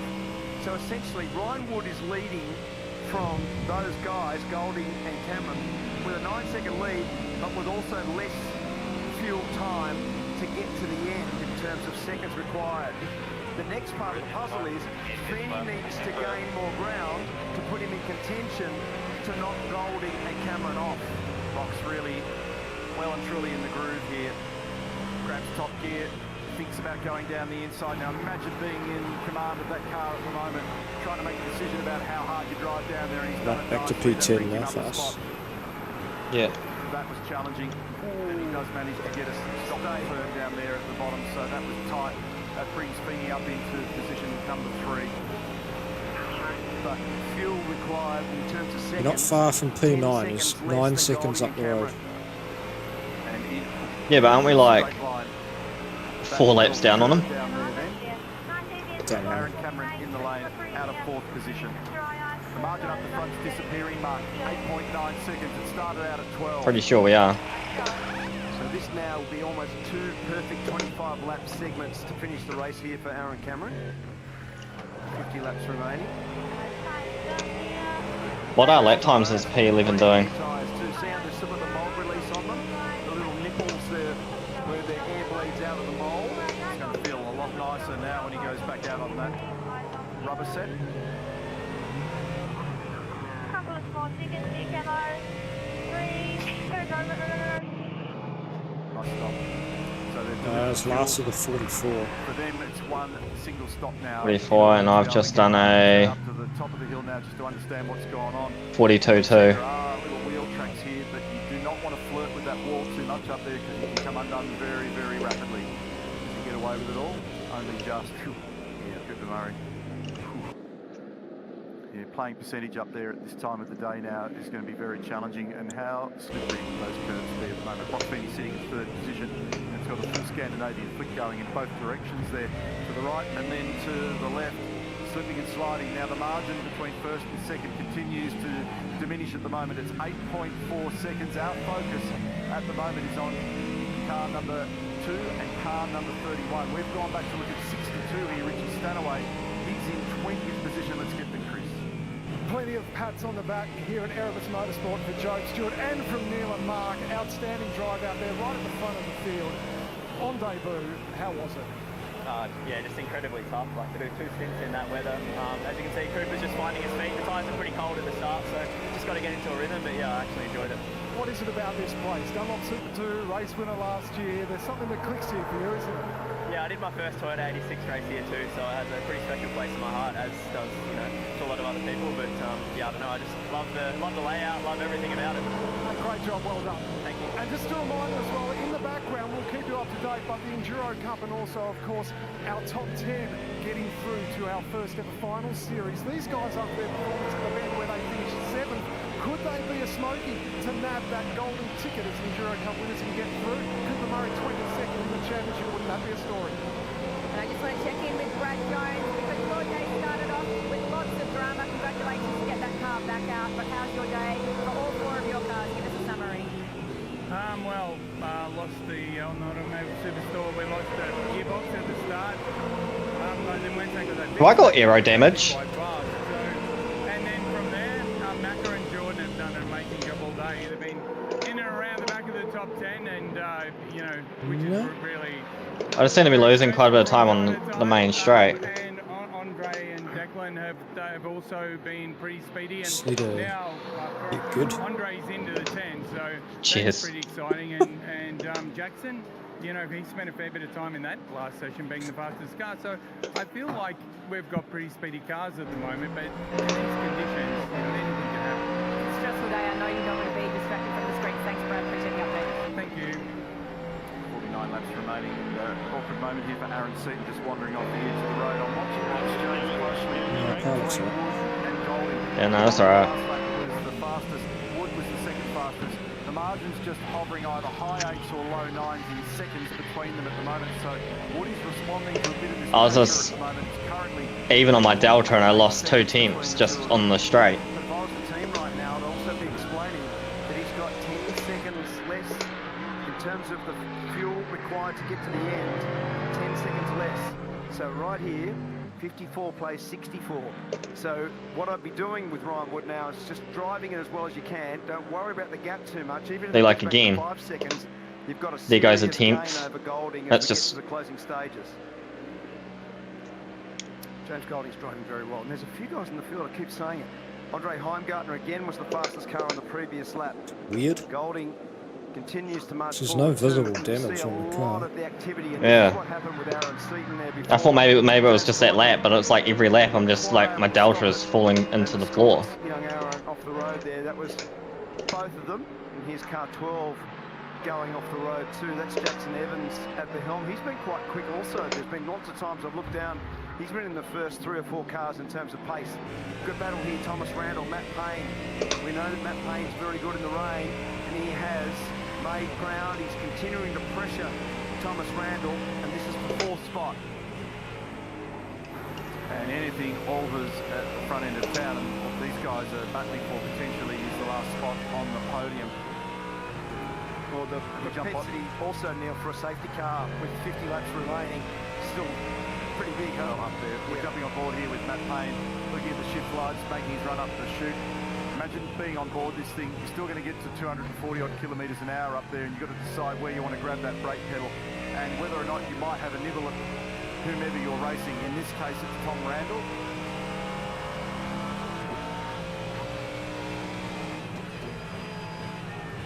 Up into the cutting second gear, he's right under his bumper. Just have a listen to this and just imagine the skill of commanding a 600 horsepower supercar in these conditions.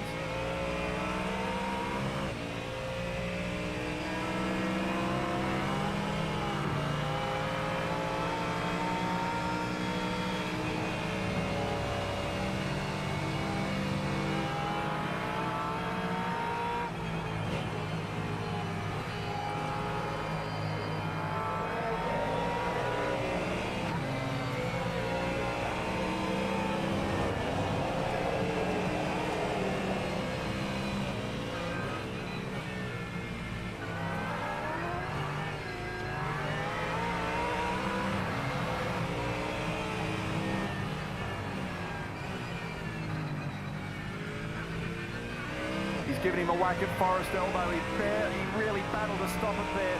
He had to get out of it all. So the thing skated into Forest Elbow. These guys battling for keeps. 4th position at the moment. We're riding with Payne. He's right in underneath Tom Randall.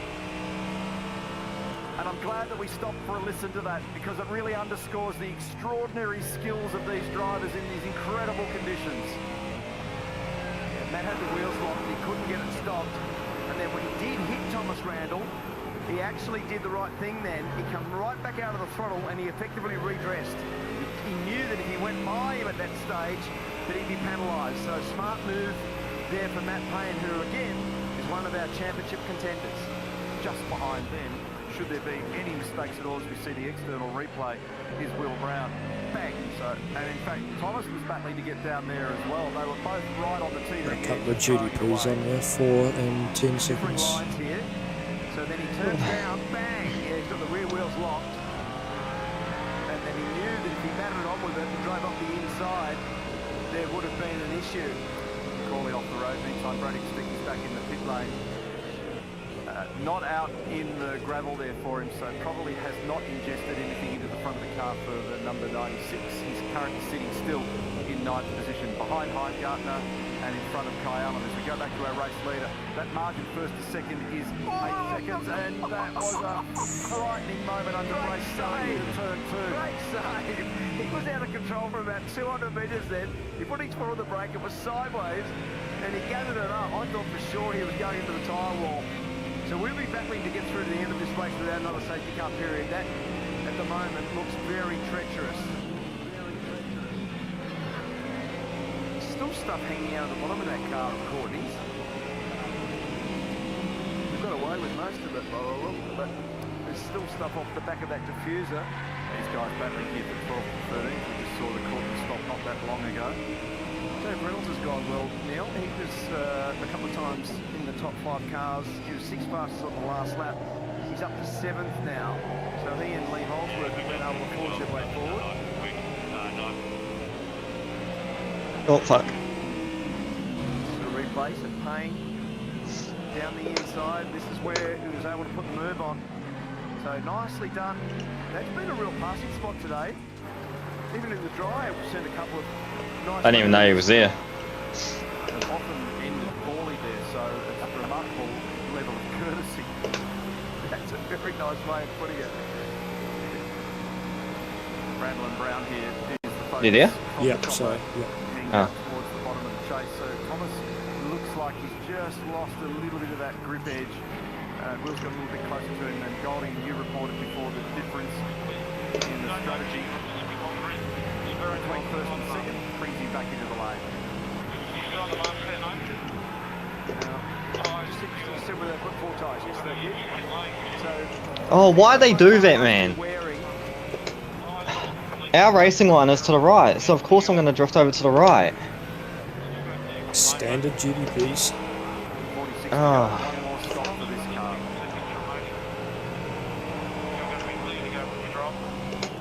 Wood's got 14.5 seconds over Feeney. They've got the front same fuel strategy now. Oh, what the fuck? 1 second of each other. Wood and No, you're good. Hang on, no boy, you got it. Yeah, no, push. Done. So that battle there, you Didn't see it. out there at 14.1 The fuck happened there? That's real. So that's real for the pit stop, and it's real for the on-track position. Kind of 38 parked up in the Shelby Power Racing garage now. So that means both cars out of the 25. I can Tokyo drifting it. So 54 seconds of fuel on our estimate remaining. Bit of a drift for the fans. And 55 seconds remaining for Boffini. I talked about the fact that their strategy was only a lap apart a little bit earlier in the race, and this is another moment down here for Kai Allen, and he surfed in and out of the bump, ripped a bit of the diffuser off. Well, I just lost all the balance on the car, like it just fucking... The rear just suddenly got all fucking loose. Loosey-goosey. She does that, the Mustang, doesn't she? Getting pressure here also from Andre Heimgartner, but Andre's in fact further up the totem, as you can see. He's sitting at 7th. He's been making steady progress. His prowess in these conditions is impressive. He's only 37 seconds from the lead. Bearing in mind we've got 13.9 between Wood and Feeney at the moment. The light's getting low up there. We've been racing for 4 hours and 42 minutes.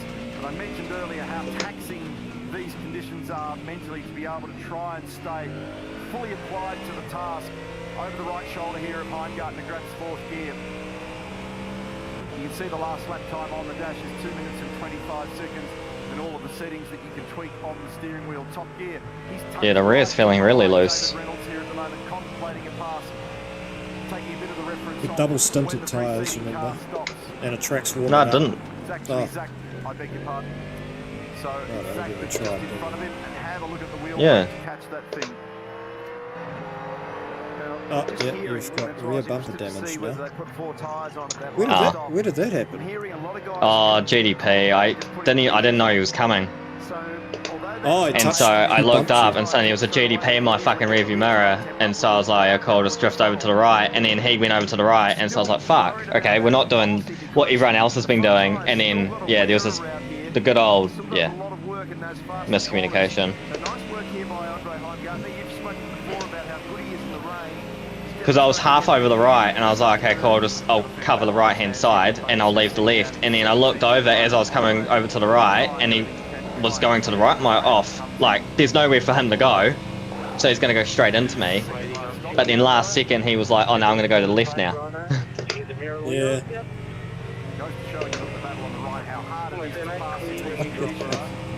Dad just threw in the chat, he's like, I'm gonna go like that.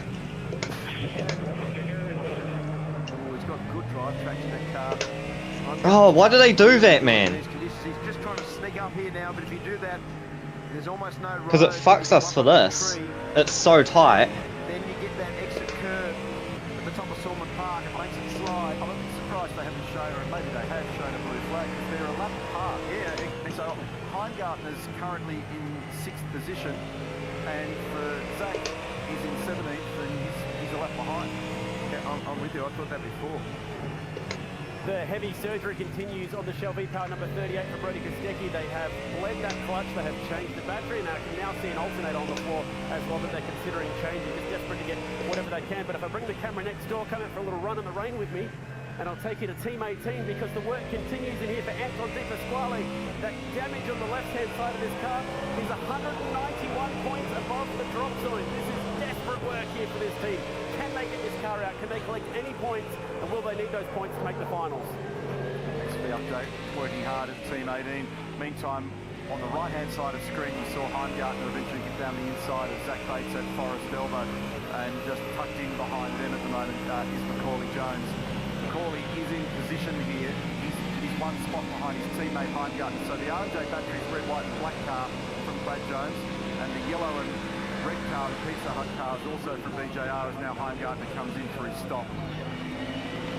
Now it's the task of Macaulay Jones to try and find a way around, up or over Zach Bates, and what really was illustrated quite clearly to us there when we're watching that previous battle between this fellow on screen closest to camera and Heimgartner was just how challenging it is to try and find a way around the outside, out of those grooves that you can see. It is a real battle. Yeah, we often call them the tram tracks. When you've got the wheels in those tram tracks, the car feels reasonably good. They've actually got contact with the road as a consequence. As soon as you get out of it, you see Oh my God. standing water. Little change here. That'll be a roll bar. That'll be an anti-roll bar change to that car. And they did it front and rear. So there was work being done front and rear to try and smarten it up for the back end of the race. Second last stop for this one. And the way that those knives work, we saw Larko telling us about before with the car that's in the hub. They soften that blade on the right-hand side. They definitely soften the blade to Nope. make it He's been off. nicer in the wet. So when you soften the He's suspension missing like some that, bits, they'll isn't he? often react Is he? nicer to That the GDP lower in front. level. And that was Missing, Yeah. missing his wing. He Was said it they not? did it No, on the it's rear still- also. I didn't see that. I only saw the front. But I reckon they'd be doing both. I'm not 100% sure what they did, but they were under the rear of it. Yeah. So Heimgartner rejoins the racetrack. Should it's been a hard race. Yeah. Position 11 now after that most recent service. The gap first to second, which we were watching really carefully, just stretched a little bit now. It's 13.2 seconds between Ryan Wood and Brock Feeney. We've got 13 incident points to play with. Three are locked in combat. Position number 9 being disputed here at the moment between Randall and Aaron Cameron. Tom Randall, Aaron Cameron. Surely we hit the 200 mark. Sure. Wood's looking in pretty decent shape here at the moment. I hope we don't have the most. Because I was really interested to know whether or not there was anything further up. Oh, it wouldn't surprise me because we've just been bloody Down that margin. If anything, it's gone absolutely the other way, hasn't it? But I think massively it's a hard little done bit by in the phasing. You fucking spoke about it netcode. earlier. Because it comes from 14 seconds back to 8. Like every 4X we've got other than one. 13. So It's I think there's a netcode. little bit of the to and fro. Yeah. What conditions suit best and what they've done in terms of tyre pressure and policy. Chad? Mark, with it so wet and so cold, there's been some teams talking about losing their tyre temp out there. That was a message going out to the race leader right now. But also with that, they've asked Brock Feeney what does he want to do with his next Yeah, race. I don't know. He's thinking about double stinting his tyres because they're warm, so stick with the ones they've got. So they might even just take fuel for this next stop. That's interesting. We talked about that earlier in the day. Scott Sinclair, who offers engineering support inside the combox, and you and I talked about it. That sometimes it's nicer to stay on the tyre, you know, that's got some warmth rather than trying to coax a new set back to life. Here's Aaron Cameron making a big run at it here. Let's see what he can produce. I mean, there's been a lot of black flags. Like, I don't think I've gone a lap where I haven't seen in my relative a black flag. Yeah. Because it looked to me like Thomas Like, He definitely was, but he got off. He's gone in off. saying that, literally P2 and GDPs has a black flag. That's an unforced error. Like, it's... Oh, and P3. Aaron Cameron straight by. So Thomas Yeah. will be kicking himself over that one. He would have been looking in the mirror to see where Aaron Cameron was. Then he got through the kick, but in those tram tracks, It's just such a brutal track, eh, for it. Yep. Enough, and he just drove by the corner slightly and has had to take the tour through the right-hand side greenery. Corley Jones has just come into the lane now for his second last stop. So here's the viewpoint of what happened to Thomas Randall from the car number 3, Blanchard Racing Team entry, Aaron Cameron. He was able to pull up. I think that all turned out to be a wise decision not to press on with it through the kink.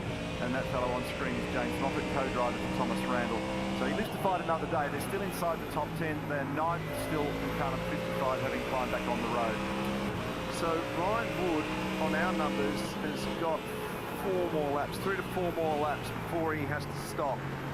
And I'm hearing on the radio there's been a lot of conjecture about whether they just put 2 rear tyres on that car also. So there's a lot of discussion, to your point, around either leaving tyres on or at least leaving 2 tyres on and being able then to make the right call for the end of this race. I still worry about that when you've got 42 laps remaining and you've got a situation whereby you don't put a tyre that's got a proper wet weather block on it. We might get Larko just to explain that to us, because when you've got a fresh tyre, the block's got very square edges and it squeegees the water out properly. When they're worn, it's not as efficient. Looking at positions 11, 12, 13, Jones, Heimgartner, Murray here at the moment, and the teammates from Brad Jones Racing, Lion astern. The Pizza Hut car being commanded by Macaulay Jones. The R&J Batteries entry is Andre Heimgartner. That's the white, red and black car, and then tucked in behind is Cooper Murray. Oh, that was close. Did they actually touch at that stage? And the pass is made. So Heimgartner gets it done. Macaulay has to move across to the left just to cover. He's going to be attacked now by Murray when they come out the other side. Meantime, we've got a stop going on here for Brown. They're also making an adjustment. Murray on the inside. He had it on the slide on the gear change as they went through the secondary part of the kink at Forest Elbow. Now it's a full-blown drag race in the mist. Macca's on the inside. There's a plume of water behind both of them, and Murray closes down and grabs the spot.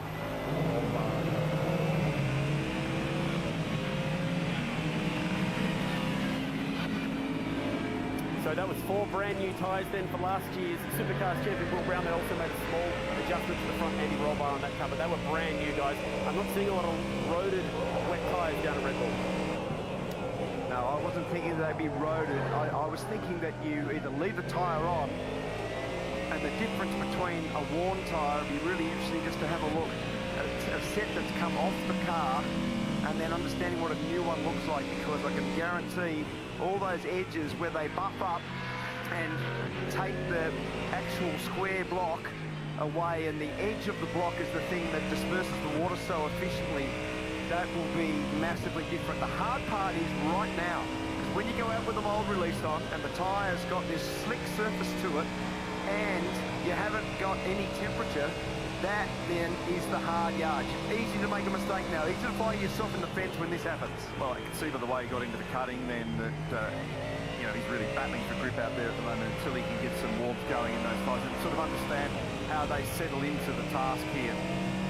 RNC Contemporary, car 35, Sharon Rentals, Matt Stone Racing wildcard entry. There are 3 wildcard entries that have expanded the field from the regular 24 out to 27 entries this weekend. That's one of them. They're down in 20th position at the moment. Now that margin that we keep referring to first to second just keeps on jumping up and down at the moment. It's 12.5 seconds between Wood and Feeney. Payne is 20 seconds off the lead. That's a big gain of positions from their qualifying. Up 15 spots for Just Hand and Matt Payne. Up 16 spots for Kai Allen and Dale Wood, their sister car. So they're solid gains. Up 12 spots for Aaron Cameron, who we've been focused on in that battle a moment ago. Will Brown's in front of him, Aaron Cameron, then Tom Randall, James Gordon in behind. 11 positions also for Reynolds and Holdsworth, so they've done a nice job through the course of the day staying out of the trouble. So the fastest car on the racetrack on that last lap was actually Matt Payne. Now he's sitting in 3rd at the moment, so just keeping a bit of an eye on where he is referenced to the leader at the moment, 20.8 seconds behind the lead. Woody, a little bit of wheel spin as you would expect from 2nd to 3rd gear. This car looks good. It looks like it's been really matched to the road really nicely in these conditions. Even from the point when the slick tyre had to be run when it got slightly damp, and then further into the wet running, this car's looked like it's been really well balanced. It's got a 12-second lead on Brown. has gone straight ahead, and he's also got sand in the front of that car. So that there, that's a big moment. Will Brown, he's locked the brake, gone wide. It's half full, and he's lucky to get back out of there. He's able to engage reverse and pluck back out. Have a listen. The lock lights on that. Big time get out of jail there. He managed to hook reverse pretty quickly as well. That was fortunate for Will Brown. You don't often get that scenario. So we've seen a few people that have been helped by the fact that the sand and the gravel track's actually wet. But when we jumped on board with him before, he looked like he was really battling to find the grip limits with that car. He's got a handful going here at the moment. Sitting in 8th position after all that. We've been flicking rocks and dirt everywhere when he first got going again. Yep. Now Matt Payne has now come back in.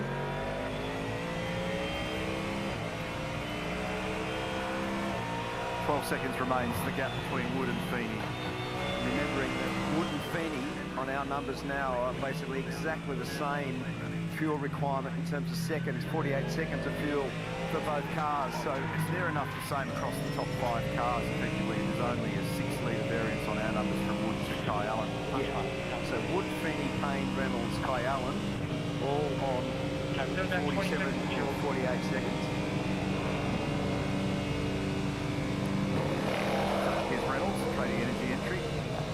Little tweak here just to try and get this car to settle into the groove on this very slippery track, Mark Larkham. Yeah, I've just been watching that gap the same as you. What we managed to grab is the data out of Feeney chasing Woody. Look at this. It's remarkable. Feeney is the coloured one.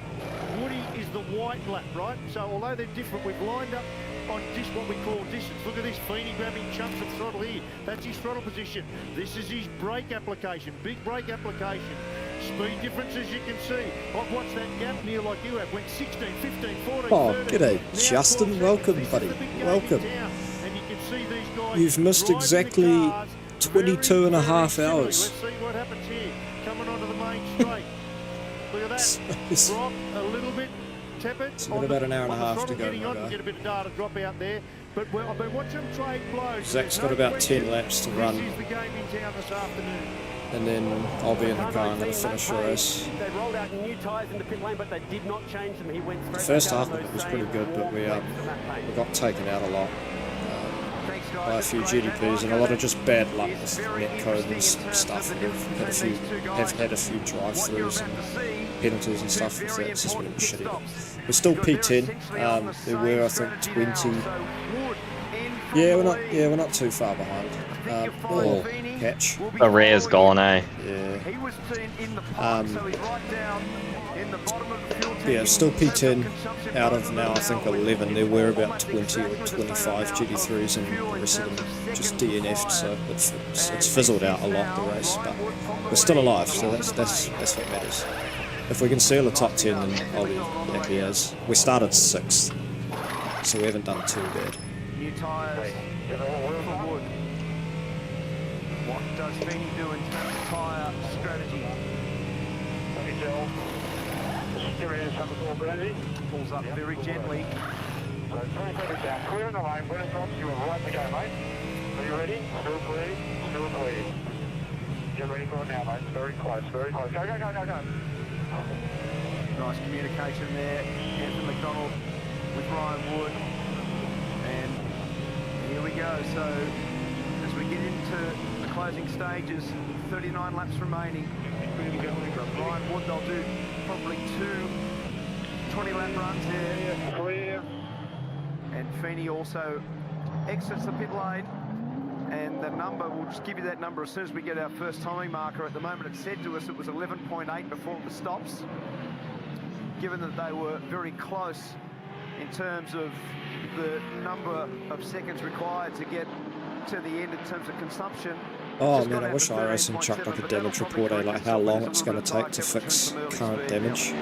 David Reynolds under serious pressure here at the moment, also from Yeah, like ACC. tucked in behind him, and he's run wide down there at the final corner. It must be seriously slippery, and Reynolds has just bowled that wide. Yeah, I don't know why they can't. Just watch car 26 for Kyle and 10. Especially because then you can make the call like whether to pit or not early, like if you know, on the fence about it. Exactly. I'm not not sure that rear bumper is going to hold the way it was when that went back on track. I mean, even if they gave us like a range, based on what the Yeah. it was. Out of all that, thanks for the update over Randall and Reynolds.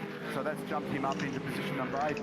And I just hit my own. Like, it's not bad. As I've come back, I've also seen there's a pit stop. It's just every now and then a rear is like pretty loose. Keep an eye on what all that means. So the order at the moment with a 13.7 second gap is Wood over Feeney, and then James Golding, Matt Payne, Aaron Cameron, Will Brown, Kai Allen, James Courtney, Tom Randall, David Reynolds.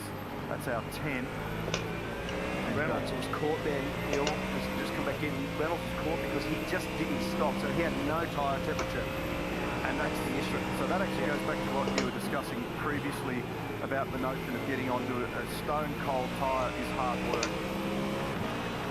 Certainly is. So the nice tread pattern and the way that the tread pattern is able to evacuate the water, that's all lovely, but it only really works when you can have enough tyre temperature and pressure, and you can pressure them up, but then they go away too much at the end and they blister, so there's a lot of factors in terms of tyre usage.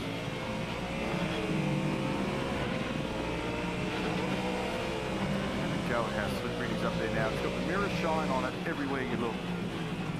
And it is changing corner to corner, lap to lap, with the variance of just how much water is sitting on the road there at the moment. So there was a bit of talk earlier in the day about g'day, the Michael. possibility of conditions relaxing a little We've bit. had a bit of shitty luck, mate, in this past sort of 3-4 hours. A lot of netcode has sort of killed our race a bit. We've got so many 4Xs, even though we were like a metre away from the other car that we made contact with, other than one where it was a genuine contact. So it sort of cost us a bit. We're still P10, but there's only 11 cars now out of the GT3s, so I mean, still in it, so can't complain too much. Got a little bit of damage at the moment, but it's tolerable, it's not too bad. James Golding has got a further 7 seconds of fuel to put on, so he'll need to be able to get further in front than 7 seconds to be able to hold that position. How's your guys' race going? So advantage Brock in that instance. But that would be really, really hard out there at the moment to try and get cold tyres to come up to temperature and pressure.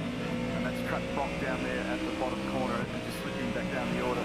So he's 13.3 off the lead at the moment. Golding's 12.7, and a renewed battle with Ryan Wood, who's got control of the race with 38 laps to go. We'll keep monitoring that gap for you. Matt Payne's also making some ground on Brock Feeney. Remember, Matt was in before and they chose not to change those tyres. So the trap is with that, is if it actually gets another spurt of rain, that Matt's tyre is more worn, you don't have the depth of the groove, and you've damaged the tyre slightly. No, P6 still better. Nice, that's awesome. Good stuff. How many GDPs are left? That might work for Matt Payne, but if we get another rain squall, that becomes pretty wild later in the race. Straight away, Golding's taking time from Wood. Well, we've got trouble here, unfortunately, for 88, so Feeney is in the wall at the elbow. Zach Brock Feeney's in the wall. He's stuck. Safety car. Trigger a safety car. What a disaster No for way. the championship leader. In reverse. He was P4. They were doing so well. He's got too much lock on it. He's got lock on it. It's burying the Pizza Hut banner up there. Poor bugger hasn't got any luck here. This is a game-changing moment in the Repco Bathurst 1000, not just in this race, but it also changes the complexion of the championship. Brock Feeney is jammed up hard in the wall at Forest Elbow, tumbling down the order and doing everything he can to try and drag it out. They gave him time to recover. The race director, James Taylor, in the background. There they are in race control above us, and they have now triggered the safety car. Now there goes the margin between Wood and Golding. Yep, I've only lost 3. How many started? And that's a brand new tyre, Neil. That's the new tyre that didn't come in. Well, and the same with his teammate. Everybody that ended up on a cold tyre has been really battling early on. It's just ploughed straight ahead. You end up almost at walking pace. Listening.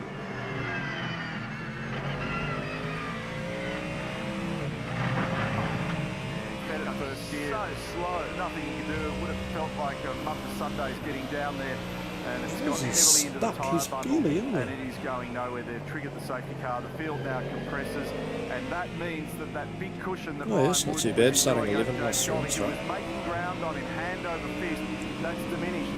And it brings Payne up into the game. It brings Cameron, it brings Brown, it brings Allen.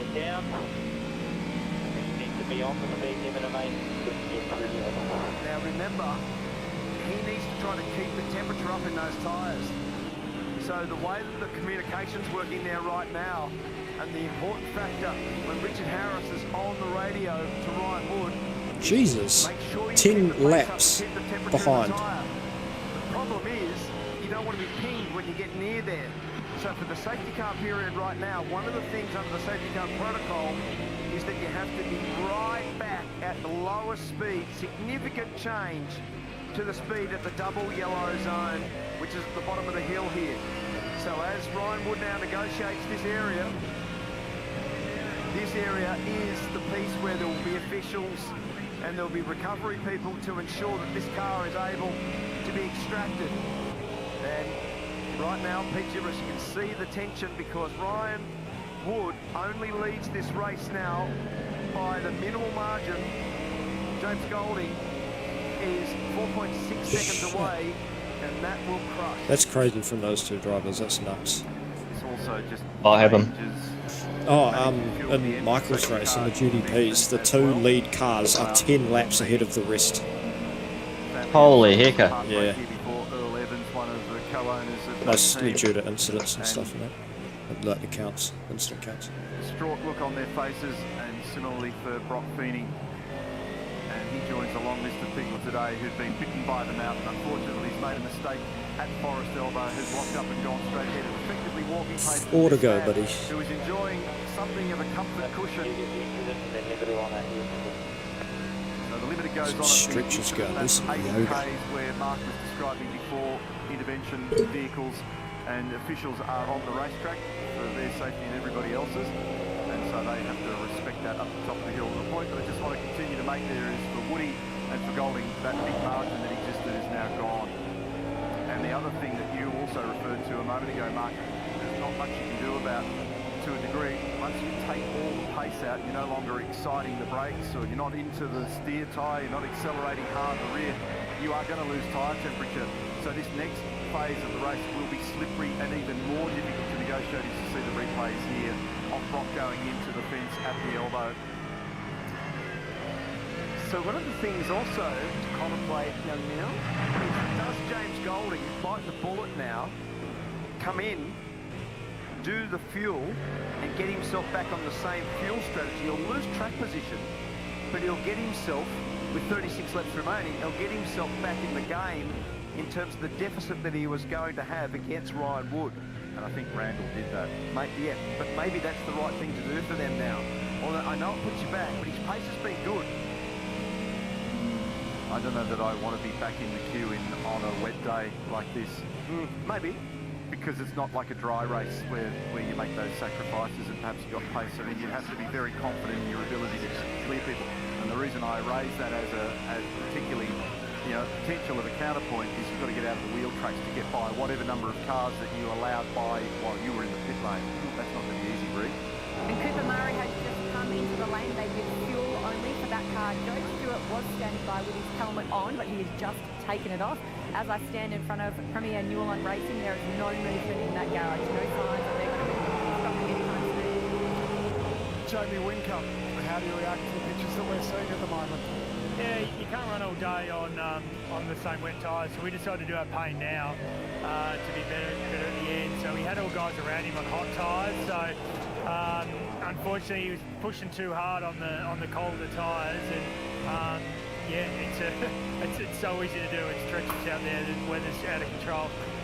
He's a champion, he'll fight back, but not our day today. But still got 35. So good news is the gap to P11 is about 40 seconds, looks like.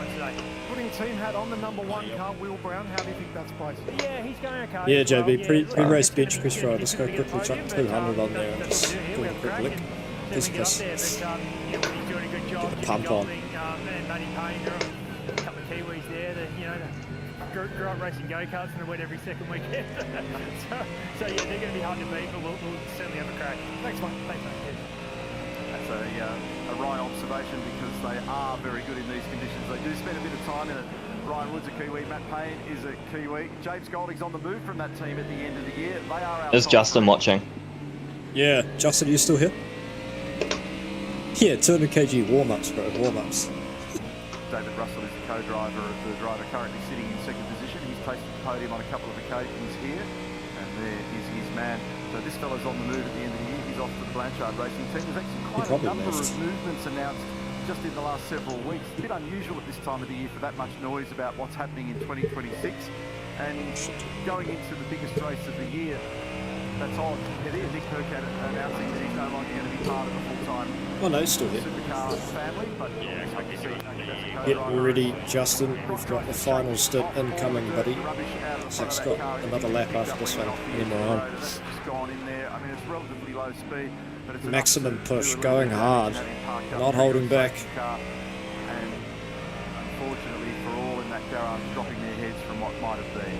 Look how slow it is. Seriously, he was thinking he'd get out and walk alongside by that stage. He's just given it everything to try and drag it out of there, and nothing he can do in the end, unfortunately. And they did give him a bit of time. To see whether or not it could be retrieved, and they got on as long as they could before they triggered the safety car. So when you look at this now, in the queue, Golding is fourth in that queue right now. He's going to have to do his very best to catch LMP behind you. Yeah, surely he's not going to make a move, though, eh? He'll get you on the straight if he's clever. He's waiting. He's waiting.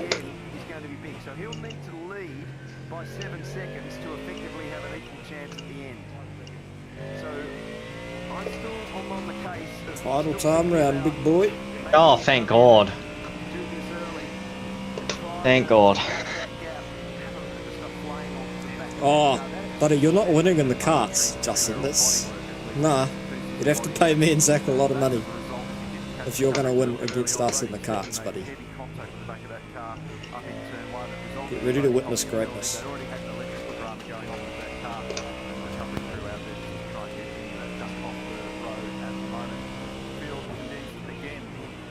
Safety car period number 4. I'll chuck some fresh tyres on there as well.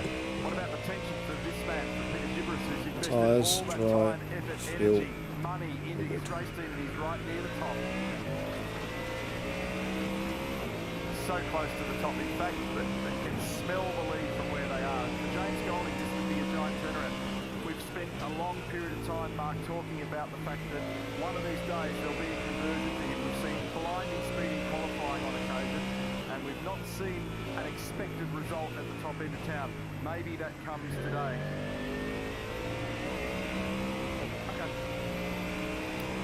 Chaz Mostard's a tough day for you. You understand what it's like to win. Ryan Wood, your teammate, he's in a good position, isn't he? Alright, ready? I'm ready, buddy.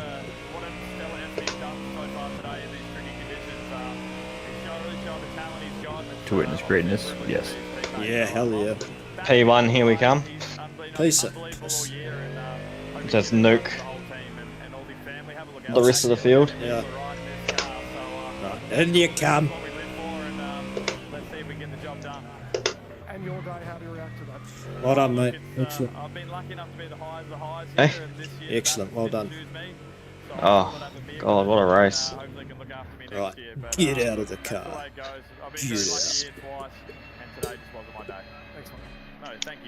We'll have a look at this LMP car. Thank you, Chaz. So can Ryan Wood collect a victory here? This is the replay of what happened much earlier in the day. And it was very early beer for Chaz Mostert. So you're going to have a stint and like a quarter. Frustration for him when you parked off to the side of the road with some kind of a failure in the power plant with that car early in proceedings. So he's been just observing since then. So the open question is, can they still snatch a victory down there? How much damage is there? Or are Premier Hire Racing going to do it? There's some wave line here as people unlap themselves, but there's still a heap of people in the game. This is anybody's race with 35 5 to go. And after surviving damage on the opening laps and surviving this weather, unfortunately, James Courtney, they're having... All right, lads and lasses, final stint, plus maybe a little station dash.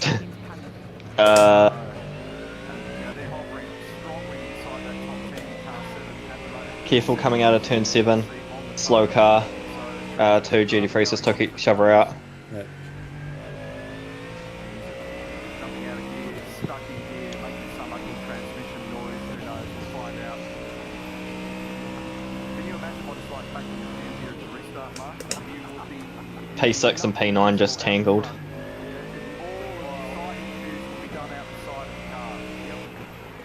So what that's done also, it's just taken a couple of cars that were between Ryan Wood and James Golding out of play. They've driven off, and right now we've got Golding right in behind. So the battle for the lead here is real. 1, 2, 3, 4, 5. Absolutely dead on, and we've just heard Courtney's coming in. So Ryan Wood escapes. Timing monitor's gone green. The green flags are waving in the background. Wood's got control of the field over Golding, over Payne, over Cameron, over Brown. That's our top 5. Now these tyres have cooled out. They've pressured down somewhat. The brakes have cooled out a little bit despite the energy that the drivers have tried to apply. We go racing once more. They are completely blinded when you're beyond about position number 5. Wood leads them up the mountain straight now on this restart. Golding tucked in right behind him. Matty Payne starting to search, looking already. Is there an opportunity for him at the end of Mountain Straight? And Aaron Cameron, Kai Allen made some spots, or a spot there as well over Will Brown. As Woody tries to get some temp back into those tyres, he's got a little cushion, but it might be off the second and third here. Payne very, very close to the back of James Golding through turn 2. Yeah, nicely done. So Matt Payne was looking there. He ended up saying, no, I'll just roll into the corner with James Golding. I'm not sure about the grip level. So in this opening little run, you've just got to be careful about what the tyre temperature and pressure is like until you understand the grip level that you're dealing with. Around the outside there, that's an outside line that's worked very well this weekend so far in the wet. And just confirming James Courtney did come to the pit lane as they try to resolve the issues there. Live images up the top right of street over the top of the very misty mountain today where it is heavy wet. Ryan Wood leads. The margin that he had when he got to turn 2 is all but diminished. In fact, both of them have now skipped away a little bit from Payne. Every corner will be an adventure. They'll be slipping and sliding. Every time you put your foot on the brake, Oh, buddy. I just watched what that LMP car did to me. Yeah. What? Yeah, he literally just drove in. I literally could not give him any more space.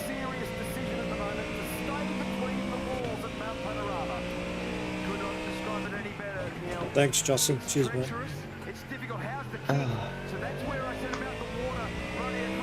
What a plan.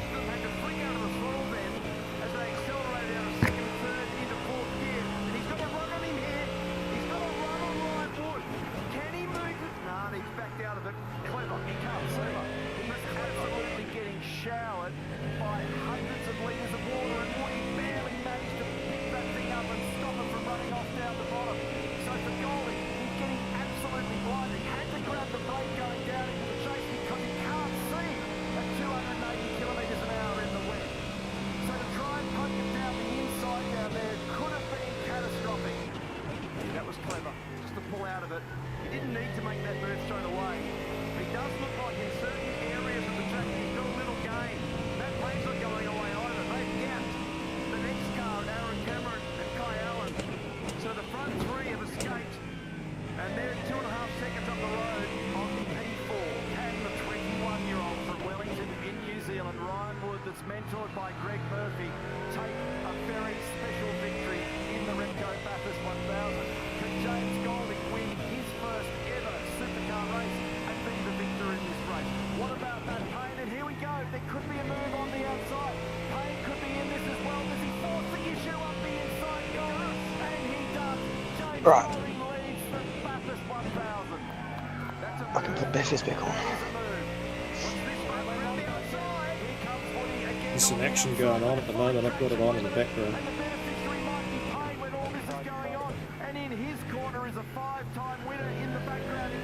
It hasn't stopped the entire race, has it?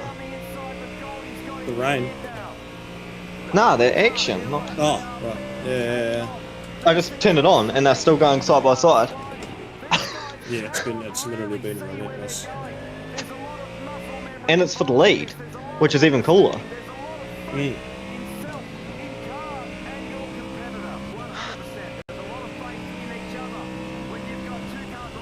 Oh, P9 stopped on track.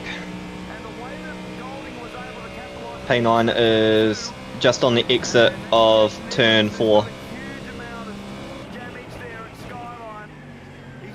They've towed. Oh, no way. Yeah. They're only, what, 2 laps ahead? Yeah. They've left. No way, how could you do like 20 odd hours and just leave? So they got... they got tagged by that... I think it's the same... No, it's not. But they got tagged by a GDP and then just sent into the wall. Sure. Like they could have brought it back to the pits, but they've just towed it. And are they still online? They've all disconnected, yeah. Respot then. Cool. Why? Dude, an hour left in the race. Oh my god, dude.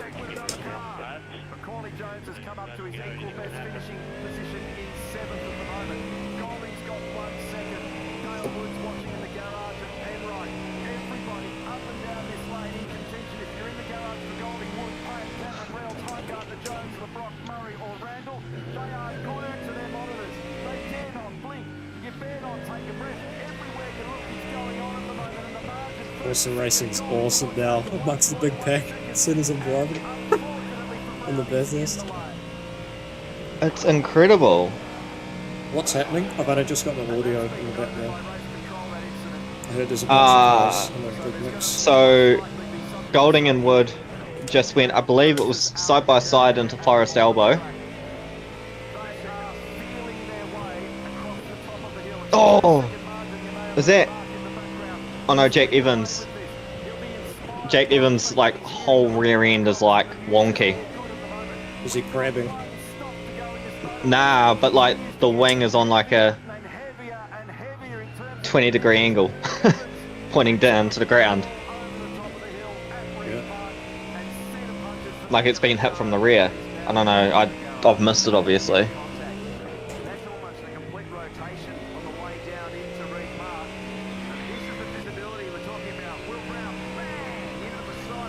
Oh, Will Brown just crashed into Alan going down Conrad Straight. Tried making a move up the inside, but was just day late and a dollar short.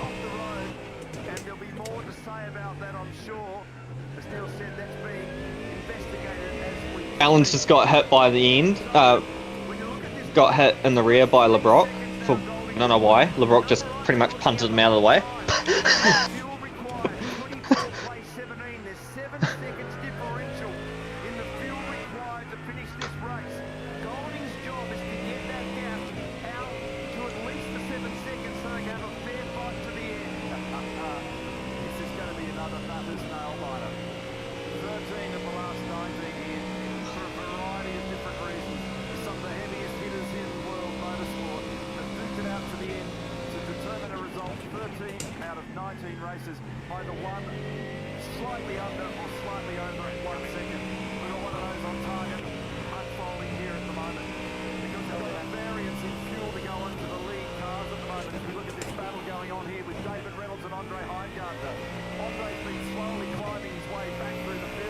God, it's pouring down.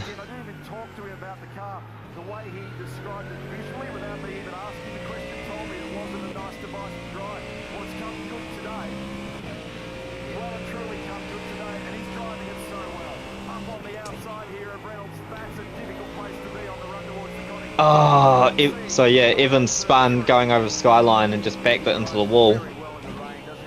And it has like nuked the rear end.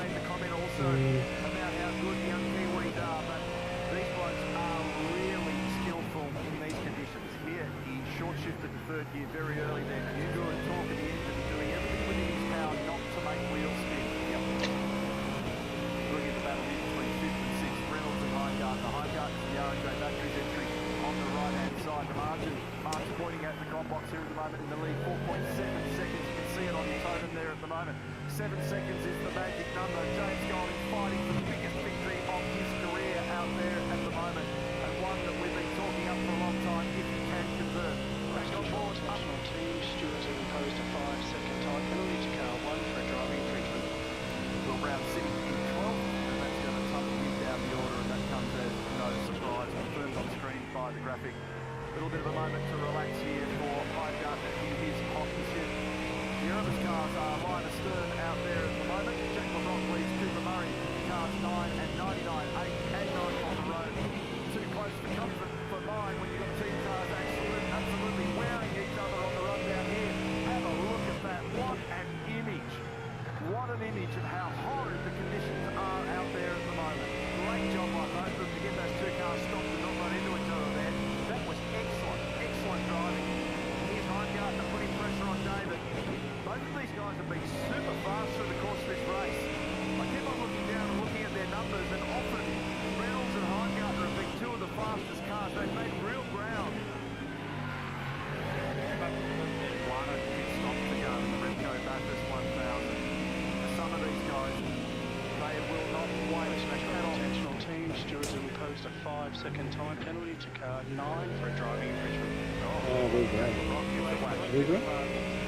So he's currently sitting in 8th position, car 9, and there he is, he's letting Cooper past. You heard Barry Ryan on the radio in the background, so a little penalty to hover over there. And this is the reason. So that was, remember, the Kyle bump down in the final corner. So that's been reasonably consistent. I think the guys have handled this pretty well today. Such hard conditions for everybody, particularly down the bottom of the hill there. That's been the mistake zone repeatedly this week, not just in the wet but in the dry as well. And Randall's having a moment here as well, and spears it off. You can see him feeding the gears. Where's he ending up here? Is he going to get out the other side? The wind has made that. Oh, Will Brown got a penalty. Yeah.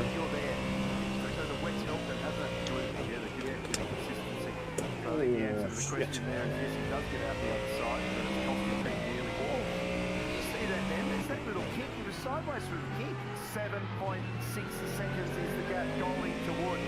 7 seconds is the difference in the fuel loads required to get these cars into an equal position at the moment. This might be one of the big stories of 2025. More trouble here also for Red Bull and Brown. The bonnets come off that thing. But that's something in the front. The bonnet's just come off Will Brown's car. Yeah, cool. And it's got no rear wing. No rear wing. Oh no, he's got no iRacing damage. Yeah. The bonnet is like covering where he is sitting.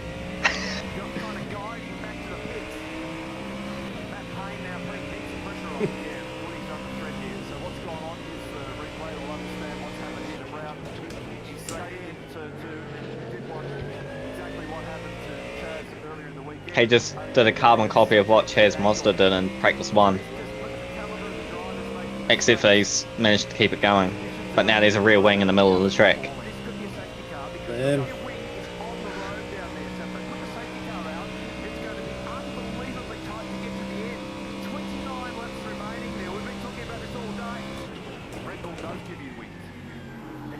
Oh, I will P9.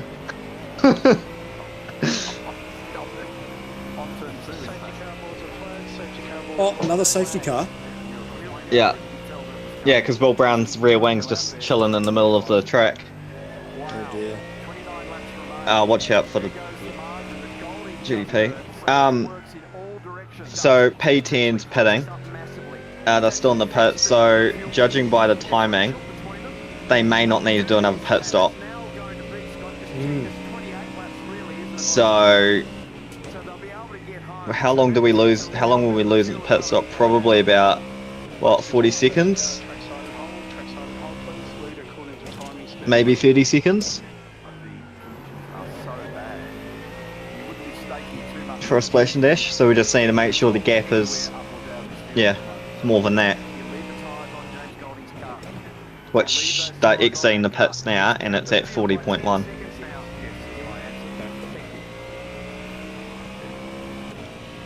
Going out there now with the stone cold tyre at ambient, and the ambient when I last looked was 12 degrees. I think someone said felt like 9, felt horrible. In fact, it's the technical description. And if you go out there, 11.9 according to my phone at the moment. You go out there on a stone cold tyre, you'll spend 10 laps on. First of all, your half a chance in a fence, you do a feed, and then you spend 10 laps trying to get them back where you left. Yeah, in terms of pressure and temp. Yeah, so I reckon a big call here, and we'll follow this chat because this is going to be really interesting. Some teams will take a punt and they'll pump these tyres up, put ridiculous pressure in them, put a new tyre on. Some will leave the tyres on. Yeah, I'd like to know what that feels like right now is Neil, because it's freezing down here in pit lane and there's rivers running down the edge of the lane. It's comfortably the most water we've had all day. Heaving down there. Aaron Cameron and James Golding, both teams have got tyres out in the lane, but as Chad said, it is absolutely pouring down. Let's see if they actually take these tyres. Here comes Woody coming down pit lane. Righto, I'm ready. Okay, so I can see Woody coming down the pit lane. Oh, I thought I saw Woody coming down the pit lane. Anyway, it doesn't matter. The guys are ready. But what's interesting, look, they've got a brand new set of wets. Stacey, you were talking about them earlier. Look how shiny they are. But they've got the nice sharp edges. So they're going to cut through this rain. But it's this cold, wet tyre that is so hard to drive, so hard to get up the temperature. Here comes Woody now. This is a critical pit stop. Won't give them a lot of fuel, but they've got to get this one right. Let's watch carefully. On the mark. Beautiful. We're looking in all directions here at the moment, but I'm pretty sure that I saw 31 was fresh. Yep, cold, wet, and they're doing the same here with Woody. What temp, Larko? Would they have some warmth in them? Just feeling the temperature of those nails. Seriously, they're only a little bit warmer than ambient temperature. Plug a little temperature in them. Okay, thank you, mate. Righto, so, yeah, maybe it's wet enough they just got nothing in them anyway, so they're going to the hard end. But the problem is, this next phase, when you first go out there with these things like that, man, they are going to have their hands full. The big job here at the moment will be to try and guess what you got, try and get as much energy into that tyre, in the steering, and on the gas pedal, lighting up those rears like there's no tomorrow, just like that, try and energise the tyres. And I don't know if you can, because the problem is, when you go out, you're behind the safety car. So there's the cars that are leading this race. I didn't see what they did with Payne. I have to check what they did with Payne, because I wouldn't be surprised that they left the tyres on. But again, the first two cars are brand new. And to get tyre temp, it's so hard. You can't do it when you've got open pace, let alone safety car pace. But that was our last stop of the day. Jack Rockford's on the top of your totem at the moment. He's yet to stop. He's got a 5-second penalty. He's slightly out of sequence. So Goldie got out in front of Wood. Those two guys we know put cold, brand new Dunlop wet tyres on their car. They've got a job to do to try and manage that. Next in the queue is Matt Payne. So the top three, how's the energy that he's trying to put into the tyre? Because the things will have absolutely no grip whatsoever over the top of the mountain where you can see it shining. And Randall and Jones getting together on the exit there as well. Here's the other angle of that. And that might be regarded as an unsafe release. I'll have a think about that upstairs, Mark Larkin. Yeah, Gobbo, just to confirm, Payne did put the fresh rubber on, so all these guys are going to be battling with the same problem. But I felt that tyre, as I said, wasn't much warmer, but it was maybe, I don't know, 10 to 15 degrees warmer than ambient temperature. And I tell you, that is night and day. Yeah, this is going to be tough. I can take the temp all day long. Anything that you have in those tyres. You're right there. Yeah. Good news. You have like a lot of clear air now. The next GDP is 30 seconds down the road. So you're kind of just on your own for a bit.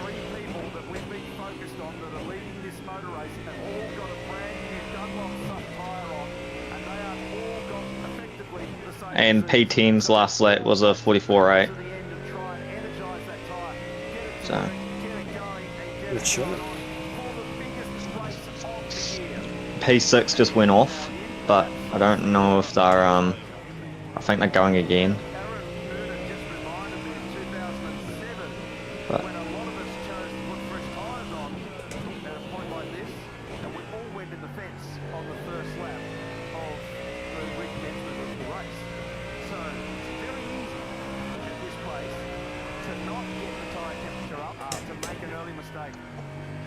got a bit of an update because I've got some word here that they only did work inside tyres here on Woody's car. Yeah, so it's just down the right-hand side that they did it, while Mark was doing his description down there. Marco? Yeah, so what we didn't see, Woody's actually tagged the wall up there before they came in the pit. So they only put tyres down the right side of the car. Well, that's interesting. So was that a choice, or is there some damage on a hub and they couldn't get the nut off? Was that a strategic choice? Stand by. Thank you. You asked a particular question. Good job.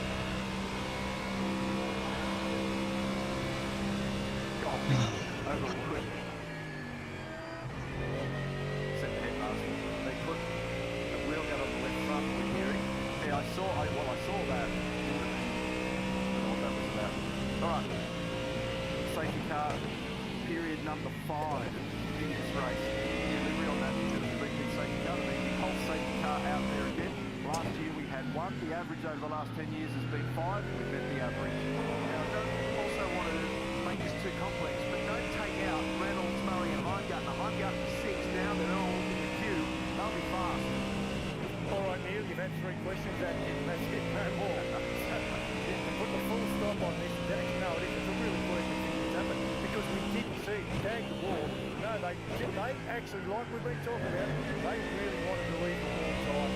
They saw that as the winning strategy, but the wheels were wobbling from hitting the wall. They had a vibration. They had no choice, so they just changed 2 of them.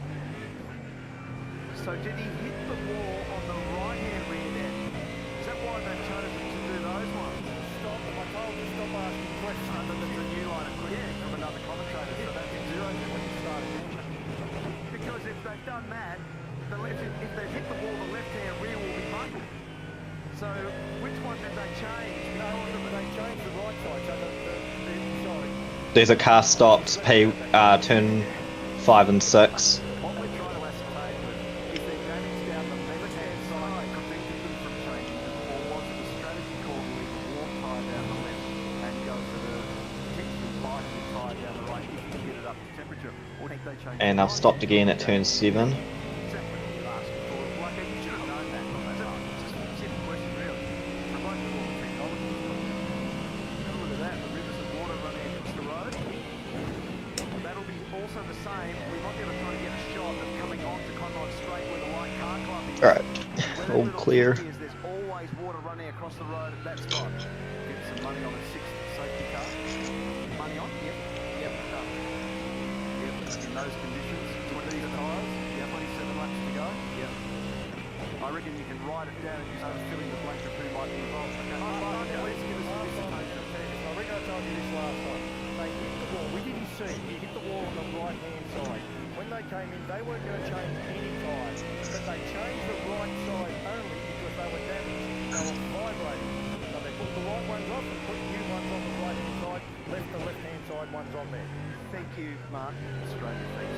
Yeah. No, well done. All got it. Yeah. Well done. Well done. A little bit of Benny Hill music to go with right last one. I think it's probably required if you were rolling that out. But anyway, well done, mate. Good job. I think your point about anybody coming from anywhere is so valid in this one, Mark. Jay, no Jay. What they mean to him doing the Repco numbers 1,000. Or this fellow, the owner of the lead car, Peter Duberus. In these conditions, anything is possible. Something wild could drop to the heavens here in terms of a result and a podium.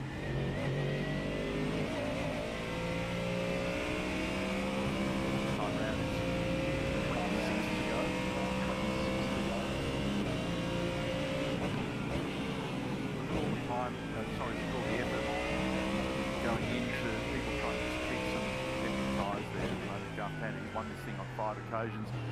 His man sitting out there third at the moment. Can you grab a 6? Everyone should be able to vote for so I mean this Like we know, these Trail West and the West is exceptional. None of these guys at the front are bad in the rain. They are all extremely good. Safety cars coming in this lap. One of the things about driving in the rain is actually dedicating your brain to enjoying it. Right now, I know the visibility is ordinary, but if you love driving race cars, driving in the rain fun. Well, please. Yes, it is. Please, don't look at me like that. It's fun. But the pressure involved in this for everybody at the moment, in these situations, with so much at stake with a cold tyre, and definitions of enjoyment vary. James Golding, Ryan Wood, Matt Payne, David Reynolds, Cooper Murray, Andre Heimgartner, Aaron Cameron, Tom Randall, Corey Jones, Jackson Brock. That is the top 10 at the moment. Any one of those names, possibly some beyond, could be capable of winning this race. The podium is wide open. Yes, the hit, I think we found it, haven't we? It's the bump against the wall. This is the run up to the cutting. Gets it back, and he's got it sideways, and he's got bang. And that has happened to a lot of people over a long period of time. In fact, Matt Payne went in the fence there last year like that. We've seen Brock in there, Wink up in there. We've seen some of the best drivers of all time. Larry Perkins had a crash up there in one of the years. It is a hard part of the racetrack, and he's actually hit that quite hard. So it was sideways at the king, and he's used the wall to straighten himself up, but that would have buckled the wheel considerably. So that damage, so cleverly for the guys from WAU, they have fixed it, but all four wheels ended up off the ground and hit that hard. And what's really evident there is how the script was available when all that was going on. You mentioned a few moments ago, Mark, the Larry Perkins thing. That was practice in 2003. In turn 3 was preceding that. There was a famous Murphy Ambrose thing in that location. James Wintup found that location in 2020. James Courtney in a March race here had heavy duty contact. We also spotted in that section of the racetrack back in 2021 yes, up there in the area of the country. It's just horrid. And listen to the rain in the background.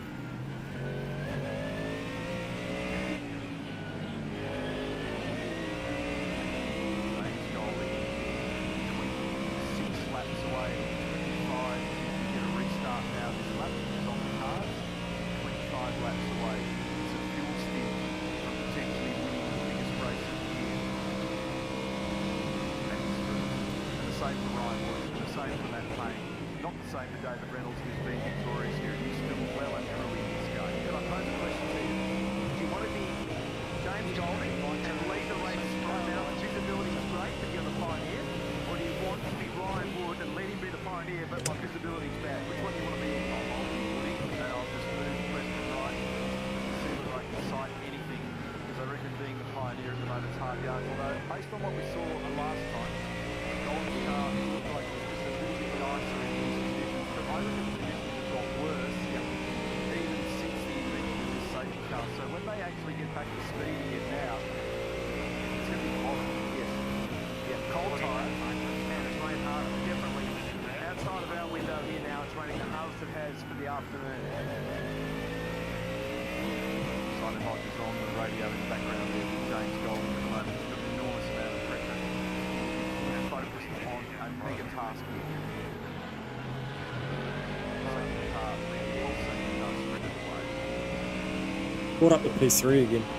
Some of the cars have been released so that they can get the lap back. Unfortunately, it's up for position. At the moment. So what's he do for strategy? You've got to be really careful not to go too early. Because easily overrun the corner to start this. We've gone green. The car passed before the control line. Clever, right, Oliver upper. He's wearing it. Golding Wood Payne. Golding's in the Newon car. Woods in the Oval Truck Assist car. Payne is in the Penrite car. Everybody is punched nose to tail. James has got control of it. He's waiting until after the final corner. They're going green again in the supercars. Wood is going up the inside. Nah, he's fought against it. Golding's just gone off. He went wide, and now Ryan Wood's in the lead.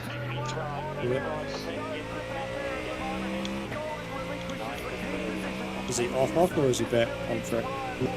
He's back on track. He just went wide. And Ryan managed to get in.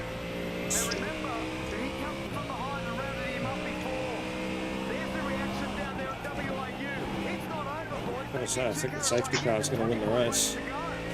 Hey? I was going to say, it was looking like the safety car is going to win the race. Yeah.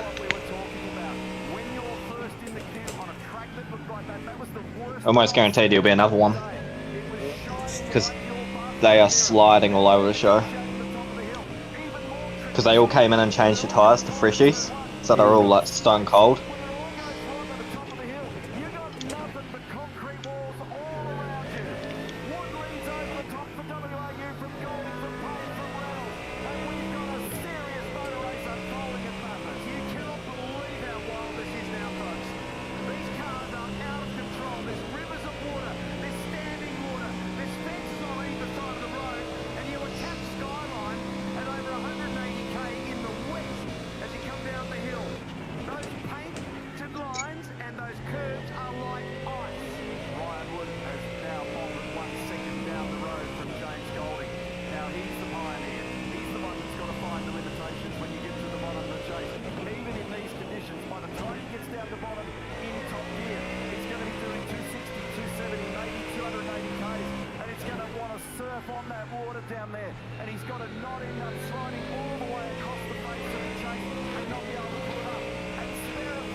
Hey, he's gone.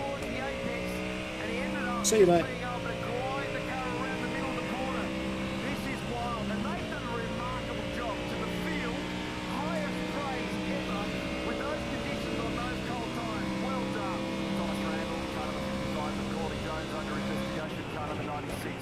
Are looking at that. Is there a case to answer?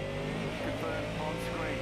Margin now 0.6 on the second between Wood and Goldie. Ryan Wood had a pole and a race victory in Western Australia earlier this year, so he knows what it's like to command a supercar field. He's had 4 podiums, but this obliterates everything. If you can win the Repco Bathurst 1000, your life will change. And Ryan Wood at the moment has got that going on, together with James Nojada.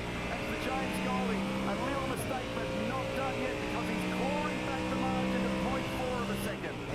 And Cooper Murray is putting pressure on also. Stewart imposed a 5-second time penalty to car 55 for an unsafe release. So that's right, I'm getting lane. I thought that could be the case, and so that's on Thomas Randall in 8th at the moment. That puts him in behind Macaulay Jones.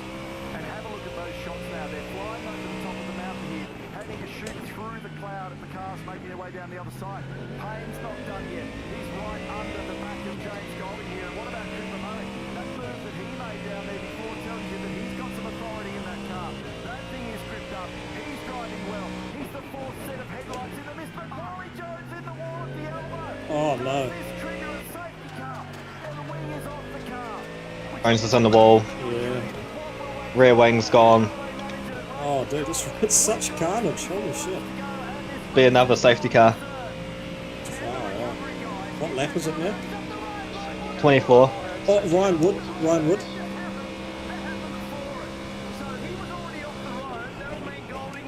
I'd say he locked up.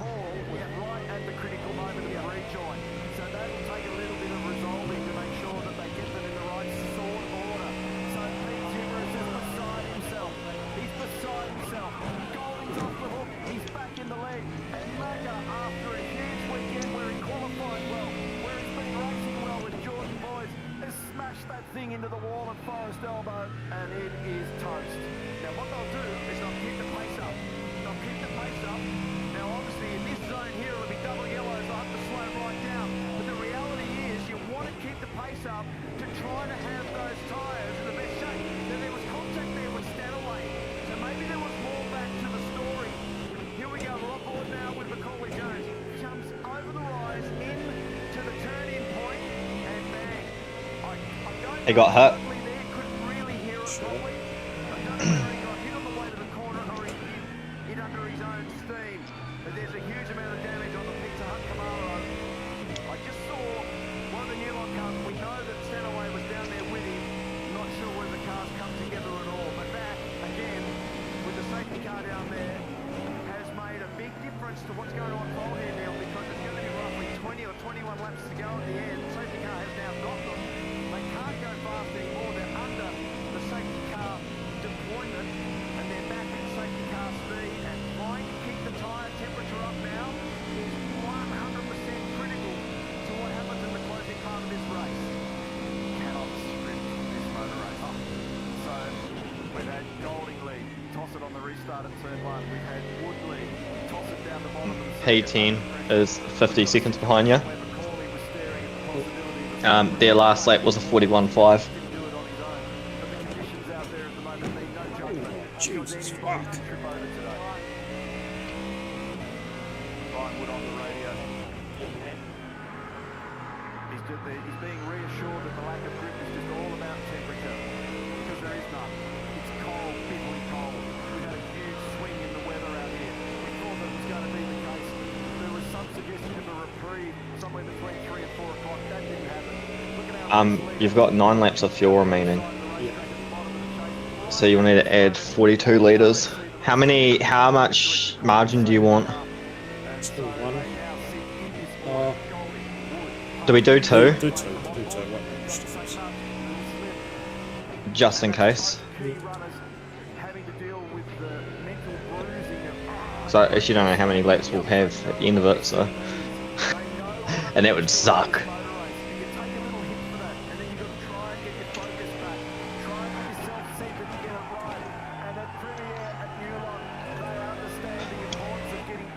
God, this race is like an instant classic, eh? Oh, dude, it's our rusty BMW. Yeah. He's down in P13.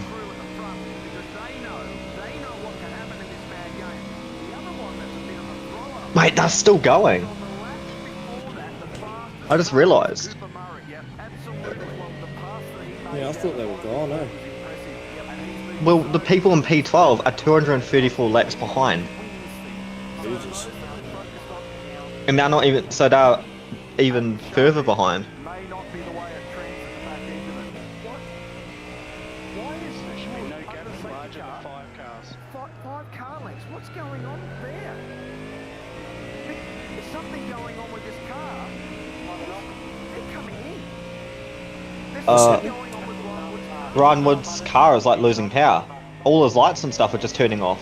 Oh no. Water in the electrics. And he's in, yeah, he's P2. Fuck's sake. It's probably got water damage.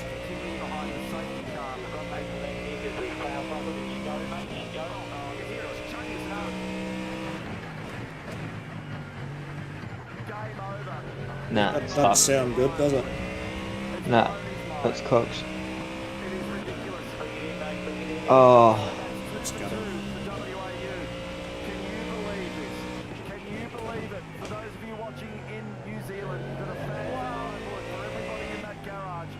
Oh.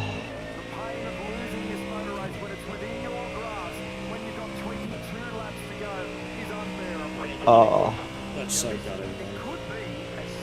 That's rough.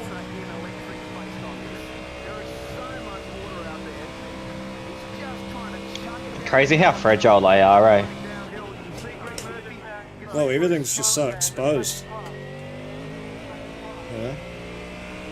How do you get it back into the lane so that at least they can do some diagnostics to understand? Just try and get him in the lane, mate. Just try and roll him in the bloody lane.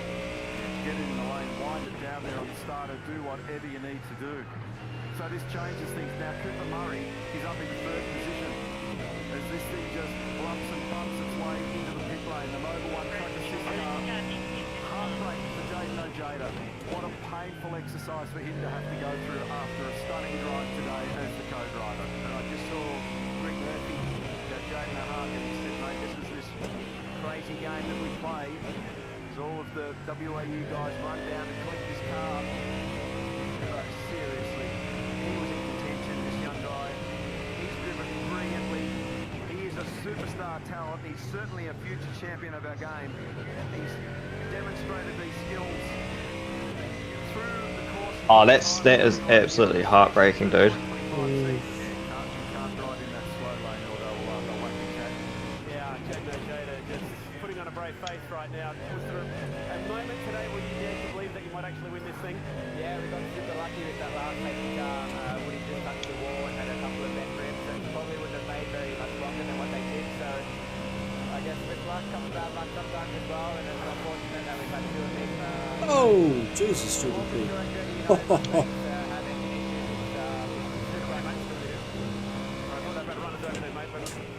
Just, you have driven the wheels off this thing all day long, and you must be pretty proud of at least the effort from you and also your teammate. You're maintaining a 50-second gap to P10. They are pushing, like their last one was a 41.7 again, but Mate, I hope it give us back one day to you. Well done to Jane. I'm going to see if I can hunt down Greg Murphy. Murph, you're standing at the back just watching on. You've given so much of your time and effort to this young bloke. He's done an amazing job here. It's just not going to work out for him today. No, this is what happens. You know, this is why you can't expect anything until actually the flag comes out. So it's been a crazy, as it's turned out, a crazy race, and the driving by these two young guys. I mean, Jake was just spectacular, and Ryan's been right up there. So, but this is what this place does. Thanks, mate. So they've dived into the footwell down there. There's a lot of electricals, including the Motec ECU and power distribution module on these cars. This is Cooper Murray. He's moved up now into third position. That car is fast. Are we on for another Erebus victory at Mount Panorama? And this guy's relatively early days in his career. He's been drafted in 2025, and he's got speed here today. So it's got to be paying Murray. Wood is in the pit lane after we thought he was a contender at the back end. We'll try and track the stories to what's gone on technically there for you, for those that are watching in New Zealand and fans of the team here at home. How's this going? 7 different teams in the top 7 right now. Unbelievable. 7 different teams. Garth Tander looking on. His daughter Scarlett in behind this. His son, Sebastian, sitting there as tense as Garth. And what does he do for strategy on the restart again? He did it well last time, but it caught him out at Hill Corner. Treacherous conditions out there. We've had safety car period number 6. Do we get a 7th? We've got green on the timing monitor. The green flags are flying. Again, if you are a pioneer, James Golding, it can be treacherous, but did he learn from the last one? He only just got through the other side. David Reynolds runs wide. He loses time. Reynolds has gone wide. Lost 2 positions. Golding Murray side by side into turn 1.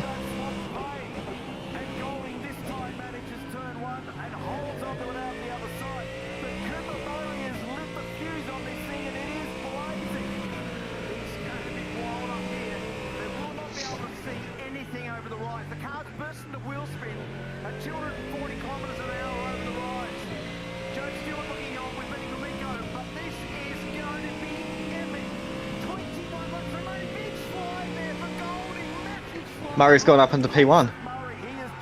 Good. No way we're going to get a back-to-back Erebus win.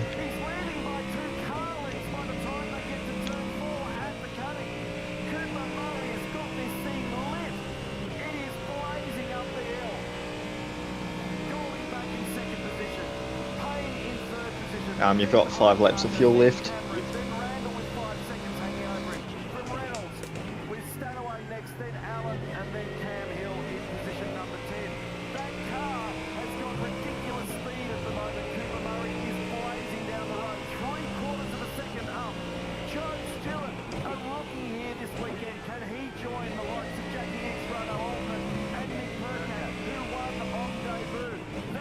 Spectacular. It certainly would be.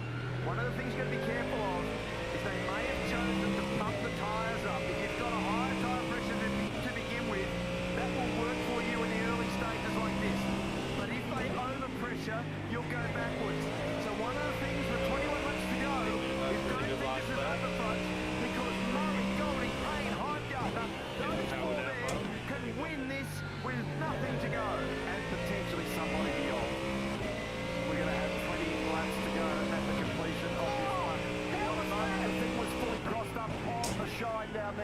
chase. This is by no means over, because those conditions out there are almost impossible to negotiate, because the cars are sitting up on the water at such high speed, they can fly off in any direction. That was wild. He didn't even get to turn at the corner. It just caught the standing water, and it decided to bolt before he got to the right-hand side, and it was sideways through the right-hand kick. That's officially 0.6 of a second between Cooper Murray and James Golding into turn one, and these three are just drawn slightly away from Andre Heimgartner. Erebus leads from Premier, from Penrite, and then it's Brad Jones Racing, then the Blanchard Racing team. Barry Ryan in conversation with Wayne Mackey there, trying to give some counsel. Can they win again? Can they win again in 2025? They did it last year. 0.8 of a second now is the margin between Murray and Golding. 20 laps remain. That's a heck of a lot of motor racing to come in some of the worst conditions. This is all the way back to the sort of stuff we saw in 1992, where it was absolutely horrendous out there. Yeah, it reminds me of it for sure. This is so wet and so treacherous. We've spoken about it so much. But these puddles and the rivers of water, the river of water here up under the tree, the way the cars get to the top, you've got to be so careful not to grab that curve on the left-hand side, and then the water that stands in the base of Breed Park, and then the curve at the exit of Breed Park, and then you top the ride and slide it through Victory Park. Then you've got to be careful, because if you lock the wheel down the hill, you crash before the dipper. So he's had to be really gentle down here, and Goldie's car's getting better. It is, and for Cooper, he's hanging on by the skin of his fingernails. So where we can, we'll try and jump on board. Back to brief flag. The oil flag being shown down there at the moment because of the stuff that was left from earlier on down at the elbow. But have a look at the way they are tippy-toeing and dancing with these things, because the joint is completely 3 laps. utterly slippery. Hopeless when it comes to grip. Your fuel's set, so. Listen to this and you'll understand what a challenge it is for these guys.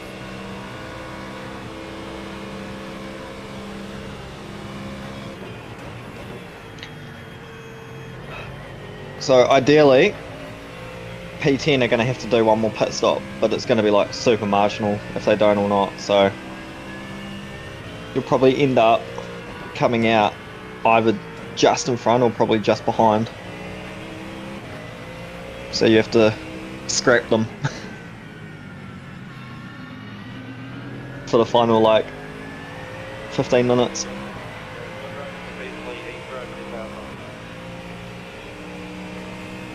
Everything that I saw then, particularly out of Murray's at 23, was beautiful. The throttle advance in second was just beautiful. He didn't burst into wheel spin, but I tell you what, I nearly went into the fetal position when it jumped sideways again on the run into the chase. Yeah, because the thing's skating in there while he's still got his foot in the bucket all the way down there. And he's got 2 gears. So what he's using is a massive amount of engine braking. Golding now ranges up in behind. He's very close this time. They've got 2 different lines here. Cooper runs it really narrow on the exit. James runs it wider. And then when he runs it wider, he goes over the crown of the road and just loses a little bit of traction. So he'll be learning as to which part of the road is the right part for that zone off turn 2 is really critical. And then where do you park it up here?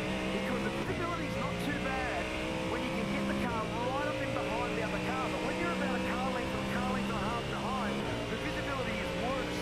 So there's a little zone right up in behind the car where you're fine. But when you're back a little bit, you've got none. Have a look at that. Now, Heimgartner has also come up towards the back of Payne. He's made ground. There's Heimgartner just in behind. We know that he's got web feet also. Another very fast Kiwi in the rain. So James Golding's made 11 spots. Payne's made 15. Heimgartner's made 15. Stanaway has made 17 spots. People have come from absolutely nowhere. And if Stewart wins and Payne drops back to third, Murray wins the Enduro Cup. And if he does that, he gets a free ticket into the finals. There's so much to play for in this story. It is completely ridiculous. And Stanaway and David Reynolds, race controllers, noted the incident in turn 18. I'm just about to say exactly that. So there's been some drama down there. And the other part too, we saw some provisional points for the top 10 a little while ago. Under all these scenarios, it looks like Clay Allen's been knocked out and Heimgartner's come in. So this is what I'm talking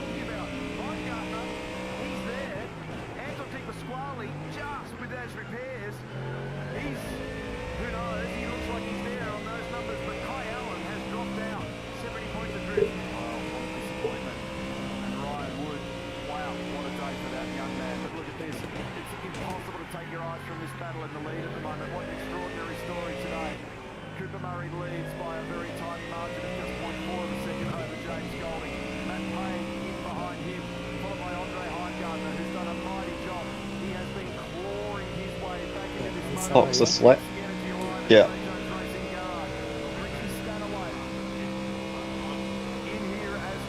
Your last lap was a 41.5 and the P10 was a 41.1. I had traffic. I had to get right out of the way, so... Yeah.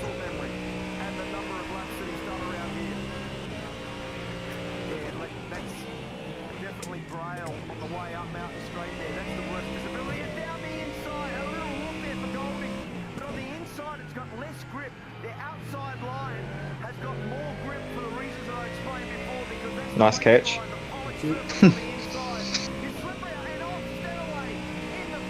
Stenaway's on the fence. Another safety car. Oh, damn.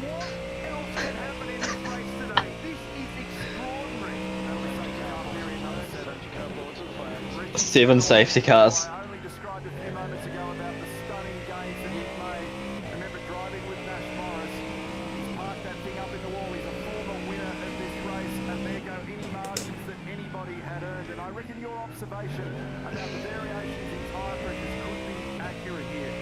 Boxing this way.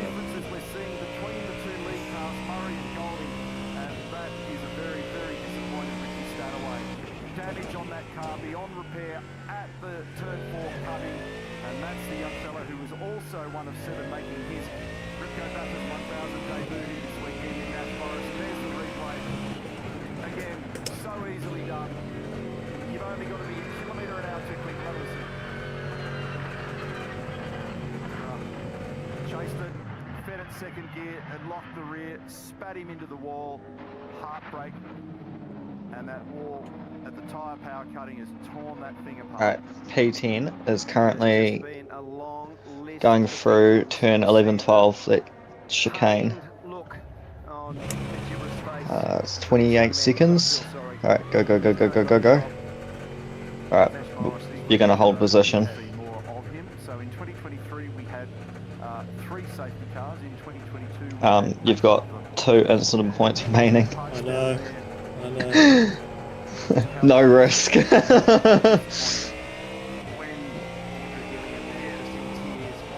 this is P3 that's just behind you now.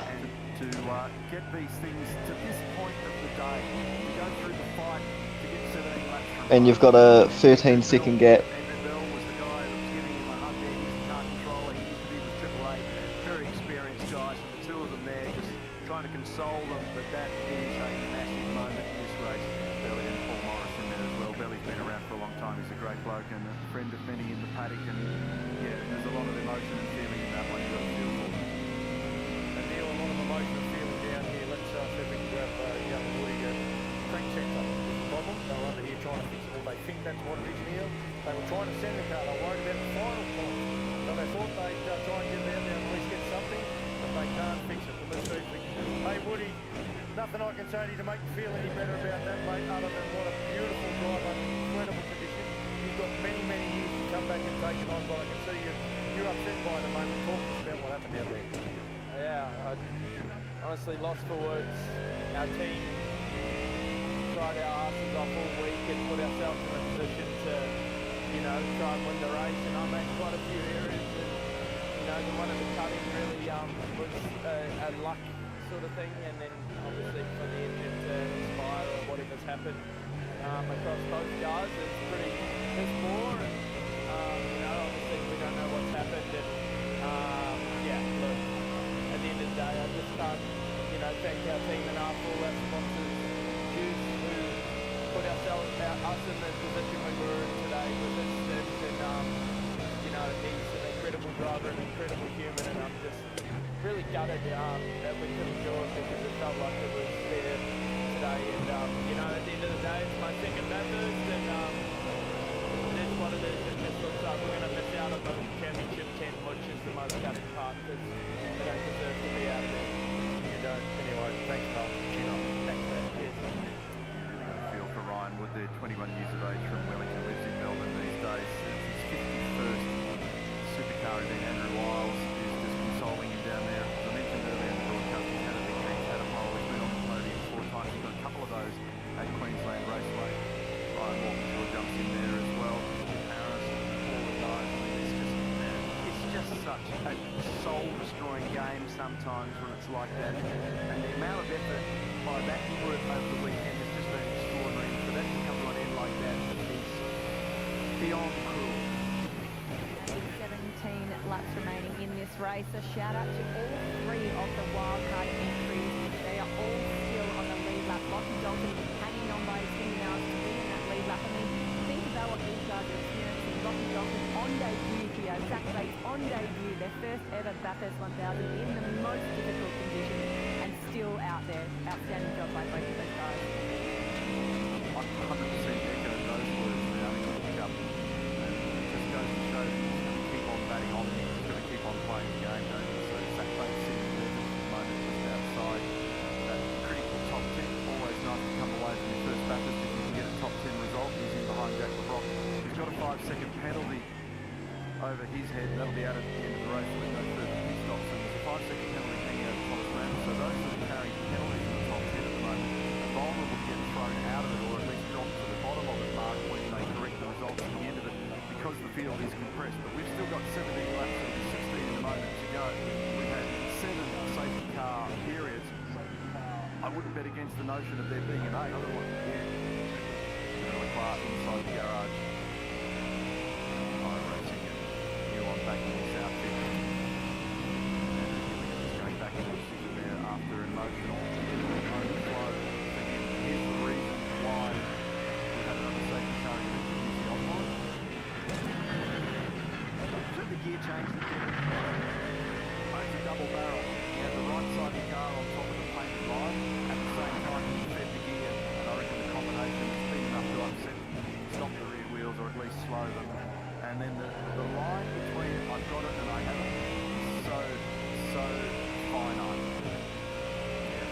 So that's the chin-up call there from Belly with Andrew. And as I said before, the highs and lows of this game are just extraordinary.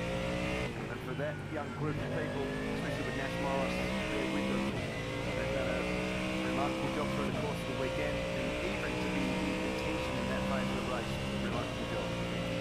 Well, here is a bit of a twist for you. As this race creeps towards the finish line at a very slow pace, the continual driving time of these drivers is starting to get questioned. There are a number of co-drivers still at the ready. The race is due to finish at 6:41. The driving time for a lot of these drivers is aimed to be finishing at 6:50. So there's only a 9-minute window. If we get more safety cars and it slows down, it's not inconceivable that co-drivers could finish this race. And to Declan Fraser, he could be holding on to the championship hopes of his teammate. Currently looks like cars 8, Andre Heimgartner, and the race leader, car 31, are in that window. And news from Brad Jones a moment ago about car 8 is the radio in that car is almost flat. So it's about to die, just to add a further complication. You know what that is? A blessing. It's a blessing. So I don't want to talk to anyone down there. I just want to get on with my race. I don't want to listen to anybody. I just want to get my head down and try to win Australia's great race. No turn, no more chat. Turn a bit like a slap. We have Poor old Tony Woodward's deeply hurt by that. Honestly, it's not personal. Not personal at all. It's just, if you want to do the best job right now, don't worry about anything else. Yeah, I'm 100% aligned with that. And half the time at the back end of these things, you watch the radio, you have to. Oh my goodness, how is this going to play out? They restart now. We've got 15 to go. You heard Chad talking about the maximum continuous driving time being threatened. 3.5 hours is that limit. If you have to make another stop now to do a driver change, that takes you out of the play, Mark Larkin. Yeah, and here we are again. They slow all the cars up, and now the tyres, that little bit of temperature they put in a meal, they're all gone. They had a bit of a sneaky look at the temperatures. The most we're seeing is about 30 to 40 degrees out on the track, right? In these conditions. We know that we see 120 up to 30, up to 40 on a slick tyre in the dry. cool down here, they come down about 10 degrees cooler again, and it takes forever to get them back up. So you're hanging on to any bit of temperature you possibly can. But here we go again. Hey, quick one, Mark. It looks out the combox window like you might have just had a little bit of shower relief out there. But it's actually stopped raining, or is it still raining? The only time you would ask me that when I'm standing in the window up, undercover, thank you. Can you walk that 8 metres to the wall? And just give us 15 seconds. You've been talking on giving us information all afternoon. Could you see if you could just give us a little bit of something, please? Stand by. Thank you. Thank you, Captain Markham. Because out here at the moment it doesn't look as bad. I can see a little bit more of the horizon, just a tiny little bit lighter. That could change things again because you do 15 laps on these softer, wet tyres with grooves appearing. That'll change the behaviour of the cars again. And therefore, who's got the firepower to deal with that? Safety cars disappeared down the road now, and flags around there to warn of the deteriorating surface. Mark Larkin with our answer. Oh, we're going green again. Jamin. Wow. How long do we reckon? 5 laps maybe? I'm shocked.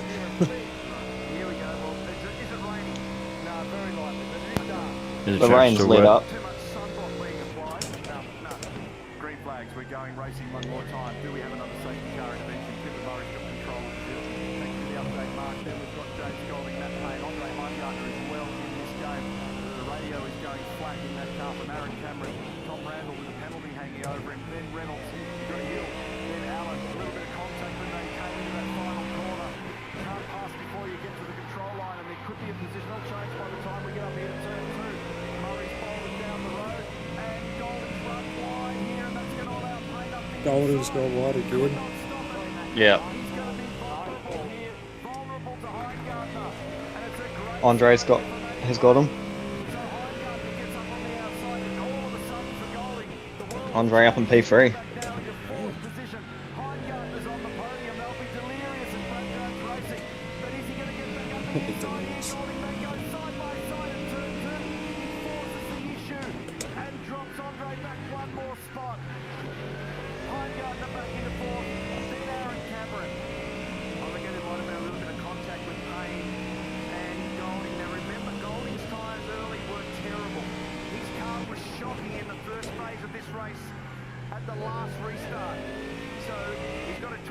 Get himself composed, get across the top of the hill, don't make a mistake now, and start to build some tyre temperature.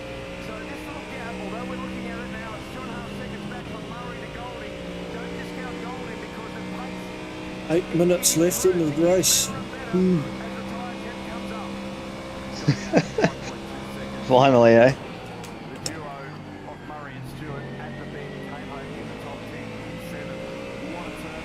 Oh, my tyres. Yeah. Starting to squish around a little bit.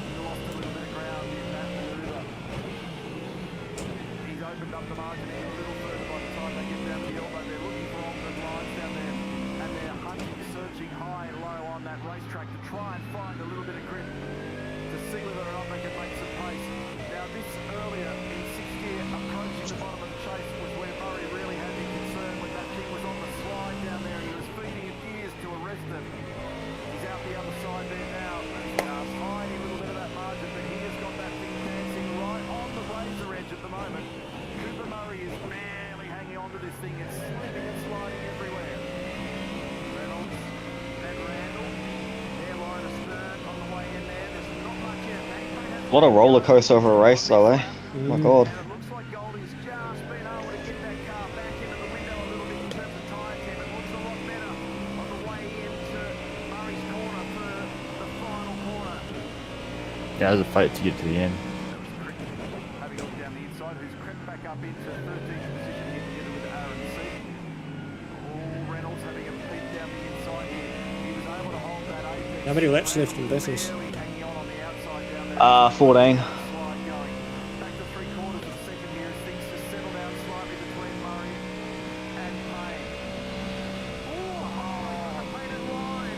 Both of these guys are tempting disaster at the moment because they are pushing so hard. Remember the back end of the race at the bend when Payne's discipline and the speed that he showed I'm glad the 24-hour series went here because I've always wanted to do like a long endurance race on this track.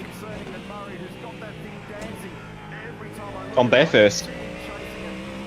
On well, that one too, but Imola. Oh yeah. He's good up through there. He's good under the tree and down into Green Park. Car looks good in that zone there. No big armfuls of opposite block. You're looking on board. Cooper Murray at the top right-hand part of your screen. He's in those wheel tracks. And he's really diligently making sure that he doesn't get outside those tracks. Payne makes some ground off Skyline down into the dipper. He turns it early. Murray trying to contain the oversteer. And Payne's taking ground of him down the hill. But so's James Golding. Car third in line here has made ground on this lap. What you said before is right. I think when things cool out in relation to his tyres, that car's a handful. And then he's got to try and recover the temperature and pressure in those tyres to get it back in phase. He's 1.8 seconds off the lead at the biggest. That's P3. You're checking. Every time he hits that river, he must enjoy it because time and again I see that thing flinch down here and I almost have heart failure. He's parking it on that apron, but the apron's full of water. So when he does it, it tries to escape on him and it's probably about 260k. Trouble.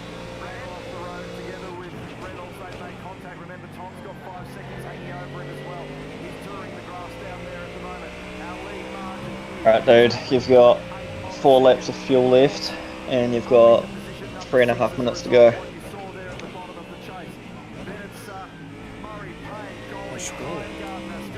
Let's go.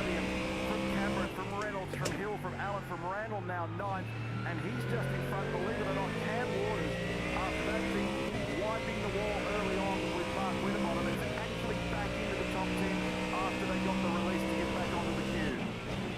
Twice. I'm not sure what that guy was getting on about here, just getting past my prototypes. It's 24 hours of frustration must just be boiling over. Yeah. Oh, I'm so conscious of off tracks.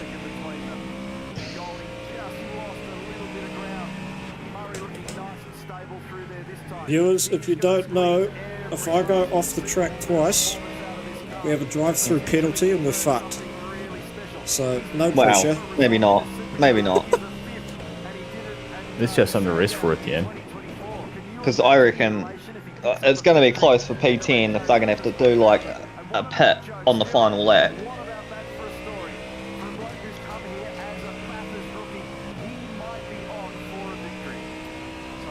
Because they're not really saving either, the fuel.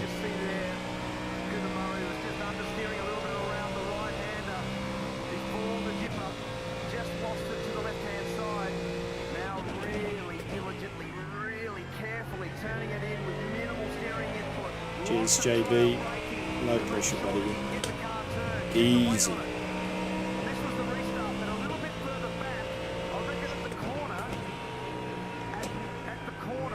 Oh, that's a dead GDP. Oh, good. Oh my god!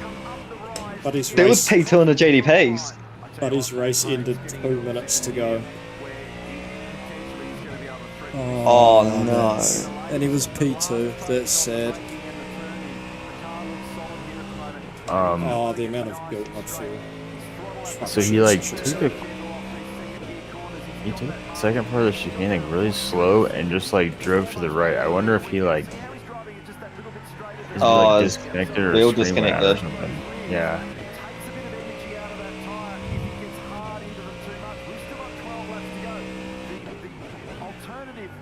Wow.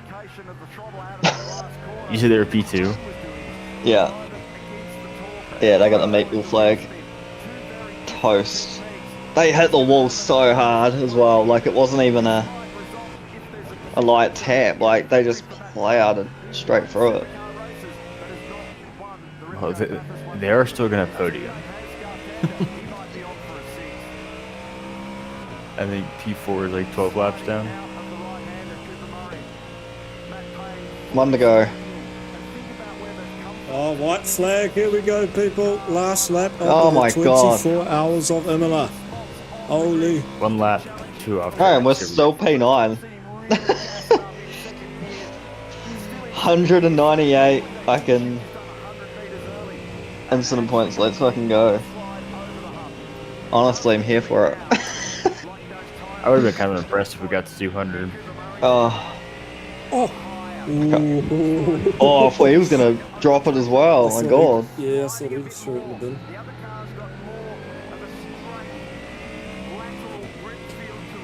Last lap hype, baby! Woo! Let's go! I can't believe P10 has enough fuel. It must be like literally running out.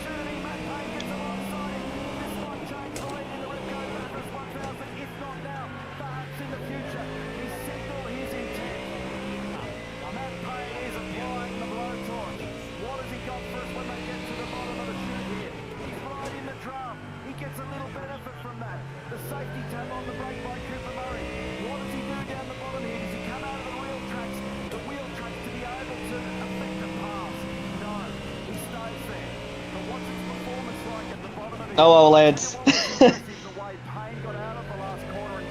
It has been a pleasure. Last corner. Yeah, I can see no difference. Oh. Yay. K9. We finished.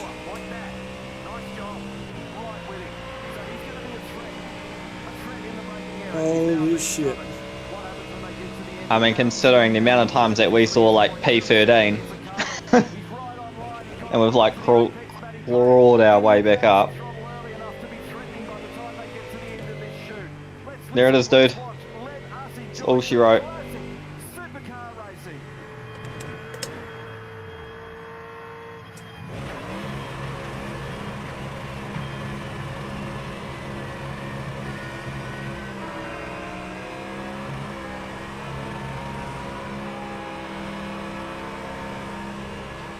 Victory skids, baby, let's go!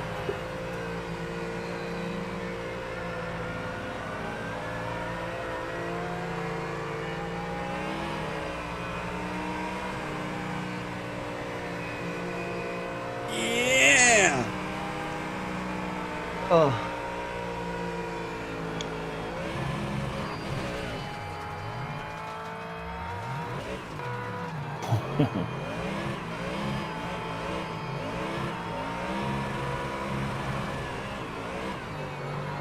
Oh yeah, lost control 200x.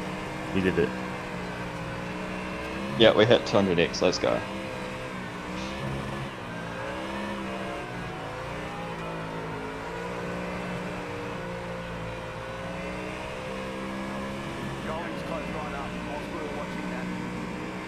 Good racing, guys. Been a pleasure. What a stressful race, though. My god. Yeah, unfortunate, but That was it. so good It time. was so fun, but yeah, super scrappy. I think I got like 60 fucking off tracks. It's ridiculous. Well, not off tracks, just incident points. Yeah, 20 right of for those the were results. 20 of those were fucking contact, I think, and the rest were just off tracks. You can all laugh about how many incident points we got. I just want to see what everyone else got, really.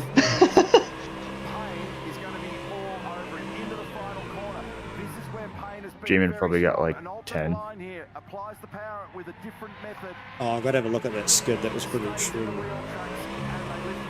That was pretty good. I've got to get the car on the straights and I've got to park it in the water. I've got to try to cool the tyre down and reduce the effect that Matt Payne's got. Going to the first part of the second game was nice. So, Dylan, you got 35 incident points. Jamin got Joe got 26. I got 67. Jamin got 33. Matt got 37. I had an absolute stinker. Appreciate you coming out and giving it a watch, people. Huge. Absolute fucking stinker. Oh, look at the skid. Your boy can do But- some burnouts. Oh my fucking god. Bro, there's a GDP team here that had 348 incident points. Holy. Oh, I don't feel so bad about ourselves now, really. We're So the well behaved. lowest out of all the finishers was like P10 they had 105.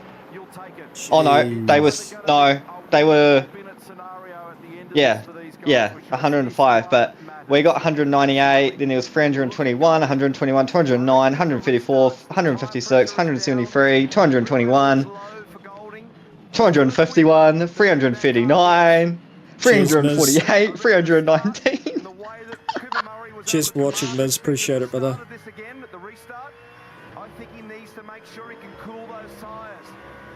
Oh, that team, the GDP that had 319, one had 63, another driver had 72, 86, 65, and then 33.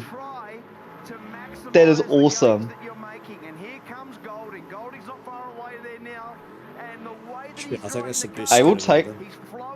We were split 2 out of 4. It's seesawing this margin between first, second, and third. Sometimes it's 0.4. Oh, where's the new save replay? Sometimes it's 0.3, 0.4 between second and third. There is nothing in it. These 3 young drivers, Murray, Payne, Golding, they are maxed out. They have found the limits. They're exploring every aspect of it. There is nothing left, and they know that they've got everything to play for. It's pretty impressive, isn't it? Certainly is. Golding was the fastest of those first 3. David Reynolds was the fastest car on the road by a mile. He was a second faster than the next car. So comparing where he is, I know he's down in 5th and he's a fair way away, and his pace is really impressive. Here we go. Right, lovely people, you've been an absolute pleasure. Thank you so much for giving us a watch. That was crazy, man. It was a crazy race, boys. Crazy race. But I'm going to end the stream there. Thank you so much. Don't know when the next one's going to be. We'll figure it out. I'll probably do another 24-hour on the next, whenever the next one is. 2 weeks. Yeah. It's 2 weeks. 2 weeks. Barcelona? No, one after. What's no? what's else? Le Mans. Ooh, 24 hours of Le Mans. Keep your eyes